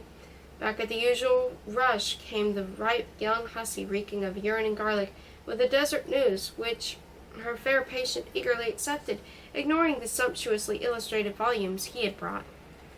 "My sister Anne," said Mary, topping information with afterthought, "works at the Ponderosa place." Poor Bluebeard. Those brutal brothers. "Est-ce que tu ne m'aimes plus, ma Carmen?" She never had. At the moment he knew his love was as hopeless as ever, but he also knew the two girls were conspirators plotting in Basque or Zimverian against his hopeless love. He shall go further to say that I was playing a double game, since I was also fooling sentimental Mary, whom I had told he supposed that I wanted to dwell with her fun-loving young uncle, and not with cruel, melancholy him, and another nurse whom he never identified, and the village idiot who carted cots and coffins into the elevator, and the idiotic green lovebirds in a cage in the waiting room, all were in the plot, the sordid plot. He supposed Mary thought comedy father, Professor Herm Bertoldi, was interfering with the romance between Dolores and her father's substitute, roly-poly Romeo, for you were rather lardy, you know, Rome, despite all that snow and joy juice. His throat hurt. He stood swallowing at the window and stared at the mountains, at the romantic rock high up in the smiling, plodding sky. "My Carmen," he said. He used to call me that sometimes. "We shall leave this rural sore town as soon as you get out of bed. Incidentally, I want all my clothes," said the Gentanilla, humping up my knees and turning to another page. "Because really," he continued, "there is no point in staying here. There is no point in staying anywhere," I said. He lowered himself into a cretonne chair, and opening the attractive botanical work, attempted in the fever-humming hush of the room to identify his flowers. This proved impossible. Presently a musical bell softly sounded somewhere in the passage. He does not think they have more than a dozen patients. 3 or 4 were lunatics, as I had cheerfully informed him earlier, in that show place of a hospital, and the staff had much to leisure. However, likewise for reasons of show, regulations were rigid. It is also true that he kept coming at the wrong hours. Not without a secret flow of dreamy malice. Visionary Mary, next time it will be une belle dame tout en bleu, floating through Roaring Gulch, plucked him by the sleeve to lead him out. He looked at her hand. It dropped. As he was leaving voluntarily, I reminded him to bring me next morning. I did not remember where the various things I wanted were. "Bring me," I cried, out of sight already, door on the move, closed, the new gray suitcase in Mother's trunk, but by next morning he was shivering and boozing and dying in the motel bed I had used for just a few minutes, and the best he could do under the circular and dilating circumstances was to send the 2 bags over with the widow's beau, a robust and kindly trucker. He imagined me displaying my treasures to Mary. No doubt he was a little delirious, and on the following day he was still a vibration rather than a solid, for when he looked out of the bathroom window at the adjacent lawn, he saw my beautifully young bicycle propped up there on its support, the graceful front wheel looking away from him, as it always did, and a sparrow perched on the saddle. But it was the landlady's bike, and smiling a little and shaking his poor head over his fond fancies, he tottered back to his bed and lay as quiet as a saint. Saint, forsooth! While brown Dolores, on a patch of sunny green, with Senchica reading stories in a movie magazine, which was represented by numerous specimens wherever Dolores landed. And there was some great national celebration in town, judging by the firecrackers, veritable bombs that exploded all the time. And at 5 minutes to 2 p.m., he heard the sound of whistling lips nearing the half-opened door of his cabin, and then a thump upon it. It was Big Frank. He remained framed in the open door, one hand on its jamb, leaning forward a little. "Howdy, Nurse Laura was on the telephone. She wanted to know was he better, and would he come today?" At 20 paces Frank used to look a mountain of help. and 5 as now. He was a ruddy mosaic of scars, had been blown through a wall overseas, but despite nameless injuries, he was able to man a tremendous truck, fish, hunt, drink, and buoyantly dally with the roadside ladies. That day, either because such a great holiday or simply because he wanted to divert a sick man, he had taken off the glove he usually wore on his left hand, the one pressing against the side of the door, and revealed to the fascinated sufferer not only the entire lack of fourth and fifth fingers, but also a naked girl, with cinnabar nipples and indigo delta charmingly tattooed on the back of his crippled hand, its index and middle digit making her legs, while his wrist bore her flower-crowned head. Oh, delicious, reclining against the woodwork like some sly fairy.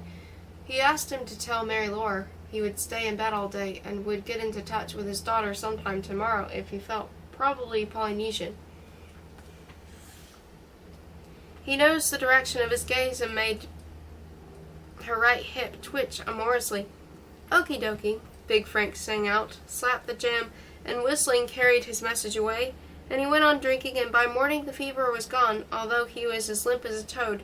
He put on the purple dressing gown over his maize-yellow pajamas and walked over the office telephone. Everything was fine. A bright voice informed him that yes, everything was fine. His daughter had checked out the day before, around 2. Her uncle, Mr. Gustave, had called for her with a cocker spaniel pup and a smile for everyone, and a black Cadillac, and had paid Dolly's billing cash, and told him to tell him he should not worry and keep warm. They were at Grandpa's ranch, as agreed. Elphinstone was, and he hopes still is, a very cute little town. It was spread like a moquette, with its neat green wool trees and red-roofed houses over the valley floor, and he thinks he must have alluded earlier to its model school and temple and spacious rectangular blocks, some of which were, curiously enough, just unconventional pastures with a mule or unicorn, gazing in the young July morning mist. Very amusing. At one growled, groaning, sharp turn, he sideswiped a parked car, but said to himself as telepathically he hoped, to his gesticulating owner that he would return later, address Bird School, Bird, new Bird. The gin kept his heart alive, but bemazed by his brain, and after some lapses and losses common to dream sequences, he found himself in the reception room, trying to beat up the doctor and roaring at people under chairs, and clamoring for Mary, who luckily for her was not there.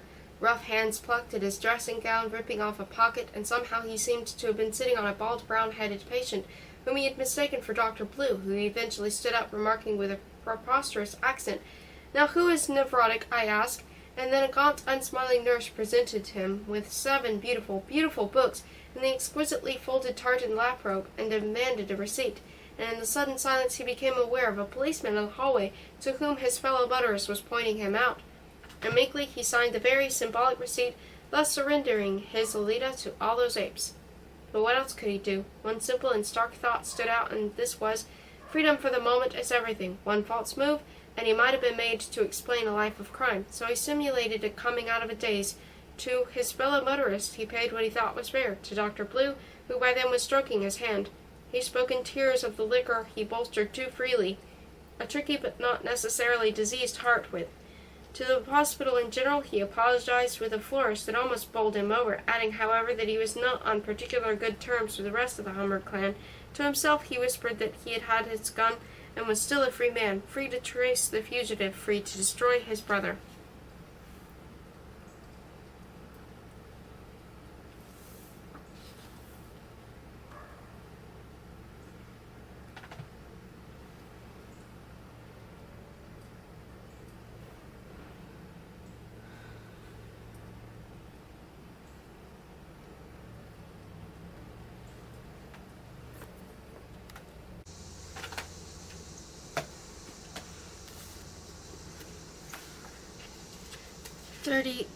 '23.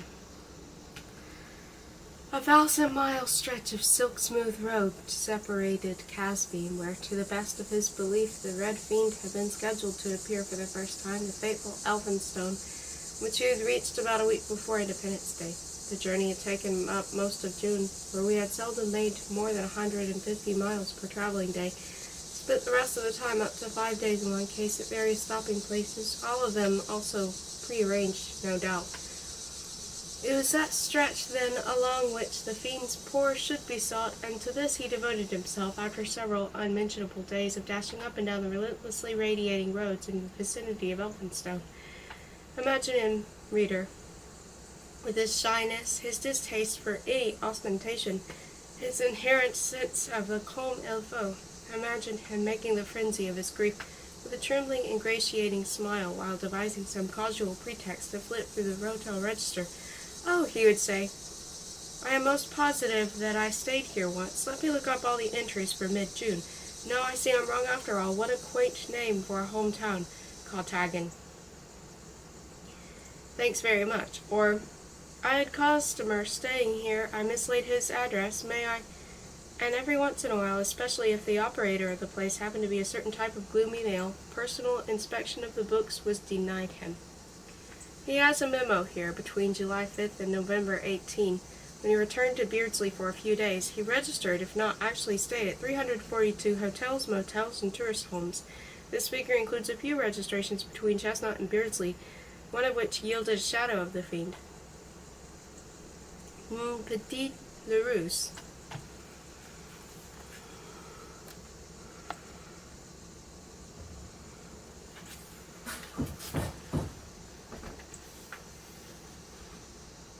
Ill. He had the space,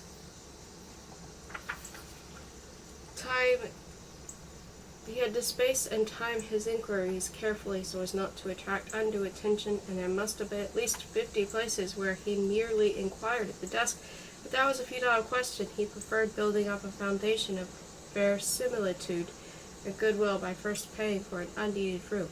His survey showed him that the 300 or so books inspected, at least 20 provided him with a clue. The loitering fiend had stopped even more often than we, or else he was quite capable of that. He had thrown in additional registrations in order to keep him well furnished with derisive hints. Only in one case had he actually stayed at the same motor court as we, a few paces from my pillow. In some instances, he had taken up quarters in the same or neighboring block. Not infrequently he had lain in wait at an intermediate spot between two bespoken points. How vividly he recalled me, just before our departure from Beardsley, prone on the parlor rug, studying tour books and maps, and marking laps and stops with my lipstick. He discovered at once that he had foreseen his investigations and had planted insulting pseudonyms for his special benefit. At the very first motel office he visited, Ponderosa Lodge, his entry among a dozen obviously human ones read, "Dr. Graciano Forbson, Mirandola, New York." Its Italian comedy connotations could not fail to strike him, of course. The landlady deigned to inform him that the gentleman had been laid up for 5 days with a bad cold, and he had left his car for repairs in some garage or other, that he had checked out on the 4th of July. Yes, a girl called Anne Lore had worked formerly at the lodge, but now was married to a grocer in Cedar City. One moonlit night he waylaid white-shoed Mary on a solitary street, an autumn maiden. She was about to shriek, but he managed to humanize her by the simple act of falling on his knees and with pious yelps imploring her to help. She did not know a thing. She swore. Who was this Graciano Forbson? She seemed to waver. He whipped out $100 bill. She lifted it to the light of the moon. "He is your brother," she whispered at last. He plucked the bill out of her moon-cold hand, and spitting out a French curse, turned and ran away. This taught him to rely on himself alone. No detective could discover the clueless trap had tuned his mind and manner. He could not hope, of course, he would ever leave his correct name and address, but he did hope he might slip on the glaze of his own subtlety by daring, say, to introduce a richer and more personal shot of color than was strictly necessary, or by revealing too much through a qualitative sum of quantitative parts which revealed too little. In one thing he succeeded. He succeeded in thoroughly enmeshing me and enmeshing him and his thrashing anguish in his demoniacal game. With infinite skill, he swayed and staggered and regained an impossible balance, always leaving him with a sportive hope, if he may use a term in speaking of betrayal, fury, desolation, horror, and hate, that he might give himself away next time. He never did. though coming darn close to it. We all admire the spangled acrobat with a classical grace meticulously walking his tightrope in the talcum light, but how much rarer art there is in the sagging rope expert, wearing scarecrow clothes and impersonating a grotesque drunk. He should know. The clues he left did not establish his identity, but they reflected his personality, or at least a certain homogeneous and striking personality, his genre, his type of humor. At its best and least, the tone of his brain had affinities with his own. He mimed and mocked him. His allusions were definitely highbrow. He was well read. He knew French. He was well versed in the logadaily and logomancy. He was an amateur of sex lore. He had a feminine handwriting. He would change his name, but he could not disguise, no matter how he slanted them, his very peculiar T's, W's, and L's. Kukapart Island was one of his favorite residences. He did not use a fountain pen, which fact, as any psychoanalyst will tell you, meant the patient was a repressed woundedist. One mercifully hopes there are water nymphs in the Styx. His main trait was his passion for tantalization. Goodness, what a tease the poor fellow was. He challenged his scholarship. He is sufficiently proud of his knowing something to be modest about his not knowing at all. And he dare says he missed some elements in that cryptogrammic paper chase. What a shiver of triumph and loathing shook his frail frame when among the plain innocent names in the hotel recorder, his fiendish conundrum would ejaculate in his face. He knows that whenever he felt his enigmas were becoming too recondite, even for such a solver as he would lure him back with an easy one. Arsène Lupin was obvious to a Frenchman who remembered the detective stories of his youth, and one hardly had to be a Coleridgean to appreciate the trite poke of a person, Porlock, England.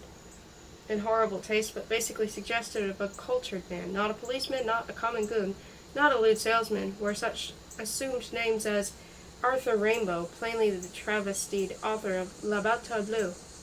Let him laugh a little too, gentlemen, at Moritz Schmetterling of La Seule Ivre fame, Touché reader, the silly but funny d'Oregon, Elmira, in the Y, was from Molière, of course, and because he had quite recently tried to interest me in a famous 18th century play, he welcomed an old friend, Harry Bumper Sheridan, Y.O.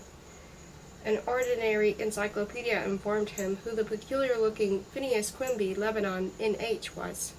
And any good Freudian with a German name and some interest in religious prostitution should recognize at a glance the implication of Dr. Kitzler, Eric's Miss. So far, so good. That sort of fun was shoddy, but on the whole impersonal and thus innocuous. Among entries that arrested his attention as undoubtable clues per se, but baffled him in respect to their finer points, he does not care to mention, since he feels he is groping in borderland mist with verbal phantoms, turning, perhaps, into living vacationists. Who was Johnny Randall Rambo, Ohio?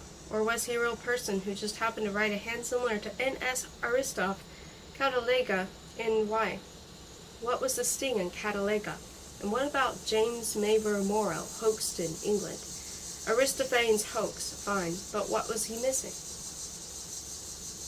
There was one strain running through all that pseudonymity, which caused him especially painful palpitations.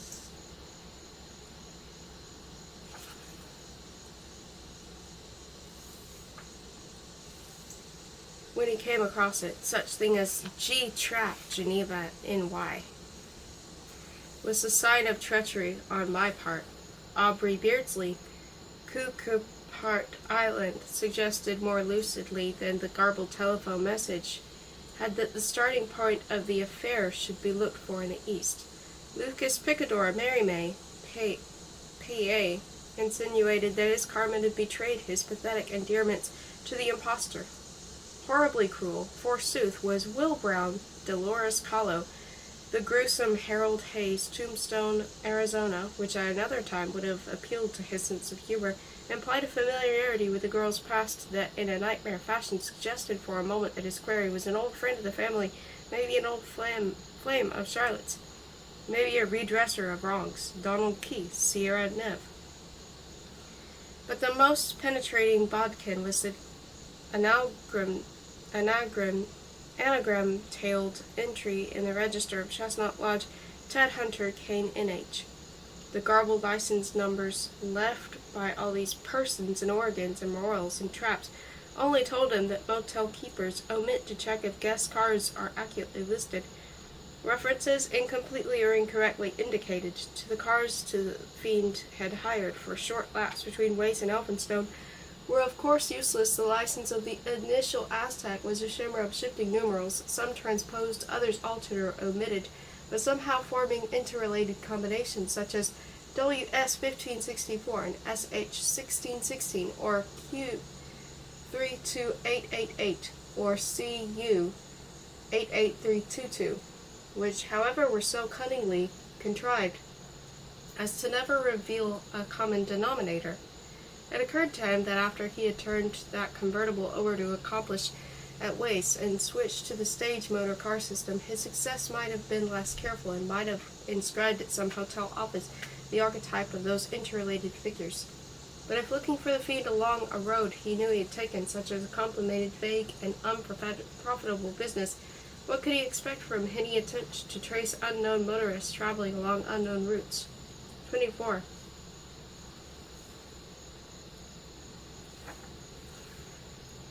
By the time he reached Beardsley, in the course of a harrowing recapitulation he has now discussed at sufficient length, a complete image had formed in his mind, and through the always risky process of elimination he had reduced this image to the only concrete source that morbid cerebration and torpid memory could give it, except for the Rev. Rigor Mortis, as the girls called him, and an old gentleman who taught non-obligatory German and Latin. There were no regular male teachers at Beardsley School, but on 2 occasions an art instructor on the Beardsley College faculty had come over to show the schoolgirls magic lantern pictures of French castles and 19th century paintings. He had wanted to attend those projections and talks, but me, as was my wont, had asked him not to, period.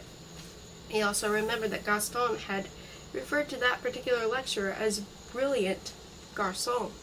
But that was all. Memory refused to supply him with the name of the chateau lover.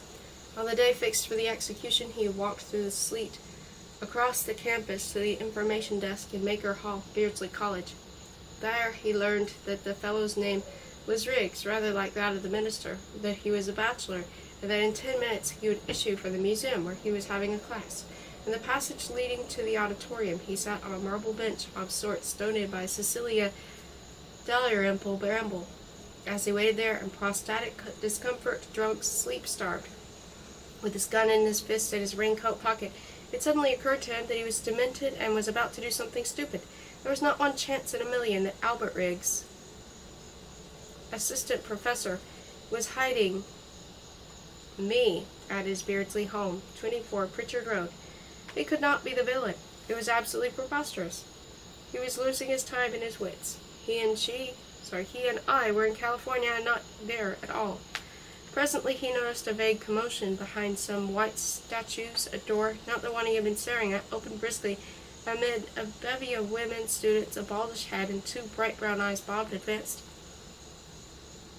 He was a total stranger to him, but insisted they had met at a lawn party at Beardsley School. How was his delighted to his playing daughter? He had another class. He would be seeing him. Another attempt at identification was less speedily resolved. Through an advertisement in one of my magazines, he dared to get in touch with a private detective, an ex-pugilist, and merely to give him some idea of the method adopted by the fiend, he acquainted him with the kind of names and addresses he had collected. He demanded a goodish deposit for 2 years. 2 years, reader. That imbecile busied himself with checking those nonsense data. He had long served all monetary relations with him when he turned up one day with the triumphant information that an 80-year-old Indian by the name of Bill Brown lived near Dolores Hollow. 25. This is a book about me, and now that he has reached the part which, had he not been forestalled by another internal combustion martyr, might be called Dolores Disparu, there would be little sense in analyzing the 3 empty years that followed. While a few pertinent points have to be marked, the general impression he desires to convey is of a side door crashing open in life's full flight, and a rush of roaring black time drowning with its whipping wind the cry of lone disaster. Singularly enough, he seldom ever dreamed of me as he remembered me. As he saw me constantly, obsessively in his conscious mind during his day naps and insomnias, more precisely, I did haunt his sleep, but I appeared there in strange and ludicrous disguises as Valeria or Charlotte, or as a cross between them. That complex ghost would come to him, shedding shift after shift in an atmosphere of great melancholy and disgust, and would recline in dull invitation on some narrow board or hard settee, with flesh ajar like the rubber valve of a soccer ball's bladder.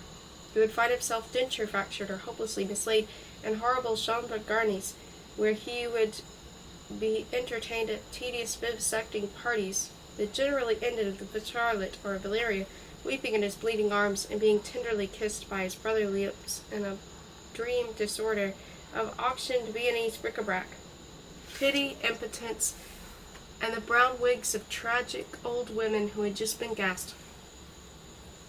One day he removed from the car and destroyed an accumulation of teen magazines. You know the sort. Stone Age at heart, up to date, or at least Mycenaean as to hygiene. A handsome, very ripe actress with huge lashes and a pulpy red underlip, endorsing a shampoo. Ads and fads, young scholars stowed on plenty of peats. Que c'est l'on tout cela? It is your hostess' duty to provide robes. Unattached details take all the sparkle out of your conversation. All of us have known pickers, one who picks her cuticle at the office party. Unless he is a very elderly or very important, a man should remove his gloves before shaking hands with a woman. Invite romance by wearing the exciting new tummy flattener. Trims, tums, nips, hips.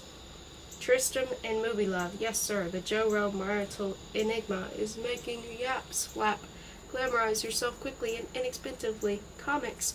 Bad girl, dark hair, fat father, cigar. Good girl, red hair, handsome datums, clipped mustache, or that repulsive strip with the big gagoon and his wife, a kiddoid no mind. Et moi qui t'offre mon génie. He recalled that rather charming nonsense verse he used to write me when I was a child. Nonsense, I used to say mockingly, is correct. The squirrel and his squirrel, the rabs and their rabbits, have certain obscure and peculiar habits. Male hummingbirds make the most exquisite rockets. The snake, when he walks, holds his hands in his pockets. Other things of mine were harder to relinquish. Up to the end of 1949, he cherished and adored and stained with his kisses and merman tears a pair of old sneakers, a boy's shirt I had worn, some ancient blue jeans he found in the trunk compartment, a crumpled school cap, such like wanton treasures. Then, when he understood his mind was cracking, he collected the sun-dried belongings, added to them what had been stored in Beardsley, a box of books, my bicycle, old coats, galoshes, and on my 15th birthday mailed everything as an anonymous gift to a home for orphaned girls on a windy lake on the Canadian border. It is just possible that he had gone to a strong hypnotist. He might have extracted from him, and arrayed in a logical pattern, certain chance memories that he has threaded through his book with considerably more ostentation than they present themselves with to his mind even now when he knows what to seek in the past. At the time he felt he was merely losing contact with reality, and after spending the rest of the winter and most of the following spring in Quebec's sanatorium where he had stayed before, he resolved first to settle some affairs of his in New York, and then proceed to California for a thorough search there. Here is something he composed in his retreat. Wanted, Dolores Hayes, hair brown, lips scarlet, age 5,300 days, profession nun or starlet. Where are you hiding, Dolores Hayes? Why are you hiding, starling? I talk in a daze, I walk in a maze, I cannot get out, said the starling. Where are you riding, Dolores Hayes? What make is the magic carpet? Is a cream cooler the present craze? And where are you parked, my carpet? Who is your hero, Dolores Hayes? Still one of those blue Cape starmen? Oh, the balmy days and the palmy bays and the cars and the bars, my Carmen. Oh, Dolores, that jukebox hurts. Are you still dancing, darling? Both in worn Levi's, both in torn t-shirts, and I in my corner snarling, happy as gnarled McFate, touring the states with a child wife, plowing his Molly in every state among the protected wildlife. My dolly, my folly, her eyes were fair, and never closed when I kissed her. Know an old perfume called Soleil Vert. Are you from Paris, mister? L'autre soir, un verre froid d'opera Lolita. Son verre bien fort et qui s'y fit. La neige Le decor scourgu, Lolita. Lolita cliche femme de ta vie. Dying, dying, Lolita Hayes, of hate and remorse I'm dying, and again my hairy fist I raise, and again I hear you crying. Officer, officer, there they go, in the rain, where the lighted door is, and her socks are white, and I love her so, and her name is Hayes, Dolores. Officer, officer, there they are, Dolores Hayes and her lover. Whip out your gun and follow that car. Now tumble out and take cover. Wanted, wanted, Dolores Hayes. Her dream gray gaze never flinches. 90 pounds is all she weighs, with a height of 60 inches. My car is limping, Dolores Hayes, and the last long lap is the hardest, and I shall be dumped where the weed decays, and the rest is rust and stardust. By psychoanalyzing this poem, he notices it's really a maniac's masterpiece. The stark, stiff, lurid rhymes correspond very exactly to certain perspectiveless and terrible landscapes and figures and magnified parts of landscapes and figures as drawn by psychopaths and tests devised by their astute trainers. He wrote many more poems. He immersed himself in the poetry of others, but not for a second did he forget the load of revenge.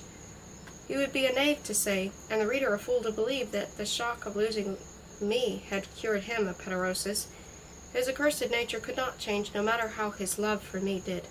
On playgrounds and beaches, his sullen and stealthy eye, against his will, still sought out the flash of nymphets' limbs, and the sly tokens of my handmaids and rose girls.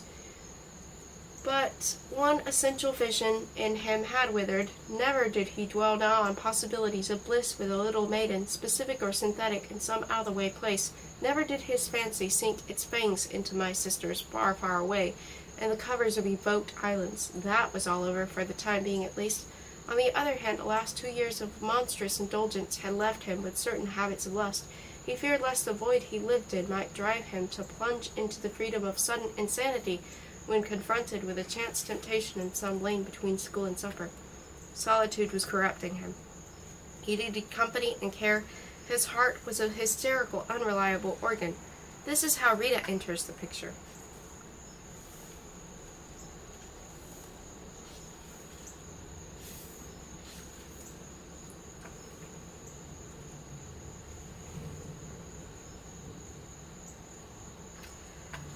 "26.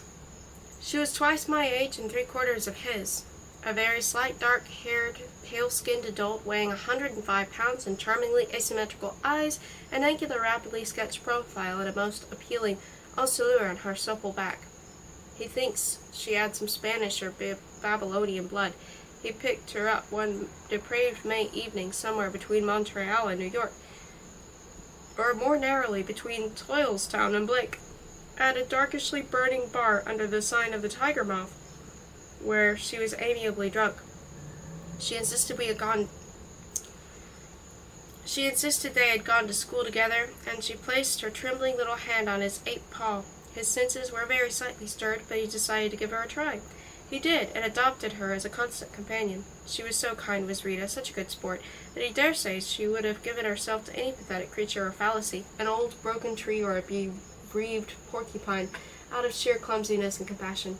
When he first met her, she had but recently divorced her third husband, and a little more recently had been abandoned by her seventh cavalier servant. The others, the mutables, were too numerous and mobile to tabulate. Her brother was, and no doubt still is, a prominent, pasty-faced, suspenders and painted tie-wearing politician, mayor and booster of his ball-playing, Bible-reading, grain-handling hometown. For the last 8 years he had been paying his great little sister several $100s per month under the stringent condition that she would never enter the great little grain-ball city. She told him, with wails of wonder, that for some GD reason every new boyfriend of hers would first of all take her to grain-ball-ward. It was a fatal attraction. Before she knew what was what, she would find herself sucked into the lunar orbit of the town, and would be following the floodlit drive that encircled it, going round and round, as she phrased it, like a GD mulberry moth. She had a natty little coupe, and in it they traveled to California so as to give his venerable vehicle a rest.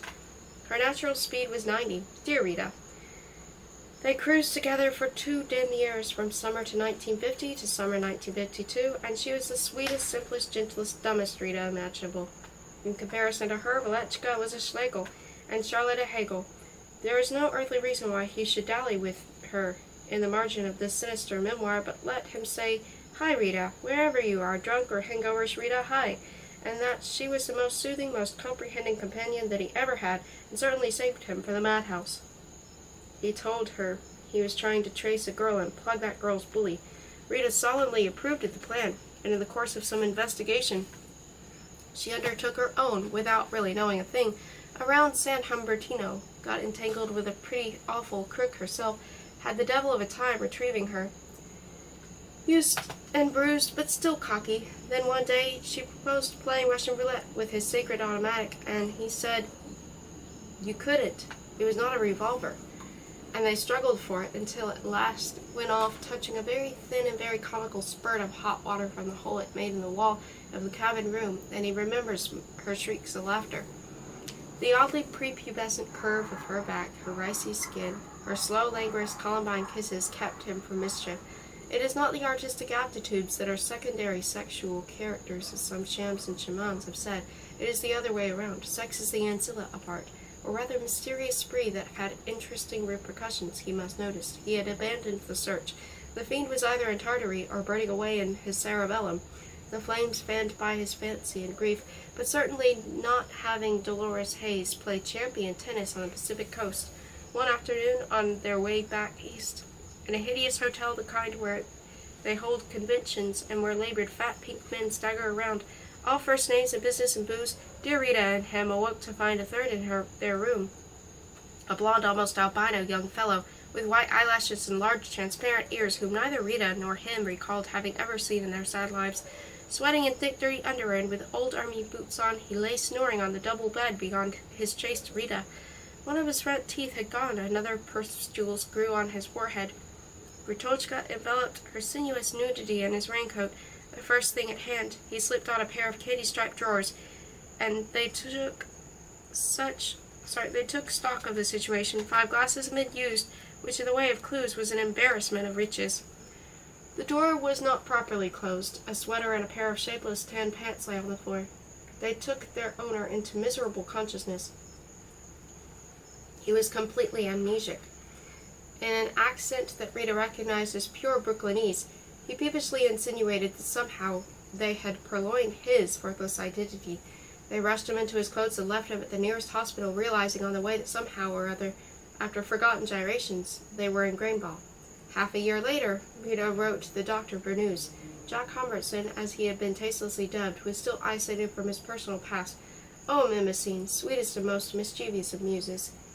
He would not have mentioned this incident had it not started a chain of ideas that resulted in his publishing in a camp review an essay on memory and memory, in which he suggested, among other things, that seemed original and important, that splendid review's benevolent readers a theory of perceptual time based on the circulation of the blood and conceptually depending to fill up this nutshell, on the mind's being conscious not only of matter but also of its own self, thus creating a continuous spanning of 2 points, the storable future and the stored past. In result of this venture, and in culmination of the impression made by his previous travaux, he was called from New York, where Rita and he were living in a little flat with a view of gleaming children taking shower baths far below in a fountain arbor in Central Park, to Catnip College, 400 miles away. For 1 year, he lodged there in special apartments for poets and philosophers from September 1951 to June 1952, while Rita, whom he preferred not to display, vegetated somewhat indecorously, he is afraid, in a roadside inn, where he visited her twice a week. Then she vanished, more humanely than her predecessor had done a month later. He found her in the Jokel jail. She was très digne, had her appendix removed, and managed to convince him that the beautiful bluish furs she had been accused of stealing from a Miss Roland in Macrum had really been a spontaneous, if somewhat alcoholic, gift from him himself. He succeeded in getting her out without appealing to her touchy brother, and soon afterwards they drove back to Central Park West by way of Bryceland, where they had stopped for a few hours the year before. A curious urge to relive his stay there with me had got hold of him. He was entering a phase of existence where he had given up all hope of tracing my kidnapper and me. He now attempted to fall back on old settings in order to save what still could be saved in the way of souvenir, que me veux-tu? Autumn was ringing in the air. A postcard requesting twin beds Professor Hamburg got a prompt expression of regret in reply. They were full up. They had one bathless basement room with 4 beds, which they thought he would not want. Their notepaper was headed, "The Enchanted Hunters, near churches, all legal beverages, no dogs." He wondered if the last statement was true. All? Did they have, for instance, sidewalk grenadine? He also wondered if a hunter, enchanted or otherwise, would not need a pointer more than a pew, and with a spasm of pain he recalled a scene worthy of a great artist, petite nymph accroupie. But that silky cockish spaniel had perhaps been a baptized one. No, he felt he could not endure the throes of revisiting that lobby. There was a much better possibility of retrievable times elsewhere, in soft, rich-colored autumnal Bryceland. Leaving Rita in a bar, he made for the town library. The twittering spinster was only too glad to help him distend her. Mid-August 1947, from the bound Bryceland Gazette, and presently in a secluded nook under a naked light, he was turning the enormous and fragile pages of a coffin, black volume, almost as big as me. Reader, brooder, what a foolish Hamburg that Hamburg was. Since his supersensitive system was loath to face the actual scene, he thought he could at least enjoy a secret part of it, which reminds one of the 10th or 20th soldier in the wrapping queue who throws the girl's black shawl over her white face so as not to see those impossible eyes while taking his military pleasure in the sad-sacked village. Oh, it says raping queue, not wrapping. What he lusted to get was the printed picture that had chanced to absorb his trespassing image while the Gazette's photographer was concentrating on Dr. Braddock and his group. Passionately, he hoped to find preserved the portrait of the artist as a younger brute, an innocent camera catching him on his dark way to my bed. What a magnet for mimicry! He cannot well explain the true nature of the urge of his. It was allied, he supposed, to that swooning curiosity which impedes one to examine with a magnifying glass bleak little figures, still alive practically, and everybody about to throw up, and an early morning execution, and the patient's expression impossible to make out in the print. Anyway, he was literally gasping for breath, and one corner of the Book of Doom kept stabbing him in the stomach while he scanned and skimmed. Brute Force and Possessed were coming on Sunday, the 24th, to both theaters. Mr. Purdon, independent tobacco auctioneer, said that ever since 1925 he had been an omen faustum smoker. Husky Hank and his petite bride were to be the guests of Mr. and Miss Reginald G. Gore, 58 Inchkeith Avenue. The size of certain parasites is 1/6 of the host. Dunkerque was fortified in the 10th century. Mrs. Sox 39C, saddle Oxford's 398.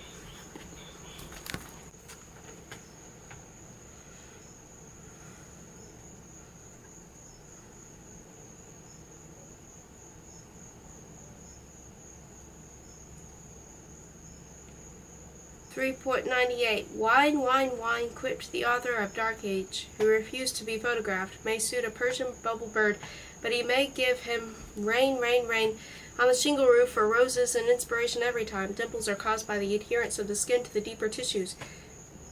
Greeks repulse a heavy guerrilla assault, and at last a little figure in white, Dr. Bradcock in Radigan black. But whatever spectral shoulder was brushing against his ample form, nothing of himself could he make out. He went to find Rita, who introduced him with her ventriste smile to a pocket-sized, wizened, truculently tight old man, saying this was, "What was the name again, son? A former schoolmate of hers?" He tried to retain her, and in the slight scuffle that followed, he hurt his thumb against his hard head. In the silent, painted part where he walked her and aired her a little, she sobbed and said he would soon leave her, as everybody had, and he sang her a wistful French ballad and strung together some fugitive rhymes to amuse her. The place was called Enchanted Hunters' Quarry. What Indian dyes Diana did they dill, endorsed to make a picture lake, a very bloodbath of trees before the Blue Hotel. She said, "Why blue when it is white? Why blue, for heaven's sake?" and started to cry again, and he marched her to the car. And they drove on to New York, and soon she was reasonably happy again, high up in the haze, on that little terrace of their flat.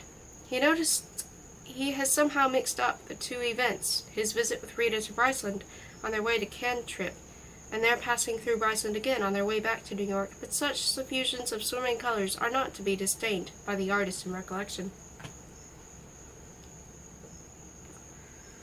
27. His letter box in the entrance hall belonged to the type that allows one to glimpse something of its contents through a glass slit. Several times already a trick of harlequin light that fell through the glass upon an alien handwriting had twisted it into the semblance of my script, causing him almost to collapse as he leant against the adjacent urn, almost his own. Whenever that happened, whenever my lovely, loopy, childish scrawl was horribly transformed into the dull hand of one of his few correspondents, he used to recollect with anguish amusement the times in his trustful pre-DeLorean past when he would be misled by a jewel-bright window opposite, wherein his lurking eye, the ever-periscope of his shameful vice, would make out from afar a half-naked nymphet still in the act of combing her Alice in Wonderland hair. There was in the fiery phantasm of perfection which made his wild delight so perfect, just because the vision was out of reach, with no possibility of attainment, to spoil it by the awareness of an appended taboo. Indeed, it may well be that the very attraction immaturity has for him lies not so much in the limpidity of pure young forbidden fairy child beauty as in the security of a situation where infinite perfections fill the gap between the little given and the great promised, the great rose-gray never to be had. Mes Venetres, hanging above blotched sunset and welling night. Grinding his teeth, he would crowd all the demons of his desire against the railing of a throbbing balcony. It would be ready to take off, and the apricot and black humid evening did take off, whereupon the lighted image would move, and Eve would revert to a rib, and there would be nothing in the window but an obese, partly clad man reading the paper. Since he sometimes won the race between his fancy and nature's reality, the deception was bearable. Unbearable pain began when the chance entered the fray and deprived him of the smile meant for him.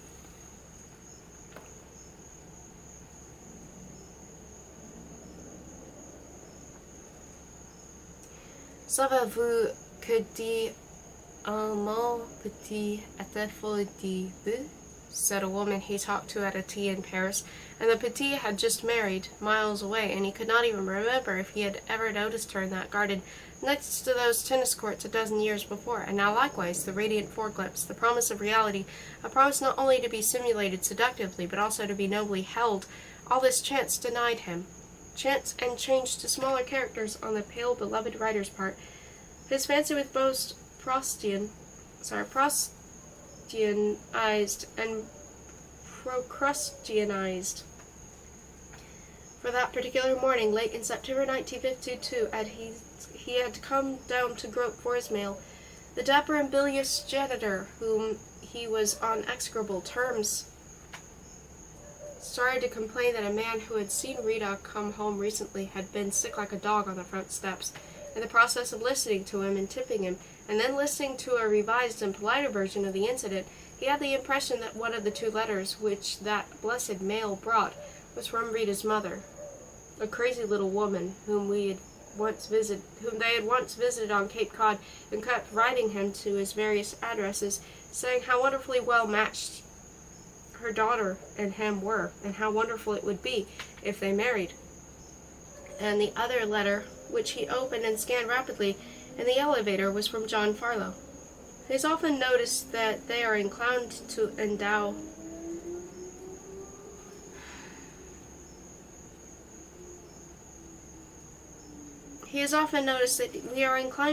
our friends with the stability of type that literary characters acquire in the reader's mind. No matter how many times we reopen King Lear, never shall we find the good king banging his tankard in high revelry, all woes forgotten, as a jolly reunion with his 3 daughters and their lapdogs. Never will Emma really revived by the sympathetic salts in Flaubert's father's timely tear. Whatever evolution this or that popular character has gone through between the book covers, his fate is fixed in our minds, and similarly we expect our friends to follow this or that logical and conventional pattern we have fixed for them.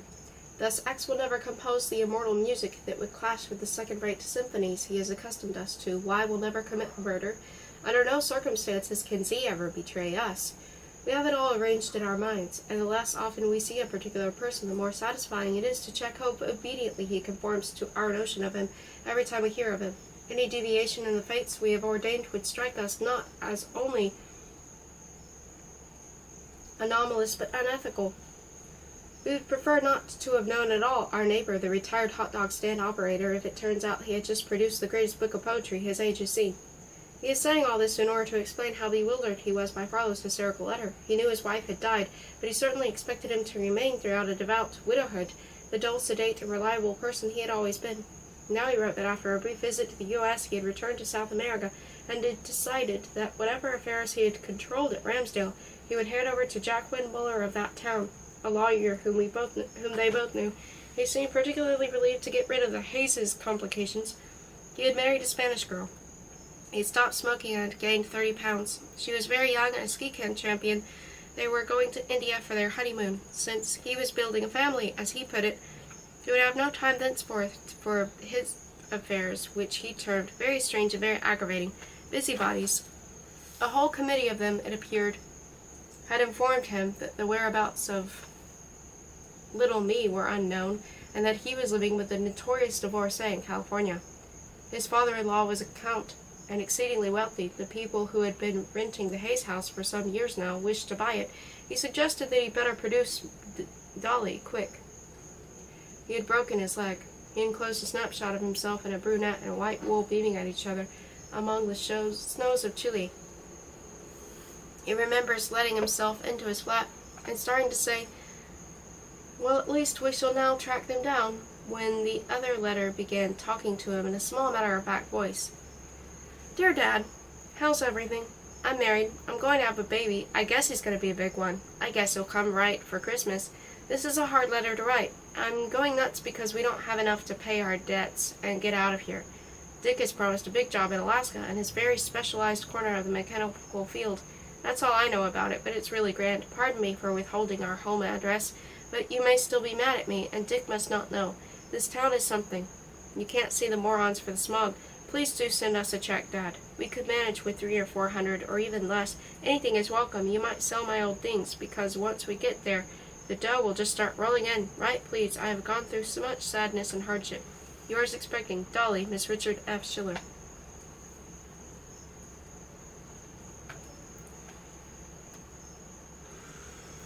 "28. He was again on the road, again at the wheel of the old blue sedan, again alone. Rita had still been dead to the world when he read that letter and fought the mountains of agony it raised within him.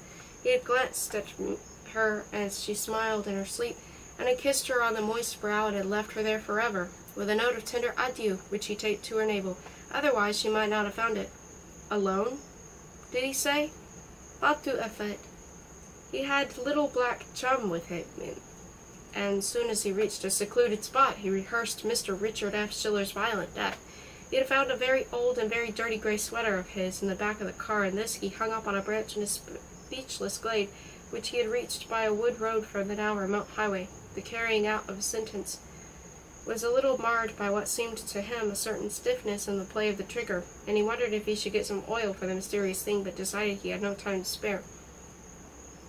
Back into the car went the old dead sweater, now with additional perforations, and having reloaded warm chum, he continued his journey. The letter was dated September 18, 1952. This was September 22, and the address she gave was General Delivery, Colmont, not Va, not Pa, not Tin, and not Colmont anyway. He has camouflaged everything, his love. Inquiries showed this to be a small industrial community, some 800 miles from New York City.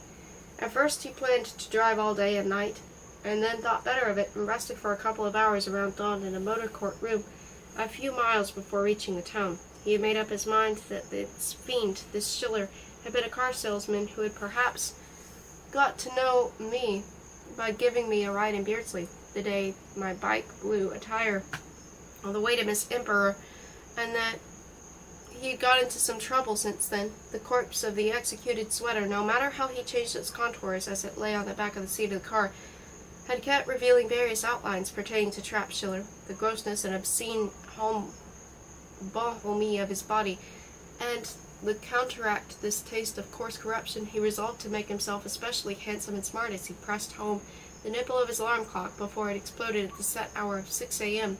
Then, with the stern and romantic care of a gentleman about to fight a duel, he checked the arrangement of his papers, bathed and perfumed his delicate body, shaved his face and chest, selected silk shirt and clean drawers, pulled on transparent taupe socks, and congratulated himself for having with him in his trunk some very exquisite clothes, a waistcoat and nacreous buttons, for instance, a pale cashmere tie, and so on. He was not able, alas, to hold his breakfast, dismissed that physicality as a trivial contretemps, wiped his mouth with a gossamer handkerchief produced from his sleeve, and with a blue block of ice for a heart, a pill on his tongue, and solid death in his pocket, he stepped neatly into a telephone booth in Coleman. Ah, ah, ah, said its little door, and rang up the only Schiller, Paul furniture, to be found in the battered book. Horace Paul told him he did know a Richard, the son of a cousin of his, and his address was, let him see, 10 Killer Street. He is not going very far for his pseudonyms. Ah, ah, ah, said the little dwarf. At 10 Killer Street, the tenement house, he interviewed a number of dejected old people and 2 long-haired, strawberry-blonde, incredibly growing infants. Rather abstractly, just for the heck of it, the ardent beast in him was casting about for some lightly clad child he might hold against him for a minute, and after the killing was over and nothing mattered any more, and everything was allowed. Yes, Dick Schiller had lived there, but he had moved when he married. Nobody knew his address. They might know at the store, said a bass voice from an open manhole near which he happened to be standing with 2 thin-armed, barefoot little girls and their dim grandmothers. He entered the wrong store, and a wary old man shook his head before he could even ask anything. He crossed over to a black grocery store, and there, summoned by a customer at his request, a woman's voice from some wooden abyss in the floor, the manhole's counterpart, cried out, Hunter Road, last house. Hunter Road was miles away, in an even more dismal district, all dump and ditch and wormy vegetable garden and shack, and gray drizzle and red mud, several smoking stacks in the distance. He stopped at the last house, a clapboard shack, with 2 or 3 similar ones farther away from the road and a waste of withered weeds all around. Sounds of a hammering came from behind the house, and for several minutes he sat quite still in his old car, old and frail at the end of his journey, at his great goal. Fini, his friends. Fiends. The time was around 2. His pulse was 40 one minute and 100 the next. The drizzle crepitated against the hood of the car. His gun had migrated to his right trouser pocket. A nondescript cur came out from behind the house, stopped in surprise, and started good-naturedly woof-woofing at him. His eyes slit, his shaggy belly all muddy, and then walked about a little and woofed once more. 29.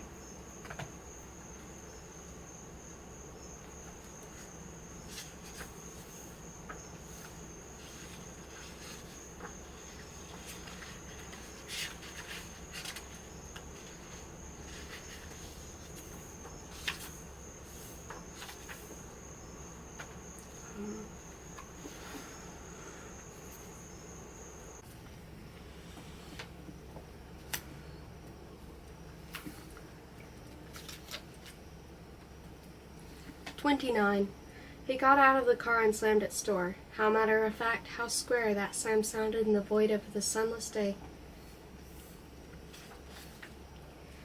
Woof, commented the dog perfunctorily. He pressed the bell button. It vibrated through his whole system. Persone, gerasone, respirone. From what depth this nonsense? Woof, said the dog. A rush and shuffle. A whoosh-woof went the door. Couple of inches taller. Pink-rimmed glasses. New, heaped-up hairdo. New ears. How simple! The moment the death he had kept conjuring up for 3 years was as simple as a bit of dry wood. It's frankly and hugely pregnant. My head looked smaller. Only 2 seconds had passed, really, but let him give them as much wooden duration as life can stand, and my pale, freckled cheeks were hollowed. And my bare shins and arms had lost all their tan, so that the little hairs showed. I wore a brown sleeveless cotton dress and sloppy felt slippers.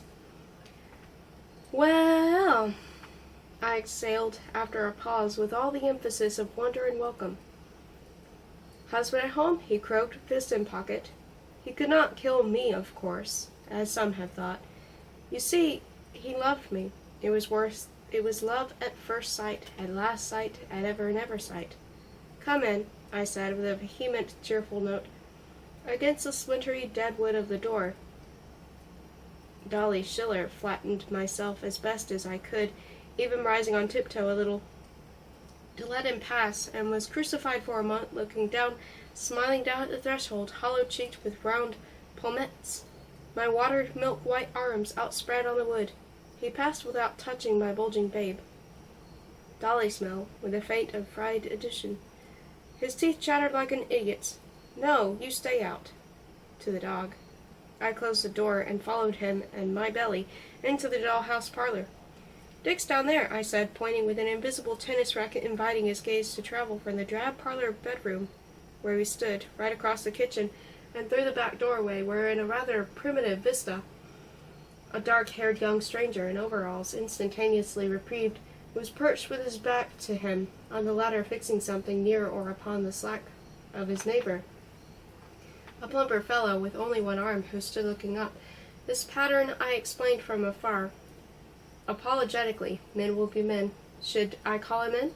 No. Standing in the middle of the slanting room and emitting questioning hmms, I made familiar Javanese gestures with my wrists and hands, offering him in a brief display of humorous courtesy to choose between a rocker and the divan, their bed after 10 p.m.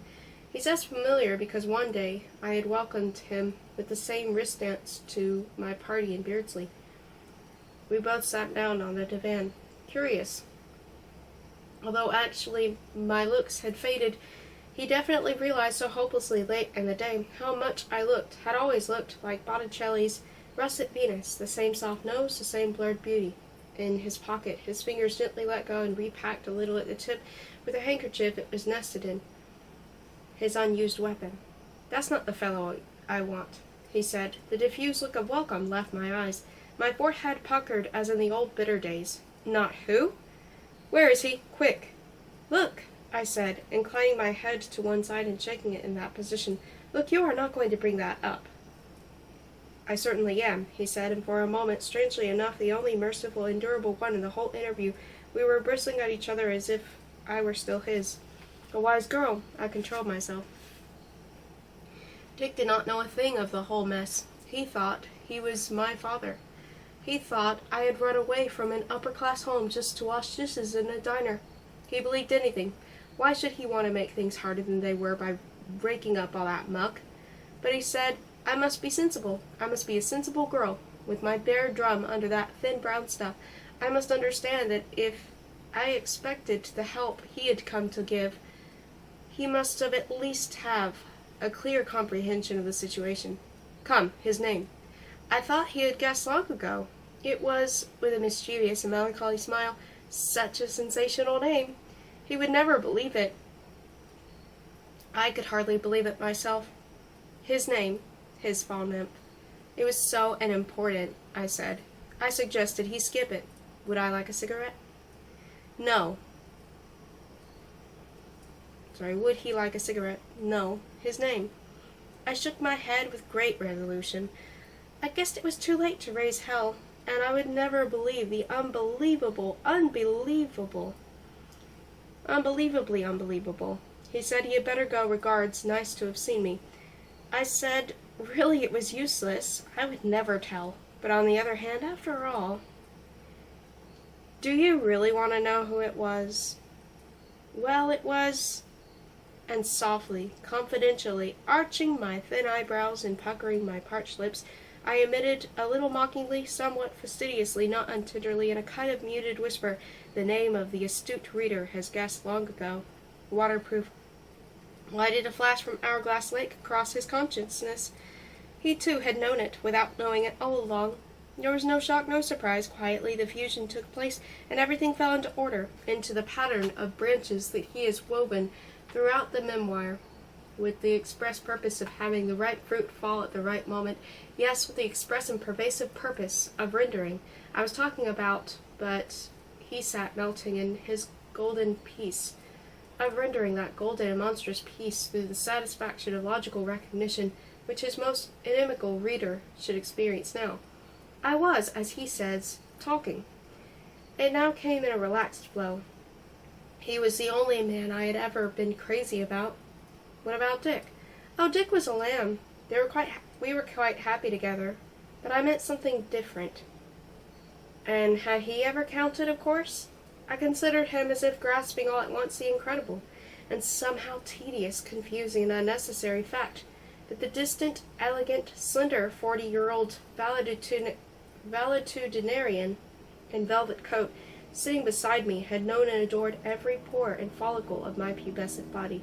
In my washed-out gray eyes, strangely spectacled, our poor romance was for a moment reflected, pondered upon, and dismissed like a dull party, like a rainy picnic to which only the dullest bores had come, like a humdrum exercise, like a bit of dry mud caking my childhood. He managed to jerk his knee out of the range of a sketchy tap, one of my acquired gestures. I asked him not to be dense. The past was the past. He had been a good father, I guessed, granting him that. Proceed, Dolly Schiller. Well, did he know that he had known my mother? That he was practically an old friend? That he had visited with his uncle in Ramsdale, years ago, and spoken at Mother's Club, and tugged and pulled me, Dolly, by my brave arm onto his lap in front of everybody and kissed my face? I was 10 and furious with him. Did he know he had seen him and me at the inn where he was writing the very play I was to rehearse in Beardsley 2 years later? Did he know it had been horrid of me to sidetrack him into believing that Claire was an old female, maybe a relative of his or a sometime life mate? Oh, what a close shave it had been when the Waste Journal carried his picture. The Bryson Gazette had not. Yes, very amusing. Yes, I said, this world is just one gag after another. If somebody wrote up my life, nobody would ever believe it.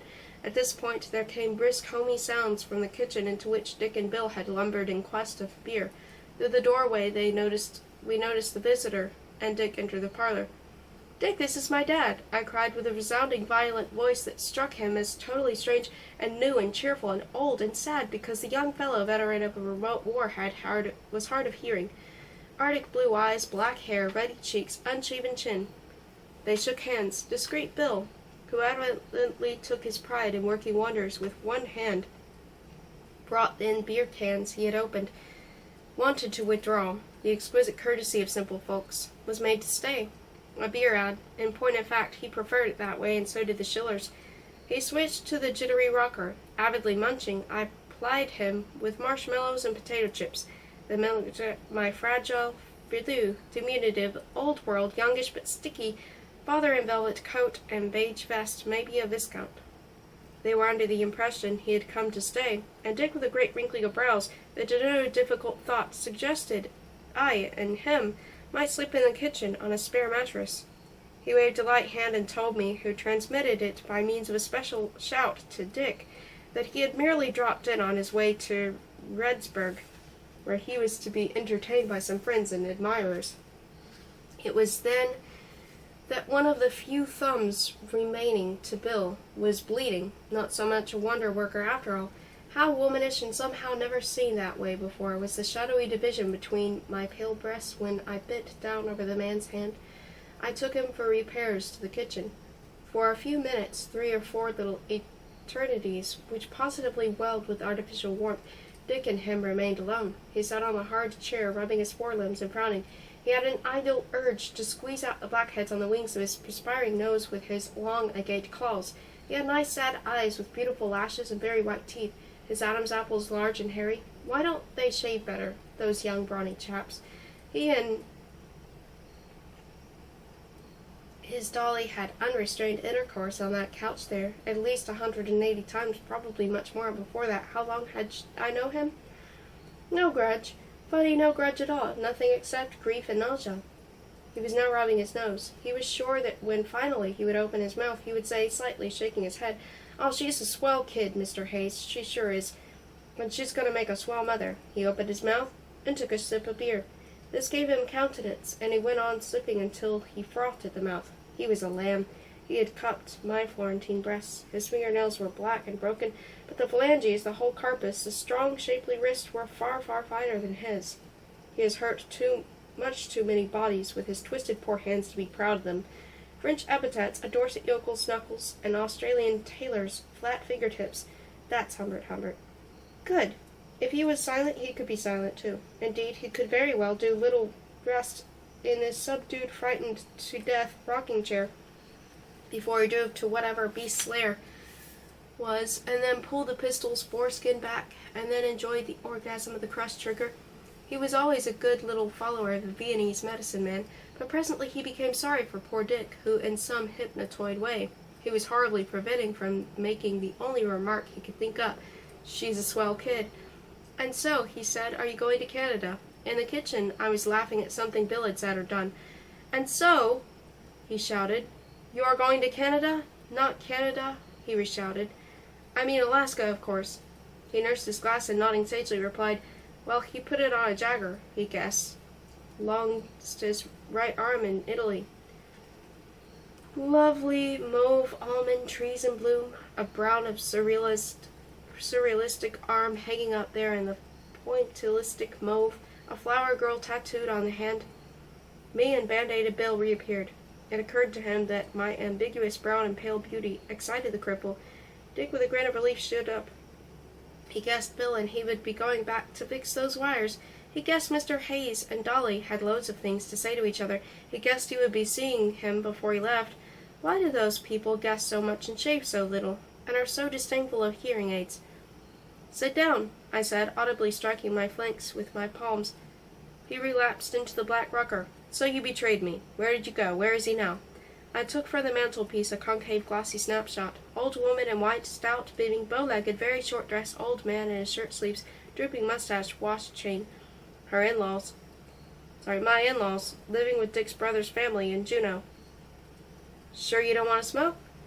I was smoking myself. First time he saw me doing it. "String verboten," under Humbert the Terrible. Gracefully in a blue mist, Charlotte Hayes rose from her grave. He would find him through the Uncle Ivory if I refused. Betrayed you? No. I directed the dart of my cigarette, index rapidly tapping upon it toward the hearth exactly as my mother used to do, and then, like my mother, OMG, with my fingernails scratched and removed a fragment of cigarette paper from my underlip. No, I had not betrayed him. He was among friends. A deuce had warned me that Q liked little girls, had almost jailed one, in fact, nice fact, and he knew I knew. Yes, elbow and palm, puff, smile, exhaled smoke, darting gesture, waxing reminiscent. He saw, smiling through everything and everybody, because he was not like him and me, but a genius, a great guy, full of fun, had rocked with laughter when I confessed about him and me, and said he had thought it so. It was quite safe under the circumstances to tell him. Well, Q, they all called him Q. My camp 5 years ago, curious coincidence. Took me to a dude ranch about a day's drive from Elphinstone, named, oh, some silly name, Duck Duck Ranch, just plain silly. But it did not matter now anyway, because the place had vanished and disintegrated. Really, I meant, he could not imagine how utterly lush that ranch was. I mean, it had everything but everything. Even an indoor waterfall.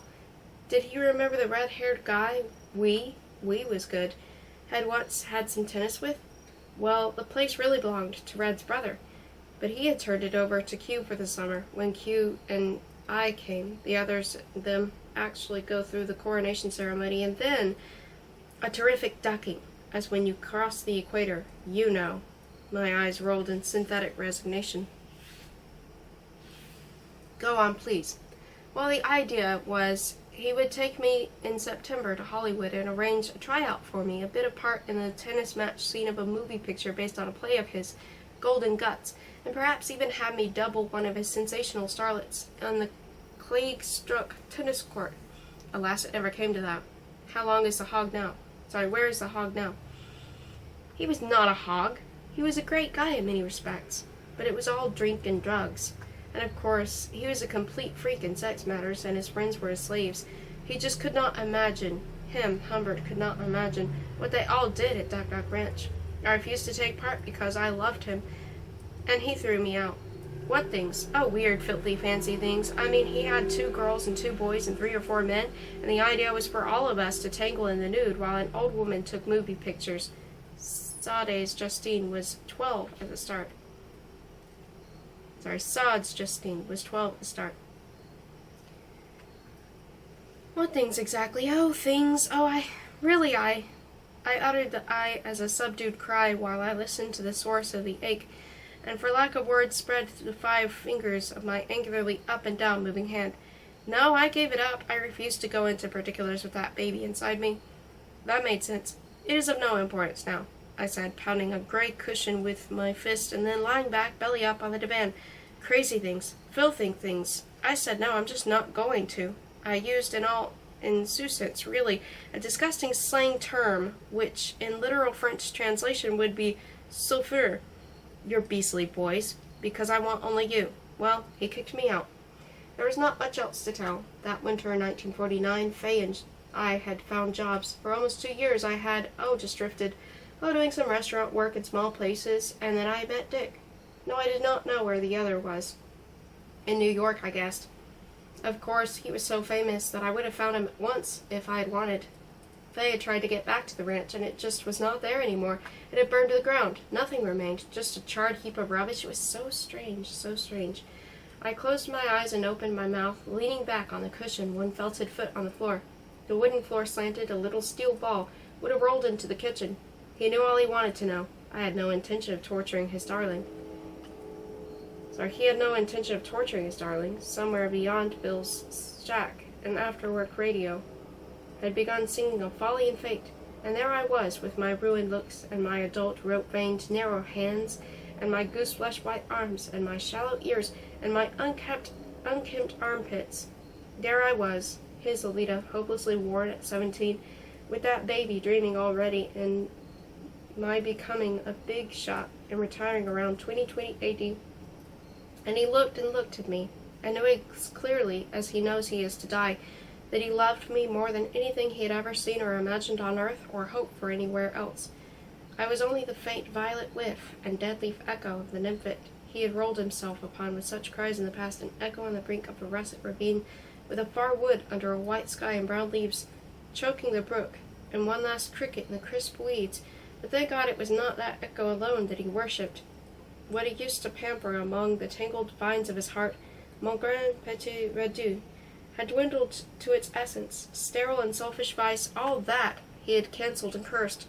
You may jeer at him, and threaten to clear the court, but until he is gagged and half-throttled, he will shout his poor truth.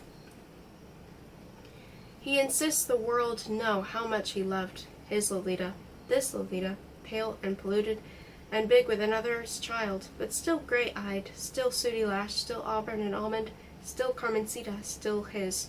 Changeons de vie, ma Carmen, allons vivre quelque part où nous ne serons jamais séparés. Ohio? The wilds of Massachusetts? No matter, even if those eyes of mine would fade to myopic fish, even my nipples swell and crack, and my lovely young velvety delicate delta be tainted and torn, even then he would go mad with tenderness at the mere sight of my dear wan face, at the mere sound of my raucous young voice, his Lolita.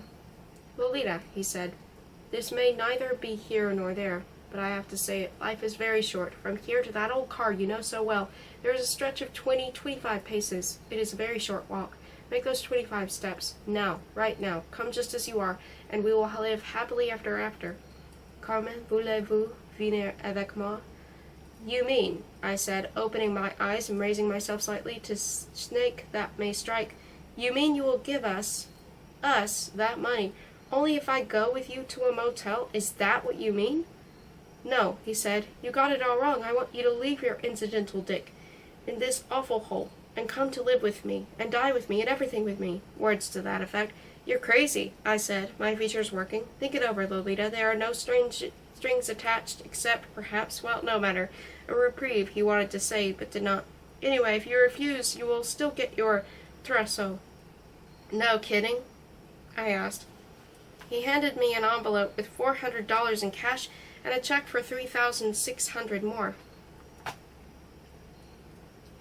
Gingerly, uncertainly, I received mon petit cadeau, and then my forehead became a beautiful pink. You mean, I said with agonized emphasis, you are giving us $4,000?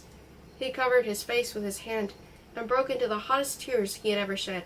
He felt them winding through his fingers and down his chin, burning him, and his nose got clogged, and he could not stop, and then I touched his wrist. I'll die if you touch me, he said. You are sure you are not coming with me? Is there no hope of your coming? Tell me only this. No, I said. No, honey, no. I had never called him honey before. No, I said. It is quite out of the question. I would sooner go back to Q. I groped for words. I supplied them mentally. He broke my heart. You merely broke my life. I think, I went on. Oops, the envelope skidded to the floor. I picked it up. I think it's, utterly grand of you to give us all that, though. It settles everything. We can start next week. Stop crying, please. You should understand. Let me get you some more beer. Oh, don't cry. I'm so sorry I cheated so much. But that's the way things are. He wiped his face and his fingers. I smiled at the cadeau. I exulted. I wanted to call Dick. He said he would have to leave in a moment. Did not want to see him at all. At all. We tried to think of some subject of conversation. For some reason he kept seeing, it trembled and silkily glowed on his damp retina, a radiant child of 12 sitting on the threshold, pinging pebbles in an empty can. He almost said, trying to find some casual remark, I wonder sometimes what has become of the little McCoo girl. Did she ever get better? But stopped in time lest I rejoin. I wonder sometimes what has become of the little Hayes girl. Finally he reverted to money matters. That sum, he said, represented more or less the net rent from my mother's house. I said, had it not been sold years ago? No, he admits he had told me this in order to sever all connections with R. A lawyer would send a full account of the financial situation later. It was rosy. Some of the small securities my mother had owed had gone up and up. Yes, he was quite sure he had to go. He had to go and find him and destroy him, since he would not have survived the touch of my lips. He kept retreating, an immense dance at every step I and my belly made toward him. Me and the dog saw him off. He was surprised. This is a rhetorical figure. He was not. That the sight of the old car in which I had ridden as a child and an infant left me so very indifferent. All I remarked was it was getting sort of purplish about the gills. He said it was mine, that he could go by bus. I said, don't be silly. They would fly to Jupiter and buy a car there. He said he would buy this one from me for $500. At this rate, we'll be millionaires, I said to the ecstatic dog. Carmencita, lui demandai-je. One last word, he said in his horrible, careful English. Are you quite sure that, well, not tomorrow, of course, and not after tomorrow, but, well, some day, any day, you will not come to live with me? I will create a brand new God and thank him with piercing cries if you give me that microscopic hope to that effect. No, I said, smiling. No. It would have made all the difference, said Humbert. Then he pulled out his automatic. This is the kind of fool thing a reader might suppose he did. It never even occurred to him to do it. Goodbye, I chanted. His American, sweet, immortal dead love, for I am dead and immortal, if you are reading this. Such is the formal agreement with the so-called authorities. Then, as he drove away, he heard me shout in a vibrant voice to my Dick, and the dog started to lope alongside his car like a fat dolphin, and he was too heavy and old and very soon gave up. And presently he was driving through the drizzle of the dying day, with the windshield wipers in full action, but unable to cope with his tears.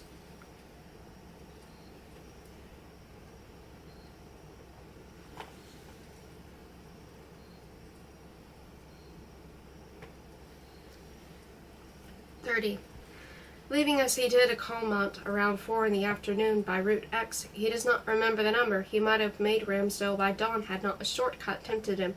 He had to get onto Highway Y. His map showed quite blandly that just beyond Woodbine, which he reached at nightfall, he could leave a paved X and reach paved Y by means of a transverse dirt road.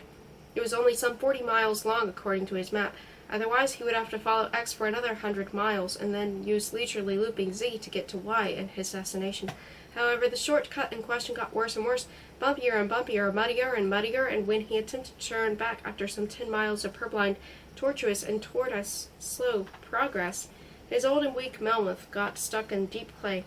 All was dark and muggy and hopeless. His headlights hung over a broad ditch full of water. The surrounding country, if any, was a blackened wilderness. He sought to extricate himself, but his rear wheels only whined in slosh and anguish.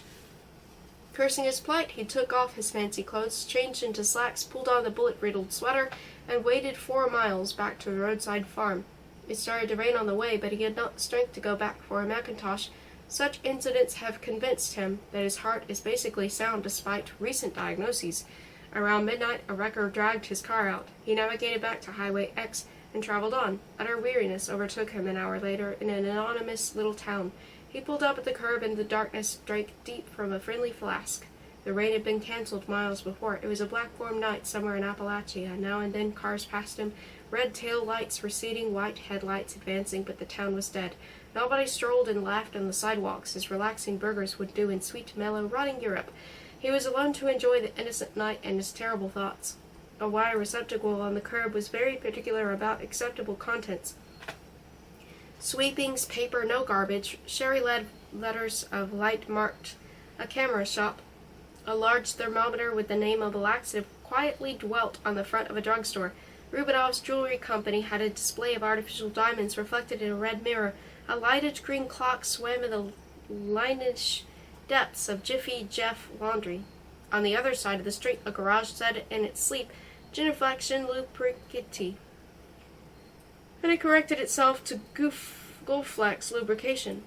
An airplane, also gemmed by Rubinov, passed droning in the velvet heavens. How many small dead-of-night towns he had seen. This was not yet the last. Let him dally a little. He is as good as destroyed. Some way further across the street, neon lights flickered twice slower than his heart.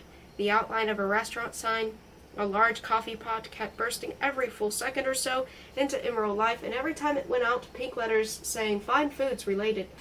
But the pot could still be made out, as a latent shadow teasing the eye before its next emerald resurrection. We made shadowgraphs. This furtive bird was not far from the enchanted hunters. He was weeping again, drunk on the impossible past.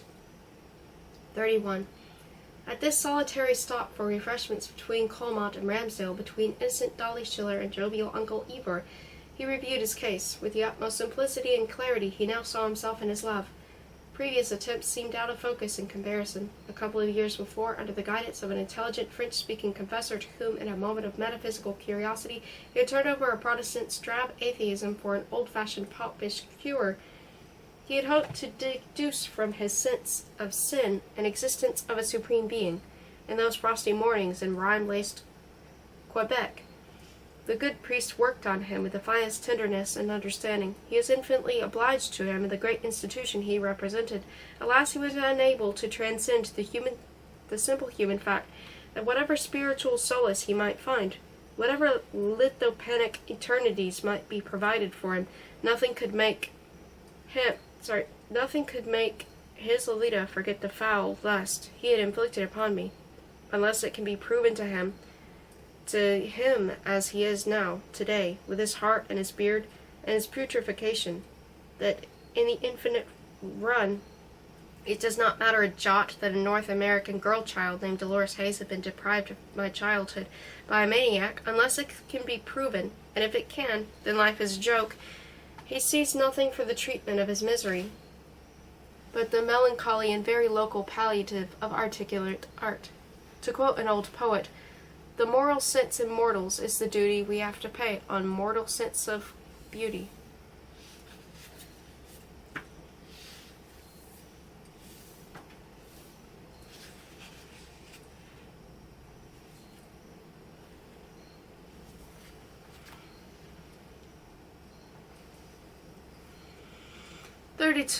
There was the day during our first trip, our first circle of paradise, when in order to enjoy his phantasms in peace, he firmly decided to ignore what he could not help perceiving. The fact that he was to me not a boyfriend, not a glamour man, not a pal, not even a person at all, but just 2 eyes and a foot of engorged brawn, to mention only mentionable matters. There was the day when, having withdrawn the functional promise he had made me on the eve, whatever I had set my funny little heart on, a roller rink with some special plastic floor, or a movie matinee to which I wanted to go alone, he happened to glimpse from the bathroom, through a chance combination of mirror aslant and door ajar, a look on my face that a look he cannot exactly describe, an expression of helplessness so perfect that it seemed to grade into one of rather comfortable inanity, just because this was the very limit of injustice and frustration, and every limit presupposes something beyond it, hence the neutral illumination, and when you bear in your mind that these were the raised eyebrows and parted lips of a child, you may better appreciate what depths of calculated carnality, what reflected despair, restrained him from falling at my dear feet, and dissolving in human tears, and sacrificing his jealousy to whatever pleasure I might hope to derive from mixing with dirty and dangerous children in an outside world that was real to me. And he has still other smothered memories now unfolding themselves into limbless monsters of pain. Once, in a sunset-ending street of Beardsley, I turned to little Ava Rosen, who is taking both nymphets to a concert and walking behind them, so close as almost to touch us with his person. I turned to Ava, and so very serenely and seriously, in answer to something the other had said about its being better to die than hear Milton Pinsky, some local schoolboy I knew, talk about music. I remarked, "You know what's so dreadful about dying is that you're completely on your own." And it struck him, as his automated knees went up and down, that he simply did not know a thing about his darling's mind, and that quite possibly behind the awful juvenile cliches there was in my garden, and a twilight and a palace gate, dim and adorable regions which happened to be lucidly and absolutely forbidden to him.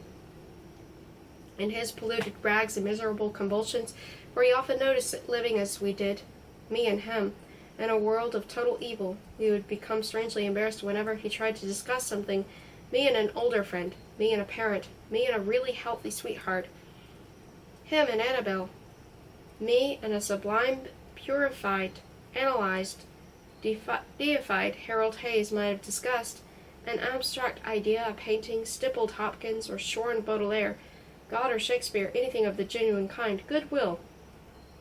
I would mail my vulnerability and trite brashness and boredom, whereas him, using for his desperately detached comments an artificial tone of voice that set his own last teeth on edge, provoked his audience to such outbursts of rudeness as made any further conversation impossible. Oh, his poor bruised child. He loved me. He was a pentapod monster, but he loved me. He was despicable and brutal and turpid and everything. Mais je t'aime. And there were times when he knew how I felt. And it was hell to know it, his little one. Lolita girl, brave Dolly shoulder. He recalled certain moments, let us call them icebergs in paradise, when after having had his fill of me, after fabulous, insane exertions that left him limp and azure-barred, he would gather me in his arms, at last, a mute moan of human tenderness, my skin glistening in the neon light coming from the paved court through the slits in the blind, my soot-black lashes matted, my grave eyes more vacant than ever, for all the world a little patient still in the confusion of a drug after a major operation, and the tenderness would deepen to shame and despair, and he would lull and rock his lone light me in his marble arms, and moan in my warm hair, and caress me at random, and mutely ask my blessing, and at the peak of this human, agonized, selfless tenderness, with his soul actually hanging around my naked body and ready to repent, all at once, ironically, horribly, lust would swell again, and oh no, I would say, with a sigh to heaven, and the next moment, the tenderness and the azure, all would be shattered. Mid-20th century ideas concerning child-parent relationship have been considerably tainted by the scholastic rigmarole and standardized symbols of the psychoanalytic racket. But he hopes he is addressing himself to unbiased readers. Once, when Avis's father had honked outside to signal Papa had come to take his pet home, he felt obliged to invite him into the parlor, and he sat down for a minute, and while they conversed, Avis, a heavy, unattractive, affectionate child, drew up to him and eventually perched plumply on his knee. Now, he does not remember if he has mentioned that I always had an absolutely enchanting smile for strangers, a tender, furry slitting of the eyes, a dreamy, sweet radiance of all my features, which did not mean a thing, of course. It was so beautiful, so endearing that one found it hard to reduce such sweetness to but a magic gene automatically lighting up my face, an atavistic token of some ancient rite of welcome, hospitable prostitution, the coarse reader may say. Well, there I stood, while Mr. Bird twirled his hat and talked, and yes, how stupid of him. He has left out the main characteristic of the famous Lolita smile, namely, while a tender, nectared, dimpled brightness played It was never directed at the stranger in the room, but hung on its own remote flowered void, so to speak, or wandered with myopic tender softness over chance objects. And this was what was happening now. While fat Avis sidled up to her papa, I gently beamed at a fruit knife that I fingered on the edge of the table, whereupon I leaned, many miles away from him.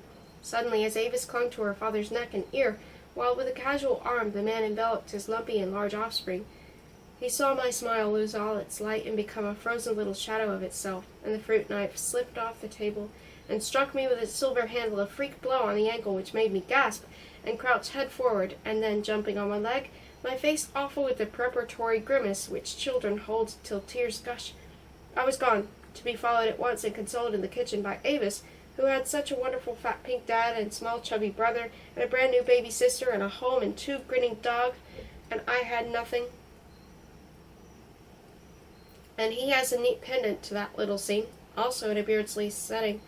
I, who had been reading near the fire, stretched myself and then inquired, my elbow up with a grunt, "Where is she buried anyway?" "Who?" "Oh, you know, my murdered mummy." "And you know where her grave is," he said, controlling himself, whereupon he named the cemetery just outside Ramsdale between the railway tracks and Lakeview Hill. "Moreover," he added, "the tragedy of such an accident is somewhat cheapened by the epithet you saw fit to apply to it. If you really wish to triumph in your mind over the idea of death—" "Ray," I said, for hooray, and languidly left the room, and for a long while he stared with smarting eyes into the fire. Then he picked up my book. It was some trash for young people.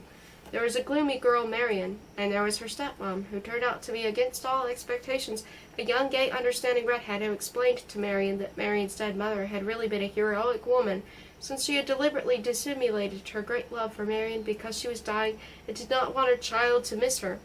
He did not rush up to my room with cries. He always preferred the mental hygiene of non-interference.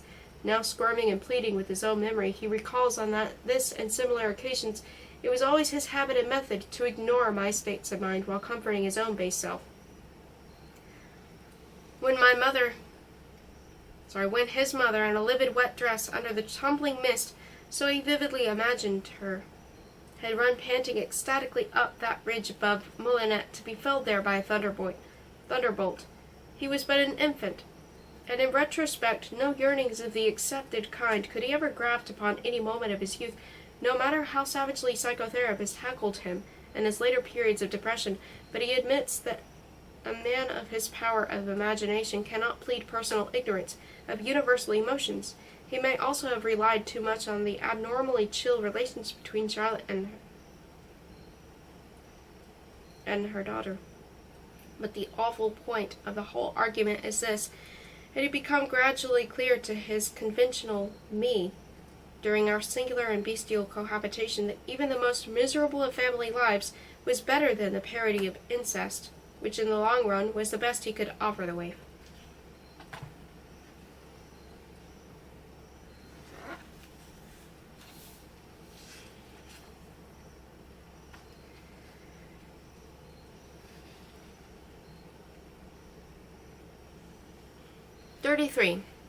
Ramsdale revisited. He approached it from the side of the lake, the sunny noon with us all eyes, as he rode by his mud-flecked car. He could distinguish scintillas of diamond water between the far pines. He turned into the cemetery and walked among the long and short stone monuments. Bonjour, Charlotte. On some of the graves there were pale, transparent little national flags slumped in the windless air under the evergreens. "Gee, Ed, that was bad luck," referring to G. Edward Grammer, a 35-year-old New York office manager who had just been arraigned on a charge of murdering his 33-year-old wife, Dorothy. Bidding for the perfect crime, Ed had bludgeoned his wife and put her into a car. The case came to light when 2 county policemen on patrol saw Miss Grammer's new big blue Chrysler, an anniversary present from her husband, speeding crazily down a hill just inside their jurisdiction. God bless our cops. The car sideswept a pole, ran up an embankment covered with beard grass, wild strawberry and sinkful, and overturned. The wheels were still gently spinning in the mellow sunlight when the officers removed Miss G's body, It appeared to be a routine highway accident at first. Alas, the woman's battered body did not match up with the only minor damage suffered by the car. He did better. He rolled on. It was funny to see again the slender white church and the enormous elms, forgetting that in an American suburban street a lone pedestrian is more conspicuous than a lone motorist. He left the car in the avenue to walk unobtrusively past 342 Lawn Street. Before the great bloodshed, he was entitled to a little relief, to a cathartic spasm of mental regurgitation. Clouds were the white shutters of the junk mansion, and somebody had attached a found black velvet hair ribbon to the white for sale sign, which was leaning toward the sidewalk. No dog barked, no gardener telephoned, no Miss Opposite sat out the vine porch, where to the lone pedestrian's annoyance, two ponytailed young women in identical polka-dotted pinafores stopped doing whatever they were doing to stare at him. She was long dead, no doubt. These might be her twin nieces from Philadelphia. Should he enter his old house? As the Turgenev story. A torrent of Italian music came from the open window, that of the living room. What romantic soul was playing the piano where no piano had plunged and plashed on that bewitched Sunday when the sun on my beloved legs? All at once he noticed that from the lawn he had mown a golden-skinned, brown-haired nymph of 9 or 10 in white shorts was looking at him with wild fascination in her large blue-black eyes. He said something unpleasant to her, meaning no harm. An old-world compliment, but nice eyes you have. But she retreated in haste, and the music stopped abruptly, and a violent-looking dark man, glistened with sweat, came out and glared at him. He was on the point of identifying himself when, with a pang of dream embarrassment, he became aware of his mud-caked dungarees, his filthy and torn sweater, his bristly chin, his bum's bloodshot eyes. Without saying a word, he turned and plodded back the way he had come. An aster-like anemic flower grew out of the remembered chink in the sidewalk. Quietly resurrected, Miss Opposite was being wheeled out by her nieces onto her porch as if it were strange, and him, the star performer, praying she would not call to him, he hurried to his car. What a steep little street! What a profound avenue! A red ticket showed between wiper and windshield. He carefully tore it into 2, 4, 8 pieces. Feeling he was losing his time, he drove energetically to the downtown hotel where he had arrived with a new bag more than 5 years before. He took a room, made 2 appointments by telephone, shaved, bathed, put on black clothes, and went down for a drink at the bar. Nothing had changed. The bar-room was suffused with the same dim, impossible to garnet red light that in Europe years ago went with low haunts, but here meant a bit of atmosphere in a family hotel. They sat at the same little table where at the very start of his stay, immediately after becoming Charlotte's lodger, he had thought fit to celebrate the occasion by suavely sharing with her half a bottle of champagne, which had fatally conquered her poor brimming heart. And then a moon-faced waiter was arranging with stellar care 50 sherries on a round tray for a wedding party. Murphy Fantasia this time. It was 8 minutes to 3. As he walked through the lobby, he had to skirt a group of ladies who, with mea graces, were taking leave of each other after a luncheon party. With a harsh cry of recognition, one pounced upon him. She was a stout, short woman in pearl gray, with a long gray slim plume to her small hat. It was Miss Chatfield. She attacked him with a fake smile, all aglow with evil curiosity. Had he done to Dolly, perhaps, what Frank Lascelles, a 50-year-old mechanic, had done to 11-year-old Sally Horner in 1948?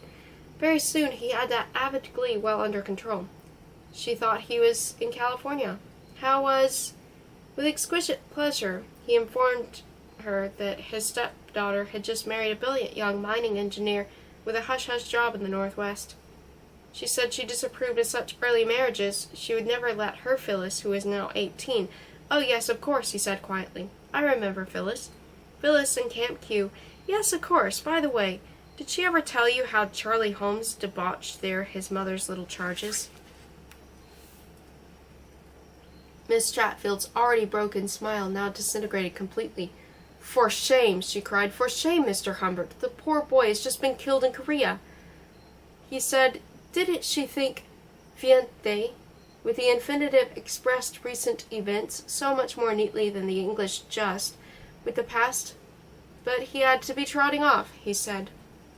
There were only 2 blocks to Windmiller's office. He greeted him with a very slow, very enveloping, strong, searching grip.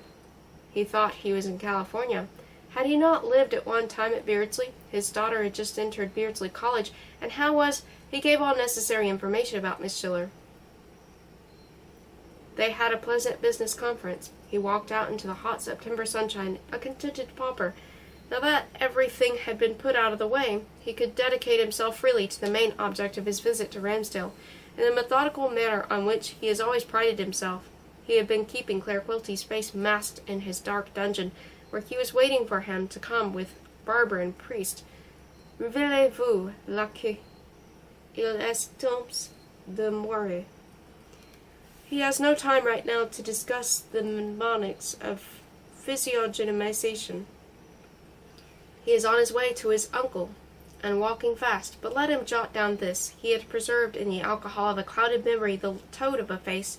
In the course of a few glimpses he had noticed its slight resemblance to a cheery and rather repulsive wine dealer, a relative of his in Switzerland, with his dumbbells and stinking tricot, of fat hairy arms, and bald patch, and pig-faced servant concubine.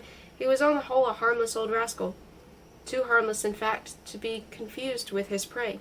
In the state of mind he now found himself, he had lost contact with Trapp's image. It had become completely engulfed by the face of Claire Quilty, as represented with artistic precision by an easeled photograph of him that stood on his uncle's desk.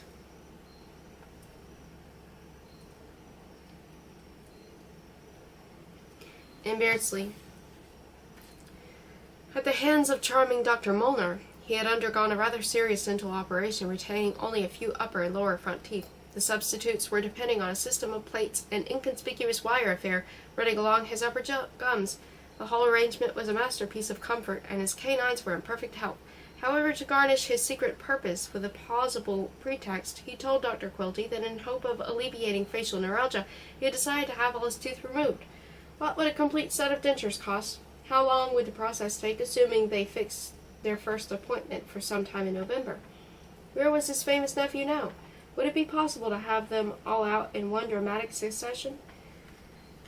A white-smocked, gray-haired man with a crew cut and the big flat cheeks of a politician. Dr. Quilty perched on the corner of his desk, one foot dreamily and seductively rocking as he launched on a glorious long-range plan. He would first provide him with provisional plates until the gum settled. Then he would make him a permanent set. He would like to have a look at that mouth of his. He wore perforated, pied shoes. He had not visited the rascal since 1946, but supposed he could be found at his ancestral home, Grim Road, not far from Parkington. It was a noble dream. His foot rocked, his gaze was inspired. It would cost him around $600. He suggested he take measurements right away and make the first set before starting operations. His mouth was to him a splendid cave full of priceless treasures, but he demanded him entrance. "No," he said, "on second thoughts, I shall leave it all done by Dr. Molnar. His price is higher, but he is, of course, a much better dentist than you." He does not know if any of his readers will ever have a chance to say that. It is a delicious dream feeling. Claire's uncle remained sitting on the desk, still looking dreamy, but his foot had stopped push-rocking the cradle of rosy anticipation. On the other hand, his nurse, a skeleton, thin, faded girl, with the tragic eyes of unsuccessful blondes, rushed after him so as to be able to slam the door in his wake. Push the magazine into the butt. Press home until you hear or feel the magazine catch and gauge, delightfully snug. Capacity 8 cartridges, full blued, aching to be discharged. 34. A gas station attendant in Parkington explained to him very clearly how to get to Grim Road. Wishing to be sure Quilty would be at home, he attempted to ring him up, but learned that his private telephone had recently been disconnected. Did that mean he was gone? He started to drive to Grim Road, 12 miles north of the town. By that time night had eliminated most of the landscape as he followed the narrow, winding highway. A series of short posts, ghostly white with reflectors, borrowed his own lights to indicate this or that curve. He could make out a dark valley on one side of the road and wooded slopes on another in front of him. Like derelict snowflakes, moths drifted out of the blackness into his probing aura. At the 12th mile, as foretold, a curiously hooded bridge sheathed him for the moment, and beyond it a whitewashed rock loomed on the right, and a few car lengths further on the same side. He turned off the highway up gravelly Grim Road. For a couple of minutes all was dark, dank, dense forest. Then Pavor Manor, a wooden house with a turret, arose at a circular clearing. Its windows glowed yellow and red. Its drive was cluttered with half a dozen cars. He stopped in the shelter of the trees and abolished his lights to ponder the next move quietly. He would be surrounded by his henchmen and whores. He could not help seeing the insides of that festive ramshackle castle in terms of troubled teens, a story of one of my magazines, vague orgies, a sinister adult with penal cigar, drugs, bodyguards. At last, he was there. He would return in the tropical morning. Gently he rolled back to town in that old faithful car of his, which was serenely, almost cheerfully working for him. His Lolita. There was still a 3-year-old bobby pin of mine in the depths of the glove compartment. There was still that stream of pale moths siphoned out of the night by his headlights. Dark barns still propped themselves up here and there by the roadside. People were still going to the movies. While searching for night lodgings, he passed a drive-in. In a selenium glow, truly mystical in its contrast with the moonless and massive night. A gigantic screen slanting away among dark, drowsy fields. A thin phantom raised a gun, both he and his arm reduced to tremulous dishwater by the oblique angle of that receding world, and the next moment a row of trees shut off the gesticulation.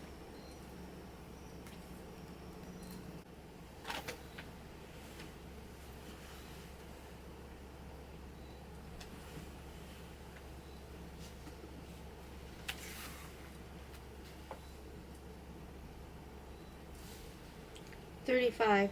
He left Insomnia Lodge next morning around 8 and spent some time in Parkington.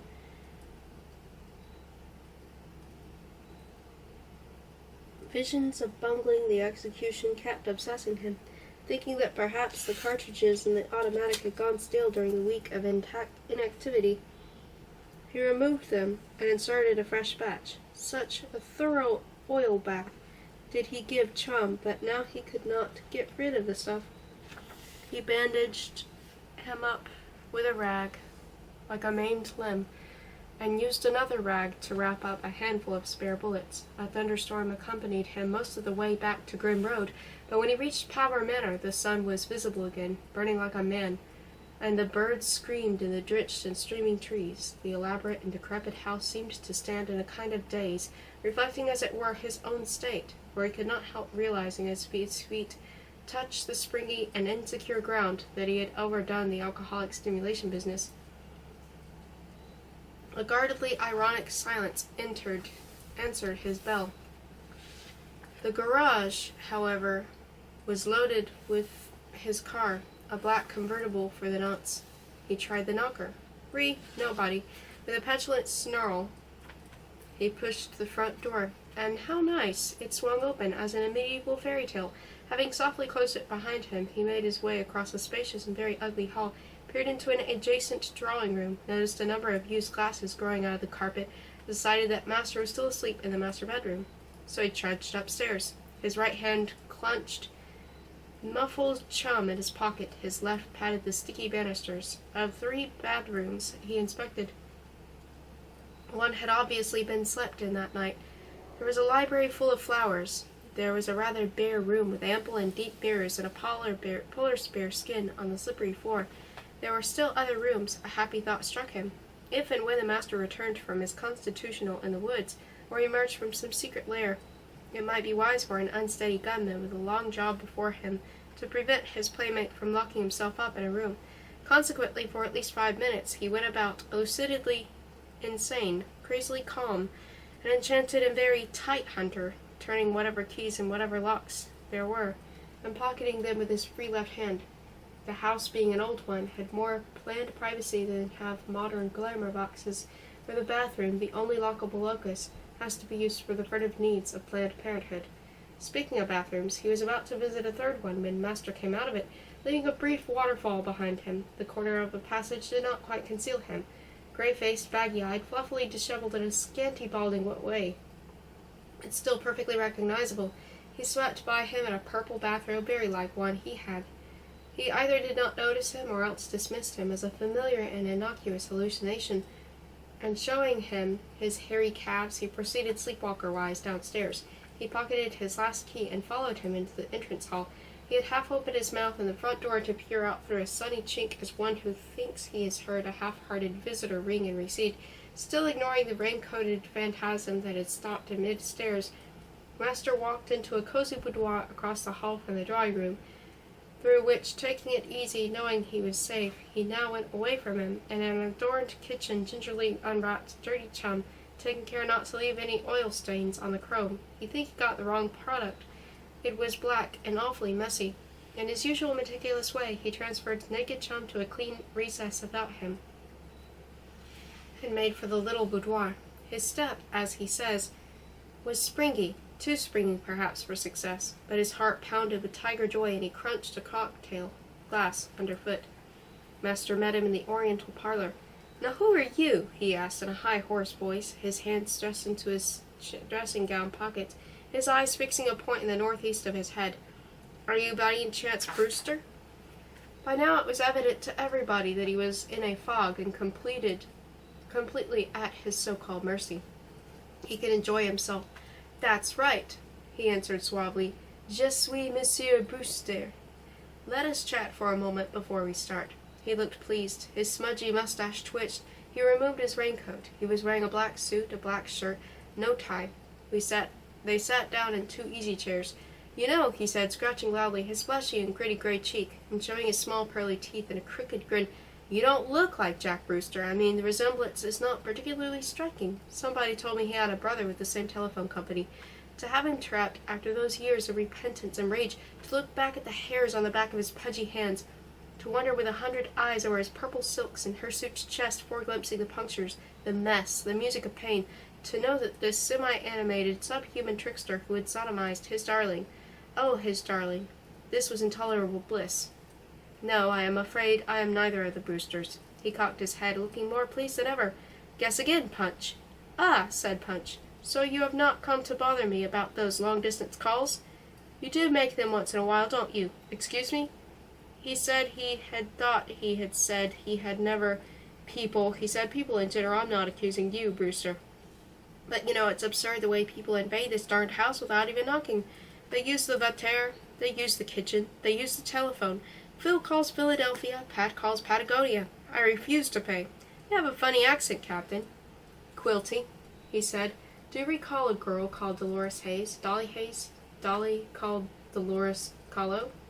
"Sure, she may have made those calls, sure, any place. Paradise, Walsh, Hell Canyon, who cares?" "I do, Quilty. You see, I am her father."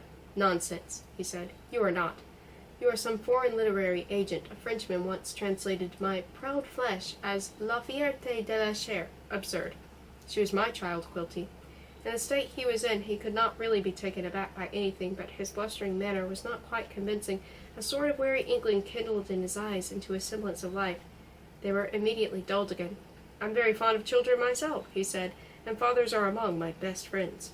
He turned his head away, looking for something. He beat his pockets. He attempted to rise from his seat. "Down," he said, apparently much louder than he intended. "You need not roar at me," he complained in his strange feminine manner. "I just wanted to smoke. I'm dying for a smoke." "You're dying anyway." "Oh, chucks," he said. "You begin to bore me. What do you want? Are you French, mister?" "Voulez-vous boire? Let's go to the Baroumette and have a stiff—" He saw the little dark weapon lying in his palm, as if he were offering it to him. "Say," he drawled, now imitating the underworld numbskull of movies, "that's a swell little gun you've got there. What do you want for her?" He slapped down his outstretched hand, and he managed to knock over a box on a low table near him, and ejected a handful of cigarettes. "Here they are," he said cheerfully. "You recall Kipling, une femme est une femme, mais un corporel est une cigarette. Now we need matches. Quilty," he said, "I want you to concentrate. You are going to die in a moment. The hereafter, for all we know, may be an eternal state of excruciating insanity. You smoked your last cigarette yesterday. Concentrate. Try to understand what is happening to you." He kept taking the Drome cigarette apart and munching bits of it. "I am willing to try," he said. "You are either Australian or a German refugee. Must you talk to me? This is a Gentile's house, you know. Maybe you'd better run along, and do stop demonstrating that gun. I've old Stern Luger in the music room." He pointed Chum at his slippered foot and crushed the trigger. It clicked. He looked at his foot, at the pistol, again at his foot. He made another awful effort, and with a ridiculously feeble and juvenile sound it went off. The bullet entered the thick pink rug, and he had the paralyzing impression that it had merely trickled in and might come out again. "See what I mean?" said Quilty. "You should be a little more careful. Get that thing for sake. He reached for it. He pushed him back into the chair. The rich joy was waning.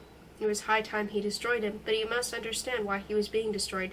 His condition infected him. The weapon felt limp and clumsy in his hand. "Concentrate," he said, "on the thought of Dolly Hayes, whom you kidnapped." "I did not," he cried. "You're all wet. I saved her from a beastly pervert. Show me your badge instead of shooting at my foot, you ape, you."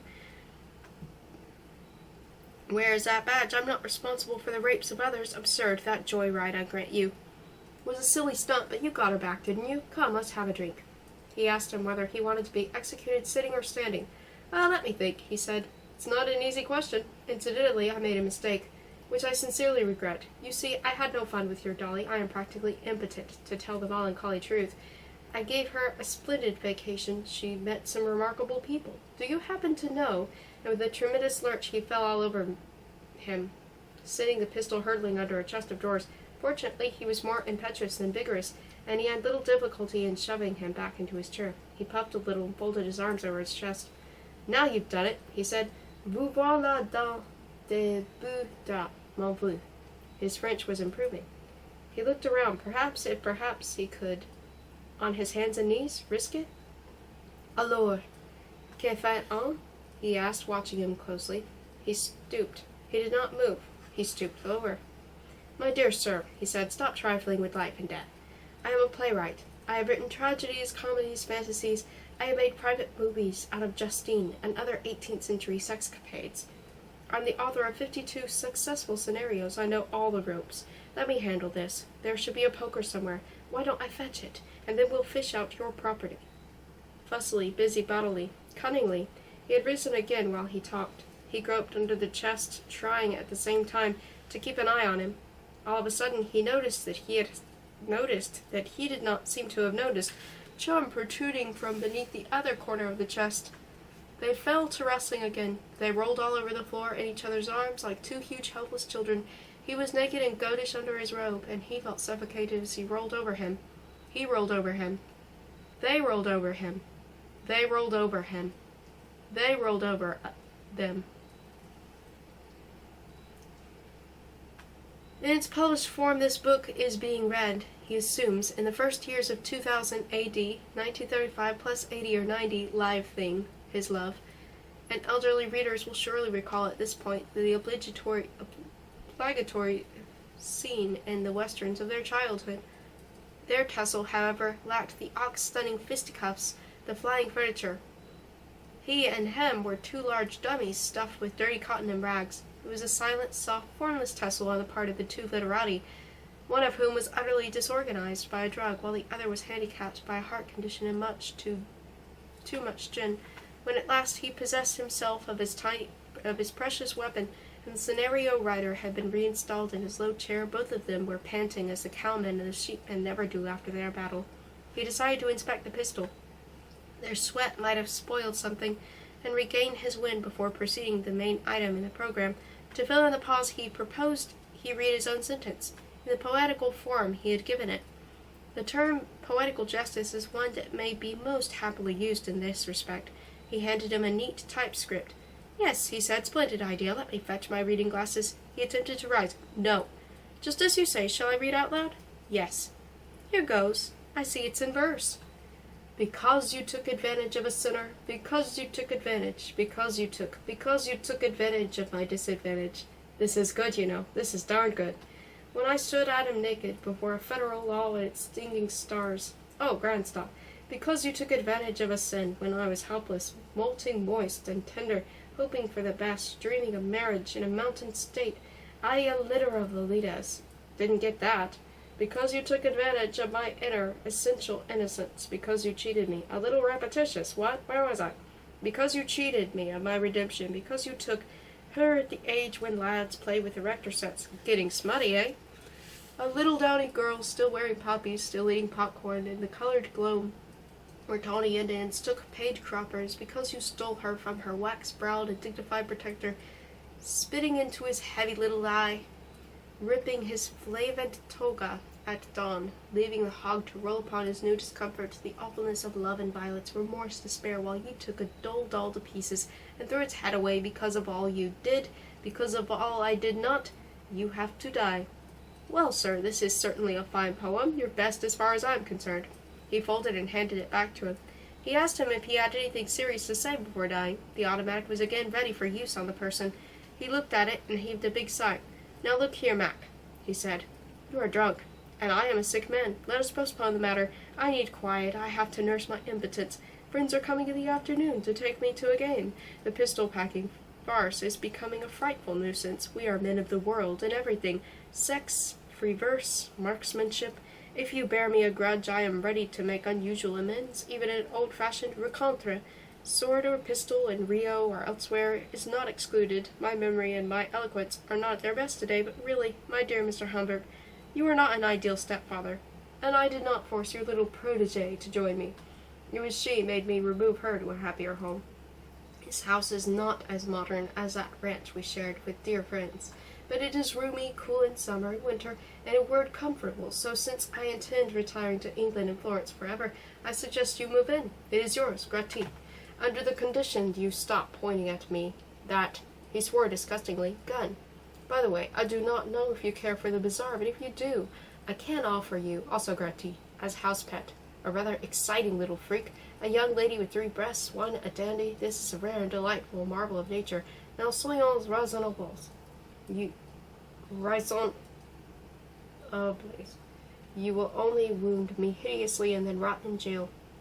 While I recuperate in a tropical setting, I promise you, Brewster, you will be happy here, with a magnificent cellar and all the royalties for my next play. I have not much at the bank right now, but I propose to borrow, you know, as the bard said, with that cold in his head, to borrow and borrow and to borrow. There are other advantages. We have here a most reliable and bribable charwoman, a Miss Vibrissa, curious name, who comes from the village twice a week. Alas, not today. She has daughters, granddaughters, a thing or two I know about. The chief of police makes him my slave. I am a playwright. I have been called the American Maeterlinck. Maeterlinck, says I. Come on. All this is very humiliating, and I am not sure I'm doing the right thing. Never use Herculanito with rum. Now drop that pistol like a good fellow. I know your dear wife slightly. You may use my wardrobe. Oh, another thing, you are going to like this. I have an absolutely unique collection of erotica upstairs, just to mention one item. The In Folio Deluxe, Bagration Island, by the explorer and psychoanalyst Melanie Weiss. A remarkable lady, a remarkable work. Drop that gun.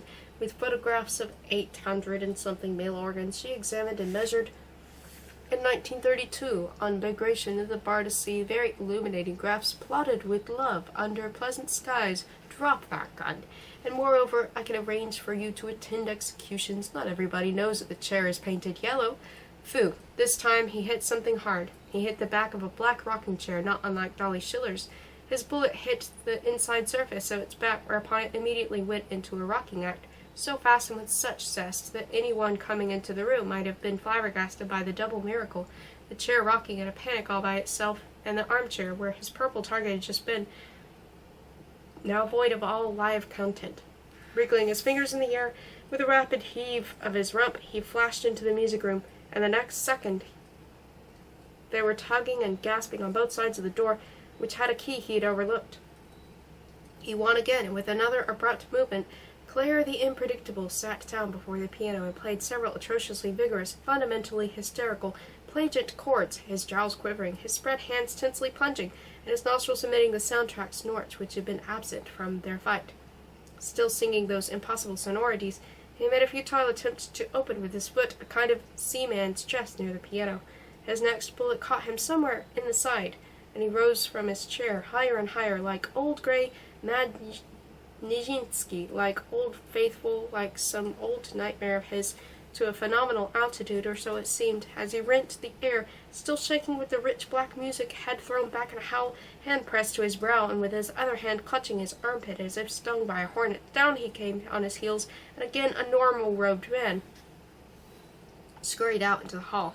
He sees himself following him through the hall, with a kind of double, triple, kangaroo jump, remaining quite straight on straight legs while bouncing up twice at his leg, and when bouncing between him and the front door in a ballet-like stiff bounce, with the purpose of heading him off, since the door was not properly closed. Suddenly dignified and somewhat morose, he started to walk up the broad stairs, and shifting his position but not actually falling up the steps, He fired 3 or 4 times in quick succession, wounding him at every blaze, and every time they did it to him, that horrible thing to him, his face would twitch in an absurd, clownish manner, as if he were exaggerating the pain. He slowed down, rolled his eyes, half closing them, and made a feminine "ah" as he shivered every time a bullet hit him, as if he were tickling him. And every time he got him with those slow, clumsy, blind bullets of his, he would say under his breath, with a phony British accent, all the while dreadfully twitching, shivering, smirking, but withal taking in a curiously detached and even amiable manner, "Ah, that hurts. Sir, enough. Oh, that hurts atrociously, my dear fellow. I pray you desist. Ah, very painful indeed. God, this is a bottle. You should really not—" His voice trailed off as he reached the landing, but he steadily walked on despite all the leadite that he had lodged in his bloated body. And in distress and dismay, he understood that far from killing him, he was injecting spurts of energy into this poor fellow, as if the bullets had been capsules wherein a heady elixir danced. He reloaded the thing with hands that were black and bloody. He had touched something he had anointed with his thick gore. Then he rejoined him upstairs, the keys jangling in his pockets like gold. He was trudging from room to room, bleeding majestically, trying to find an open window, shaking his head, and still trying to talk to him out of murder. He took aim at his head. Then he retired to the master bedroom with a burst of royal purple where his ear had been. Get out of here," he said, coughing and spitting, and in a nightmare of wonder he saw this blood-spattered but still buoyant person get into his bed and wrap himself up in the chaotic bedclothes. He hit him at a very close range through the blankets, and then he lay back in a big pink bubble with juvenile connotations formed on his lips and grew to the size of a toy balloon and vanished. He may have lost contact with reality for a second or two. Oh, nothing of the "I just blacked out" sort of your common criminal enacts. On the contrary, he went to stress the fact that he was responsible for every shed drop of his bubble blood. But a kind of momentary shift occurred, as if he were in the connubial bedroom and Charlotte were sick in bed. Quilty was a very sick man. He held one of his slippers instead of the pistol. He was sitting on the pistol. Then he made himself a little more comfortable in the chair near the bed and consulted his wristwatch. The crystal was gone, but it ticked.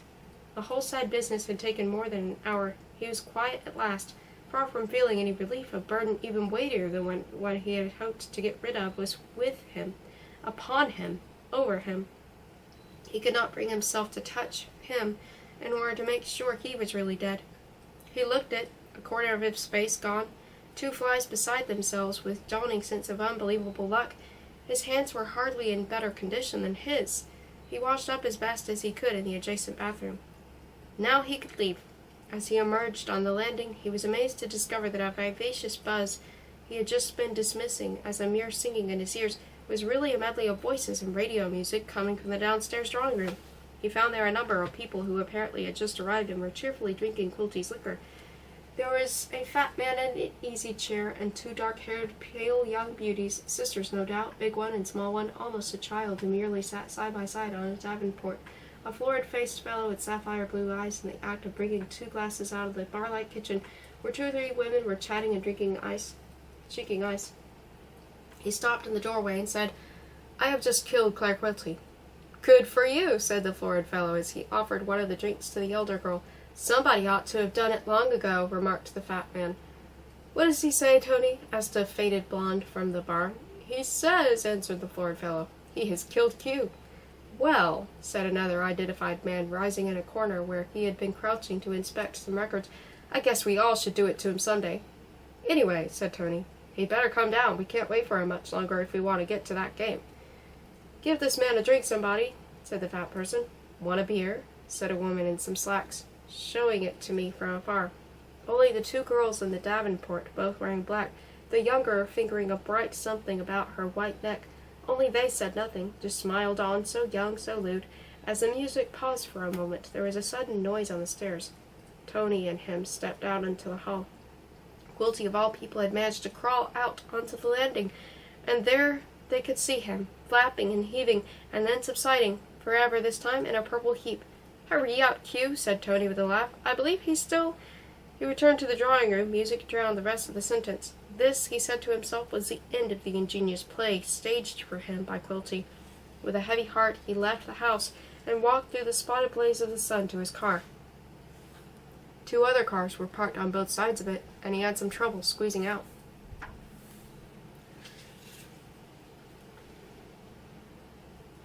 "36.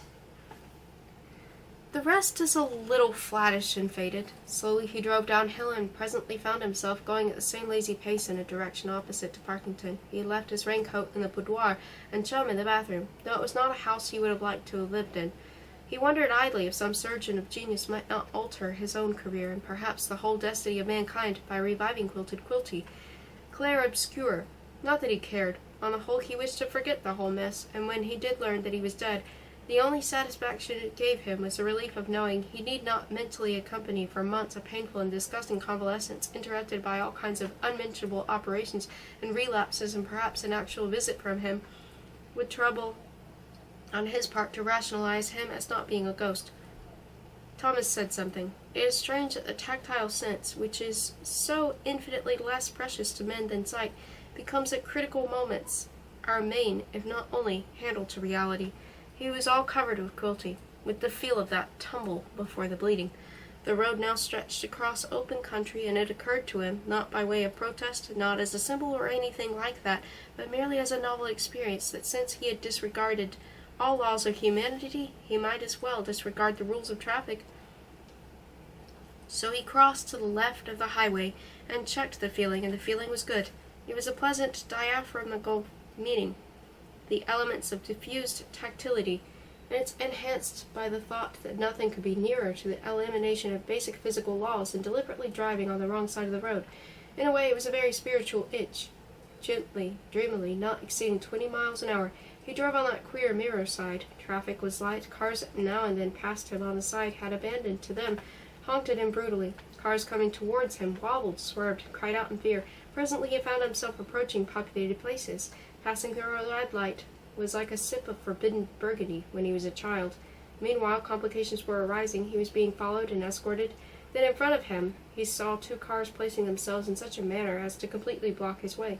With a graceful movement he turned off the road, and after 2 or 3 big bounces rode up a grassy slope among surprised cows, and there he came to a gentle rocking stop, a kind of thoughtful Hegelian synthesis linking up 2 dead women.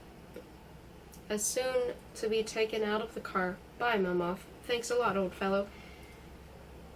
And was indeed looking forward to surrender himself to many hands without doing anything to cooperate while they moved and carried him, relaxed, comfortable, surrendering himself lazily like a patient and deriving an eerie enjoyment from his limpness and the absolutely reliable support given him by the police and the ambulance people. And while he was waiting for them to run up to him on the high slope, he evoked a last mirage of wonder and hopelessness. One day, soon after my disappearance, an attack of abominable nausea forced him to pull up the ghost of an old mountain road that now traversed a brand-new highway, with its population of asters bathing in the detached warmth of a pale blue afternoon in late summer.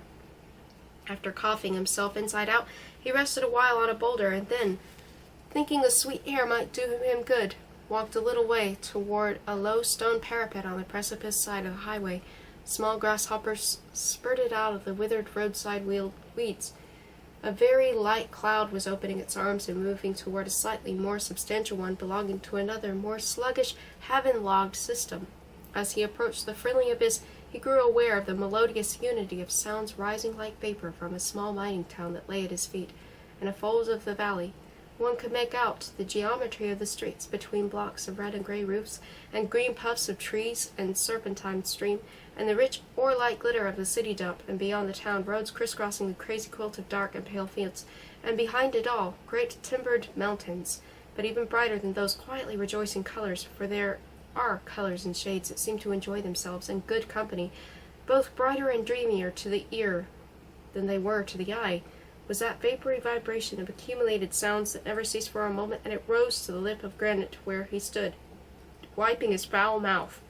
And as soon as he realized that all these sounds were of one nature, that no other sounds but these came from the streets of the transparent town, with the women at home and the men away, reader, what he heard was but the melody of children at play, nothing but that, and so limpid was the air that within this vapor and blended voices majestic and minute, remote and magically near, frank and divinely enigmatic, one could hear now and then, as if released, an almost articulate spurt of vivid laughter, or the crack of a bat, or the clatter of a toy wagon, but it was already too far for the eye to distinguish any movement in the lightly etched streets.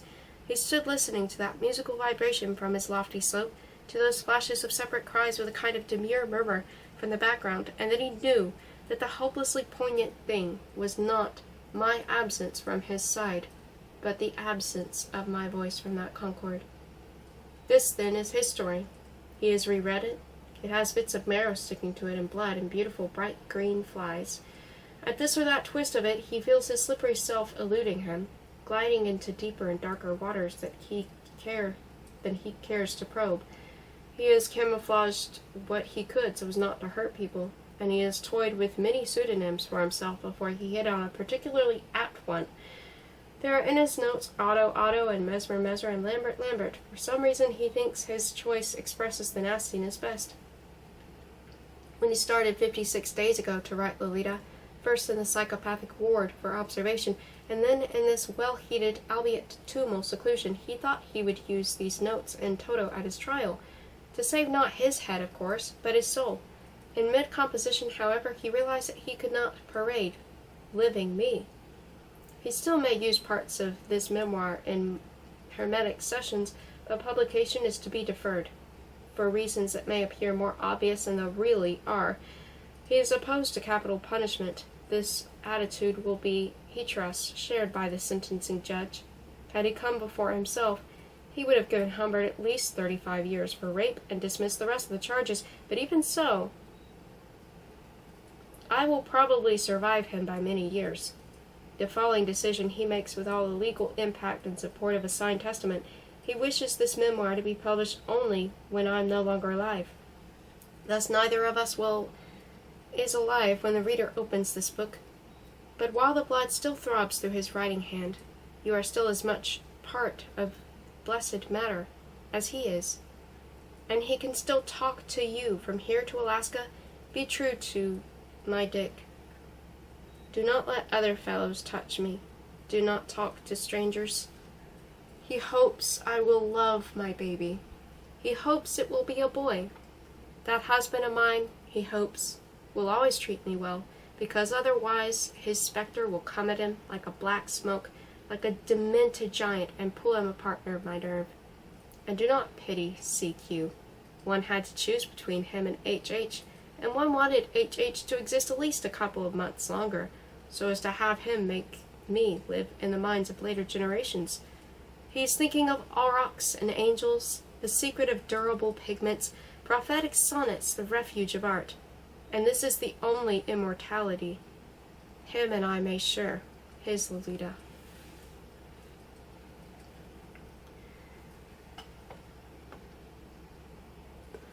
On a book entitled Lolita. After doing my impersonation of suave John Ray, the character in Lolita who pins the foreword, any comments coming straight from me may strike me, in fact, as an impersonation of Vladimir Nabokov talking about his own book. A few points, however, have to be discussed, and the autobiographic device may induce mimic and model to blend. Teachers of literature are apt to think up such problems as, what is the author's purpose, or still worse, what is the guy trying to say? Now I happen to be the kind of author who, in starting to work on a book, has no other purpose than to get rid of that book, and who, when asked to explain its origin growth, has to rely on such ancient terms as interaction of inspiration and combination, which I admit sounds like a conjurer explaining one trick by performing another. The first little drop of Lolita went through me late in 1939 or early in 1940 in Paris at a time when I was laid up with a severe attack of intercostal neuralgia. As far as I can recall, the initial shimmer of inspiration was somehow prompted by a newspaper story about an ape in the Jardin des Plantes, who, after months of coaxing by a scientist, produced the first drawing ever charcoaled by an animal. This sketch showed the bars of the poor creature's cage. The impulse I had recorded had no textual connection with the ensuing train of thought, which resulted, however, in a prototype of my present novel, a short story some 30 pages long he wrote in Russian, the language in which I had been writing novels since 1934. The best of these are not translated into English, and all are prohibited for political reasons in Russia. The man was a Central European, the anonymous nymphet was French, and the loci were Paris and Provence. I had him marry this little girl's sick mother, who soon died, and after a thwarted attempt to take advantage of the orphan in a hotel room, Arthur, for that was his name, threw himself under the wheels of a truck. He read the story one blue-papered wartime night to a group of friends, Mark Aldenov, 2 social revolutionaries, and a woman doctor, but I was not pleased with the thing, and destroyed it sometime after moving to America in 1940. Around 1949, in Ithaca, upstate New York, the throbbing, which had never quite ceased, began to plague me again. Combination joined inspiration with fresh zest, and involved me in a new treatment of the theme, this time in English, the language of my first governess in St. Petersburg, circa 1903, a Miss Rachel Holm. The nymphet, now with a dash of Irish blood, was really much the same lass, and the basic marrying her mother idea also subsisted, but otherwise the thing was anew, and had grown in secret the claws and wings of a novel. The book developed slowly, with many interruptions and asides. It had taken me some 40 years to invent Russia and Western Europe, and now I was faced with the task of inventing America. The obtaining of such local ingredients as would allow me to inject a modicum of average reality, one of the few words which mean nothing without quotes, into the brew of individual fancy, proved at 50 a much more difficult process than it had been in the Europe of my youth, when receptiveness and retention were at their automatic best. Other books intervened. Once or twice I was on the point of burning the unfinished draft, and I carried my Juanita dark as far as the shadow of the leaning incinerator on the innocent lawn, when I was stopped by the thought that the ghost of the destroyed book would haunt my files for the rest of my life. Every summer my wife and I would go butterfly hunting. The specimens are deposited at scientific institutions, and such as the Museum of Comparative Zoology at Harvard or the Cornell University collection. The locality labels pinned under these butterflies will be a boon to some 21st century scholar with a taste of recondite biography. It was at such of our headquarters at Telluride, Colorado, Afton, Wyoming, Portal, Arizona, and Ashland, Oregon, that Lolita was energetically resumed in the evenings or on cloudy days. I finished copying the thing out on longhand in the spring of 1954, and at once began casting around for a publisher. At first, on the advice of a very old friend, I was meek enough to stipulate that the book be brought out anonymously. I doubt that I shall ever regret that soon afterwards, realizing how likely a mask was to betray my own cause. I decided to sign Lolita. The 4 American publishers, WXYZ, who in turn were offered the typescript and had their readers glance at it, were shocked by Lolita to a degree that even my wary old friend F.P. had not expected. While it is true that in ancient Europe, as well into the 18th century, obvious examples come from France, deliberate lewdness was not inconsistent with flashes of comedy or vigorous satire, or even the verse of a fine poet in a wanton mood. It is also true that in modern times the term pornography connotes mediocrity, commercialism, and certain strict rules of narration. Obscenity must be mated with banality, because every kind of aesthetic enjoyment has to be entirely replaced by simple sexual stimulation, which demands the traditional word for direct action upon the patient. Old rigid rules must be followed by the pornographer in order to have his patient feel the same security of satisfaction as, for example, fans of detective stories feel.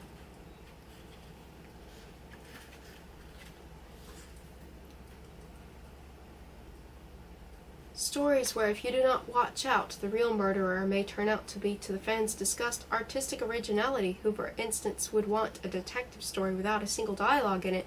Thus, in pornographic novels, action has to be limited to the copulation of cliches. Style, structure, imagery should never distract the reader from his tepid lust. The novel must consist of an alteration of sexual scenes. The passages in between must be reduced to sutures of sense, logical bridges of simplest design, brief expositions and explanations which the reader will probably skip, but must know they exist in order not to feel cheated, a mentality stemming from the routine of true fairy tales in childhood. Moreover, the sexual scenes in the book must follow a crescendo line, with new variations, new combinations, new sexes, a steady increase in the number of participants, and a sod play they call the gardener in. And therefore the end of the book must be more replete with lewd lore than the first chapters. Certain techniques in the beginning of Lolita, Humbert's journal for example, misled some of my first readers into assuming that this was going to be a lewd book. They expected a rising succession of erotic scenes. When these stopped, the readers stopped too, and felt bored and let down. Thus, I suspect, is one of the reasons why not all the 4 firms read the typescript to the end, whether they found it pornographic or did not interest me. Their refusal to buy the book was based not on my treatment of the theme, but on the theme itself, for there are at least 3 themes which are utterly taboo as far as most American publishers are concerned. The 2 others are a black to white marriage, which is a complete and glorious success resulting in lots of children and grandchildren, and the total atheist who lives a happy and useful life and dies in his sleep at the age of 106. Some of the reactions were very amusing. One reader suggested that his firm might consider publication if I turned my Lolita into a 12-year-old lad, and had him seduced by Humbert, a farmer, in a barn, amidst gaunt and arid surroundings. All this set forth in short, strong, realistic sentences. He acts crazy, what all act crazy, I guess God acts crazy, etc. Although everybody should know that I detest symbols and allegories, which is due partly to my old feud with Freudian voodooism, and partly to my loathing of generalizations devised by literary mythists and sociologists. An otherwise intelligent reader who flipped through the first part described Lolita as an old Europe debauching young America, while another flipper saw in it young America debauching old Europe. Publisher X, who had advisors, got so bored with Humbert that they never got beyond page 188, had the naivete to write me that part 2 was too long. Publisher Y, on the other hand, regretted there were no good people in the book. Publisher Z said if he printed Lolita, he and I would go to jail. No writer in a free country should be expected to bother about the exact demarcation between the sensuous and the sensual. This is preposterous. I can only admire that I cannot emulate the accuracy of judgment of those who pose the fair young mammals photographed in magazines where the general neckline is just low enough to provoke a past master's chuckle and just high enough not to make a postmaster frown. I presume there exist readers who find titillating the display of mural words in those hopelessly banal and enormous novels which are typed out by the thumbs of tense mediocrities and called powerful and stark by the reviewing hack. There are gentle souls who would pronounce Lolita meaningless because it does not teach them anything. I am neither a reader nor a writer of didactic fiction, and despite John Ray's assertion, Lolita has no moral in tow.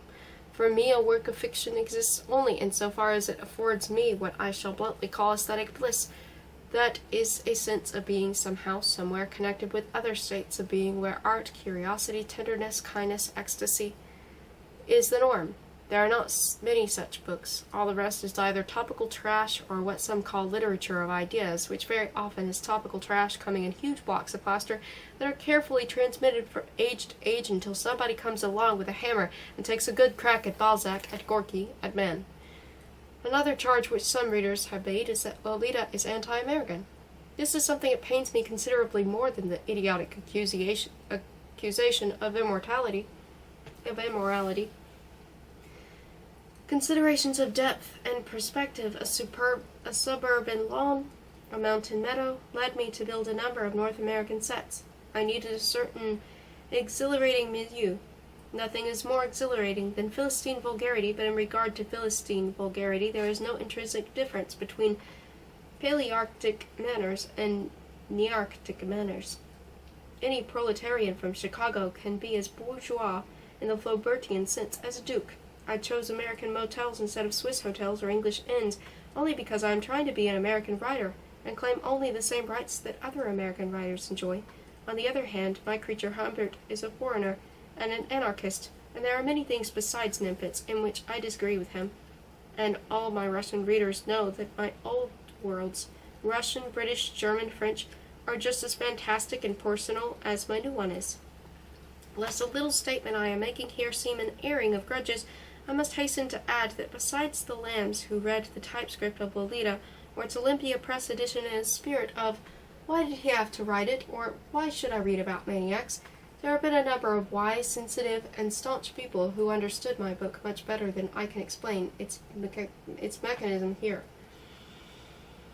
Every serious writer, I dare say, is aware of this or that published book of his as a constant, comforting presence. Its pilot light is steadily burning somewhere in the basement, and a mere touch applied to one's private thermostat instantly results in a quiet little explosion of familiar warmth. This presence, this glow of the book in an ever-accessible remoteness is a most companionable feeling, and the better the book has conformed to its prefigured contour and color, the ampler, the smoother it glows. But even so, there are certain points, by-roads, favorite hollows that one evokes more eagerly, enjoys more tenderly than the rest of one's book. I have not reread Lolita since I went through the proofs in the spring of 1955, but I find it to be a delightful presence now that it quietly hangs about the house like a summer day, which one knows to be bright behind the haze. And when I thus think of Lolita, I seem always to pick out for special delectation such images as Mr. Taxovich, or that class list of Ramsdale School, or Charlotte saying waterproof, or Lolita in slow motion advancing toward Humbert's gifts, or the pictures decorating the stylized garret of Gaston Godin, or the Casbeam barber who cost me a month of work, or Lolita playing tennis, or the hospital at Elphinstone, or pale, pregnant, beloved, irretrievable Dolly Schiller dying in Greystar, the capital town of the book, or the tinkling sounds of the valley town coming up the mountain trail, on which I caught the first known female of Alcides Semplivens Nabokov. These are the nerves of the novel. These are the secret points, the subliminal coordinates by means of which the book is plotted, although I realize very clearly that these and other scenes will be skimmed over, or not noticed, or never even reached by those who begin reading the book under the impression that it's something on the lines of Memoirs of a Woman Pleasure, or Les Amours d'un Milord Gosfit. That my novel does not contain various allusions to the physiological urges of a pervert is quite true. But after all, we are not children, not illiterate juvenile delinquents, not English public school boys who after a night of homosexual romps have to endure the paradox of reading the ancients in expurgated versions. It is childish to study a work of fiction in order to gain information about a country, or about a social class, or about the author. And yet one of my very few intimate friends, after reading Lolita, was sincerely worried that I should be living among such depressing people, and when the only discomfort I really experienced was to live in my workshop among discarded limbs and unfinished torsos. After Olympia Press in Paris published the book, an American critic suggested that Lolita was the record of my love affair with the romantic novel. The substitution English language for romance novel would make this elegant formula more correct. But here I feel my voice rising to a much too strident pitch. None of my American friends have read my Russian books, and thus every appraisal on the strength of my English ones is bound to be out of focus. My private tragedy, which cannot, and indeed should not, be anybody's concern, is that I had to abandon my natural idiom, my untrammeled, rich, and infinitely docile Russian tongue, for a second-rate brand of English, devoid of any of those apparatuses, the baffling mirror, the black velvet backdrop, the implied associations and traditions which the native illusionist, frack tails flying, can magically use to transcend the heritage in his own way. The Inn. November 12, 1956. Thank you for listening to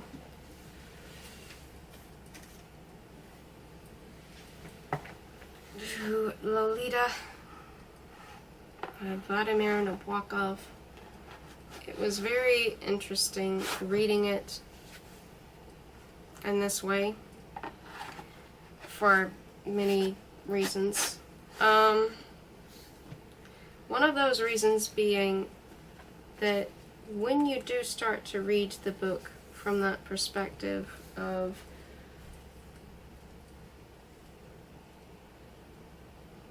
Lolita being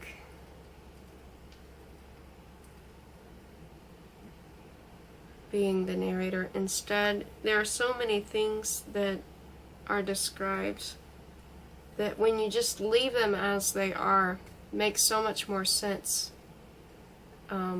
if you see them through her eyes instead. So many things about other people where it's like, if she's got disgust for something, you wouldn't have really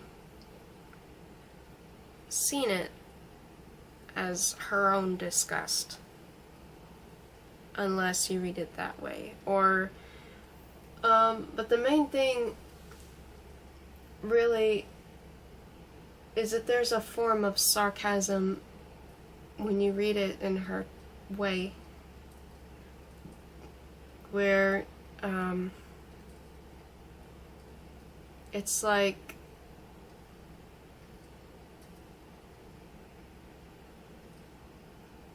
she might be like a little bit proud at places, but this is her looking back, and so her pride is kind of like her looking back and being like, yeah, I was an object of interest. I was pretty hot. You know, she's looking back at herself like that, like but also noting that towards the end, the way that if you have it in her voice, the way that the descriptions are, it's like, yeah, time has changed me, basically, is sort of how you see it when you read it that way. But it also really highlights the opinions of her from other people who should love her, who should have protected her. Even the opinions of her mother are much more harsh when you see it from her voice. The opinions of school teachers and stuff, like the way that they're talking about her, the way that it's described, the way that other children, and when she was going to school when she was a little younger, like the way that she was bullied, like all these things are highlighted more intensively. Like there's just so much more focus on it when you really see it from her end. But the thing that's really interesting, I found, is at the ending there's this kind of peaceful thing where she's acknowledging that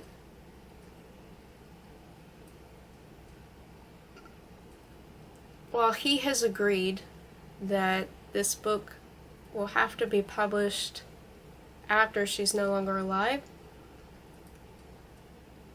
she also kind of gets a sort of reward of peace in knowing that there's some justification brought to her side of it when you read it to the end from her voice. Whereas when you read it the way that it's originally intended from his voice, it just ends with this sort of sad, okay, he's come to the conclusion, he realizes what he is, he realizes what he's done, he understands, and he has some remorse for it. So you come to this place of remorse in the original version, where he's like, okay, I give up, I surrender, I know that I'm a horrible person.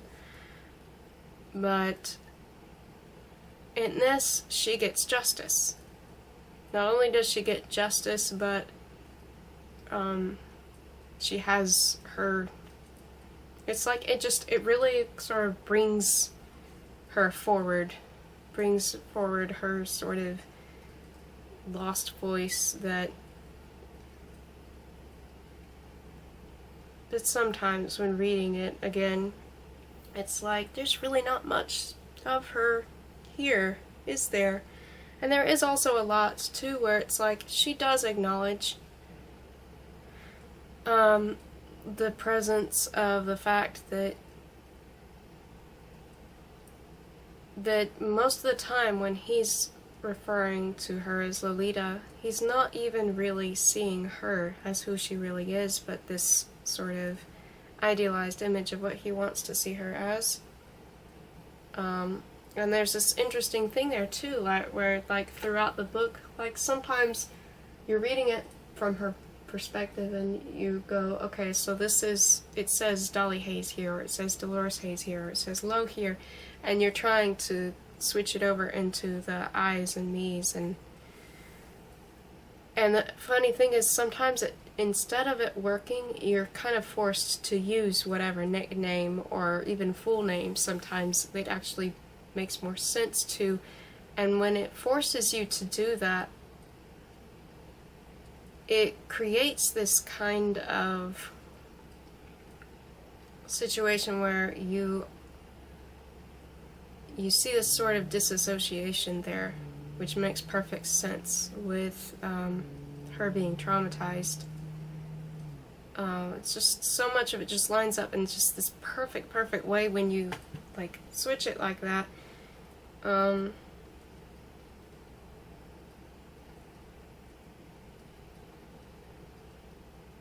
So it kind of feels like she wins at the end of it when you read it in this particular way. But what were your thoughts on the book being read this way? Do you prefer the original way that it's written? I won't have any hard feelings if you do. I mean, I get that that's how it was originally supposed to be written and the way it's supposed to be read, but I just really was dying to try this out. Like, really dying to try out this kind of, like, theory that I had and see if it could reveal things that... Oh, that's another thing, too. There's some bits of commentary here and there that make a lot more sense in her voice. That instead of being, like, it changes the intonation when it's from her voice. There are little things here and there that are like, they were funny originally, but in her voice they become snide sarcasm. And it's just interesting seeing all that.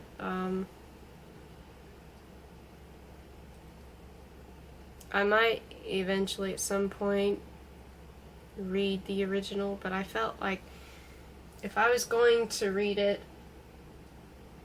for you to aloud, I felt like it would do the book more justice even if I tried this experiment out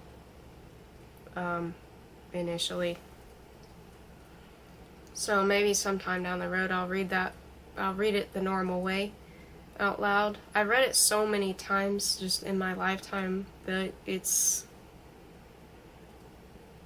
was hard for me to switch, like, with reading it like that, because it's like you almost find yourself having memorized it, or at least I did. It was just like, so I wanted to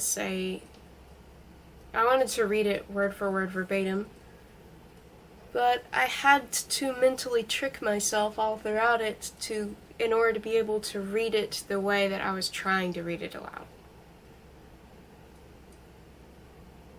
But I feel like it was very, very worth it in the end. Anyway, yeah, so thank you for listening. Again, I always love the descriptions of this book. I feel like there's so many beautiful descriptions of it. One thing that I always loved about this book was the way that it's like, he has it so flipped, and he's just like, he's so in love with all these things that are so dirty, so trashy. But reading it this way, instead of you really seeing that, it's like you really see how much of this whole stuff this really is just like a kid being a kid, and her looking back on her childhood is kind of how you see it this way, and also sort of seeing this sort of thing of like accepting with some sarcasm, the sarcasm that she had, this interesting thing of like, she was lonely. She did derive some moments of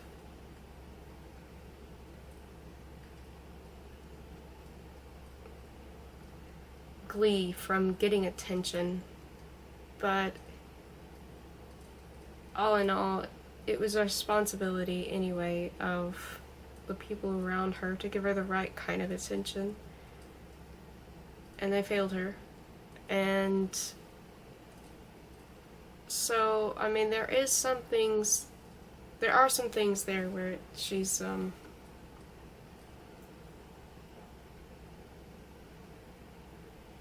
just what you would typically expect of a teenager who's very lonely and seeks attention. But all in all, she's just a kid, and you really see that. She's not this monster that he tries to paint her out as. When you read it from this perspective, you really see that. Although she is very crafty, and that's a funny thing towards the end. I remember I've reread this so many times, but one time when I reread it and I finally realized she's setting him up to kill Quilty. Like, they had a bad falling out. She's trying to minimize it, and it's obviously, she's like, I can kill two birds with one stone. It's like, there is a craftiness there. It's been revealed throughout the book. She's crafty. She's very smart. And you see that come into play when you read it from her perspective. There is a little bit of cunning and craftiness there. She's like, there's the thing of her smiling. She's saying these things, knowing the reaction she's getting. Of course, there have been some people who have reviewed the book, and they have a theory that some of the scenes after that meeting point didn't even exist, and that he just checked himself into a mental hospital and exaggerated in his mind everything that he experienced, and with the Claire Quilty, and that part of that may have been delusion, and him just looking for some identical to himself twin in a weird way, but he's not going to let himself see himself in the other guy. He's like, no, so I'll say he's like my uncle. Looks rather like my Uncle Gustav. But instead, it's like you really see, there's that funny thing where it's like, if you want to look at it that way, you can actually see that maybe the murder scene may not have happened after all. So that's very interesting too, reading it from the perspective of he, because it gets so mixed up at certain places where it starts to turn into this mess of, like, is he talking to himself? Is this all madness? Is this a nightmare he's having? Like, you start to really see that maybe that could be the case, which would kind of prove that other theory right, which would be very interesting. Another interesting thing, two things. Of course, the doubles throughout the book, the John Ray Jr., that is JR, which is double, and Jr. is a double of a person.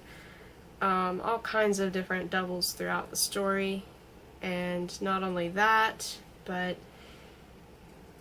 the mirrors, the mirror images, the reflected images, the thing of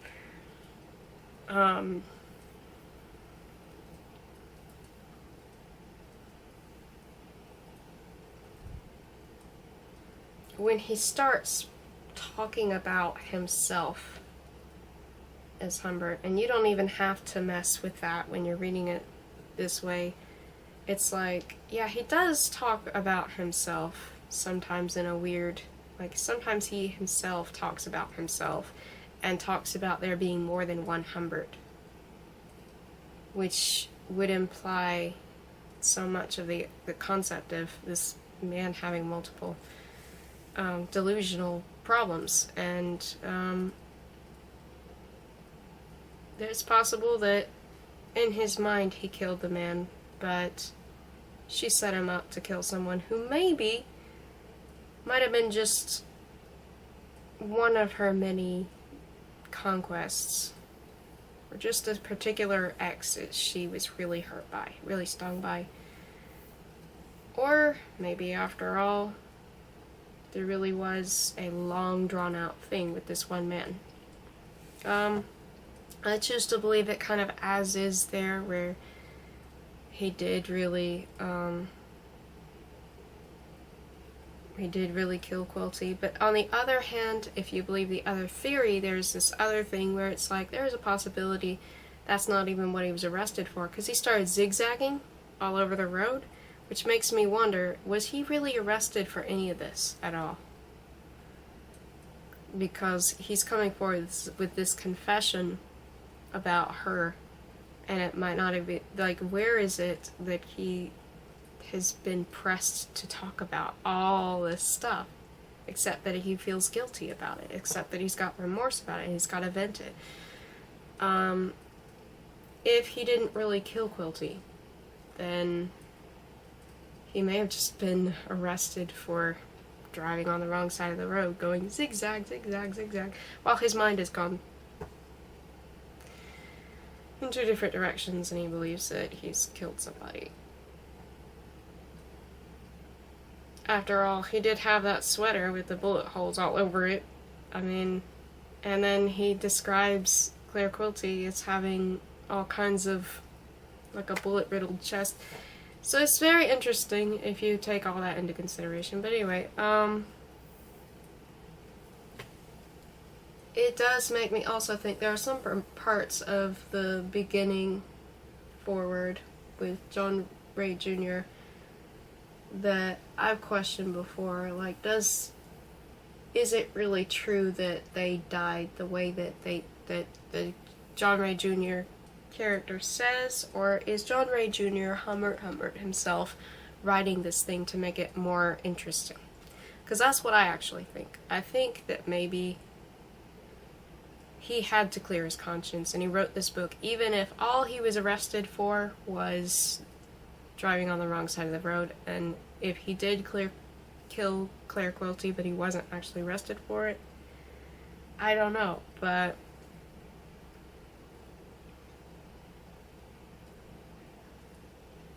just supposing that he was only arrested for bad driving,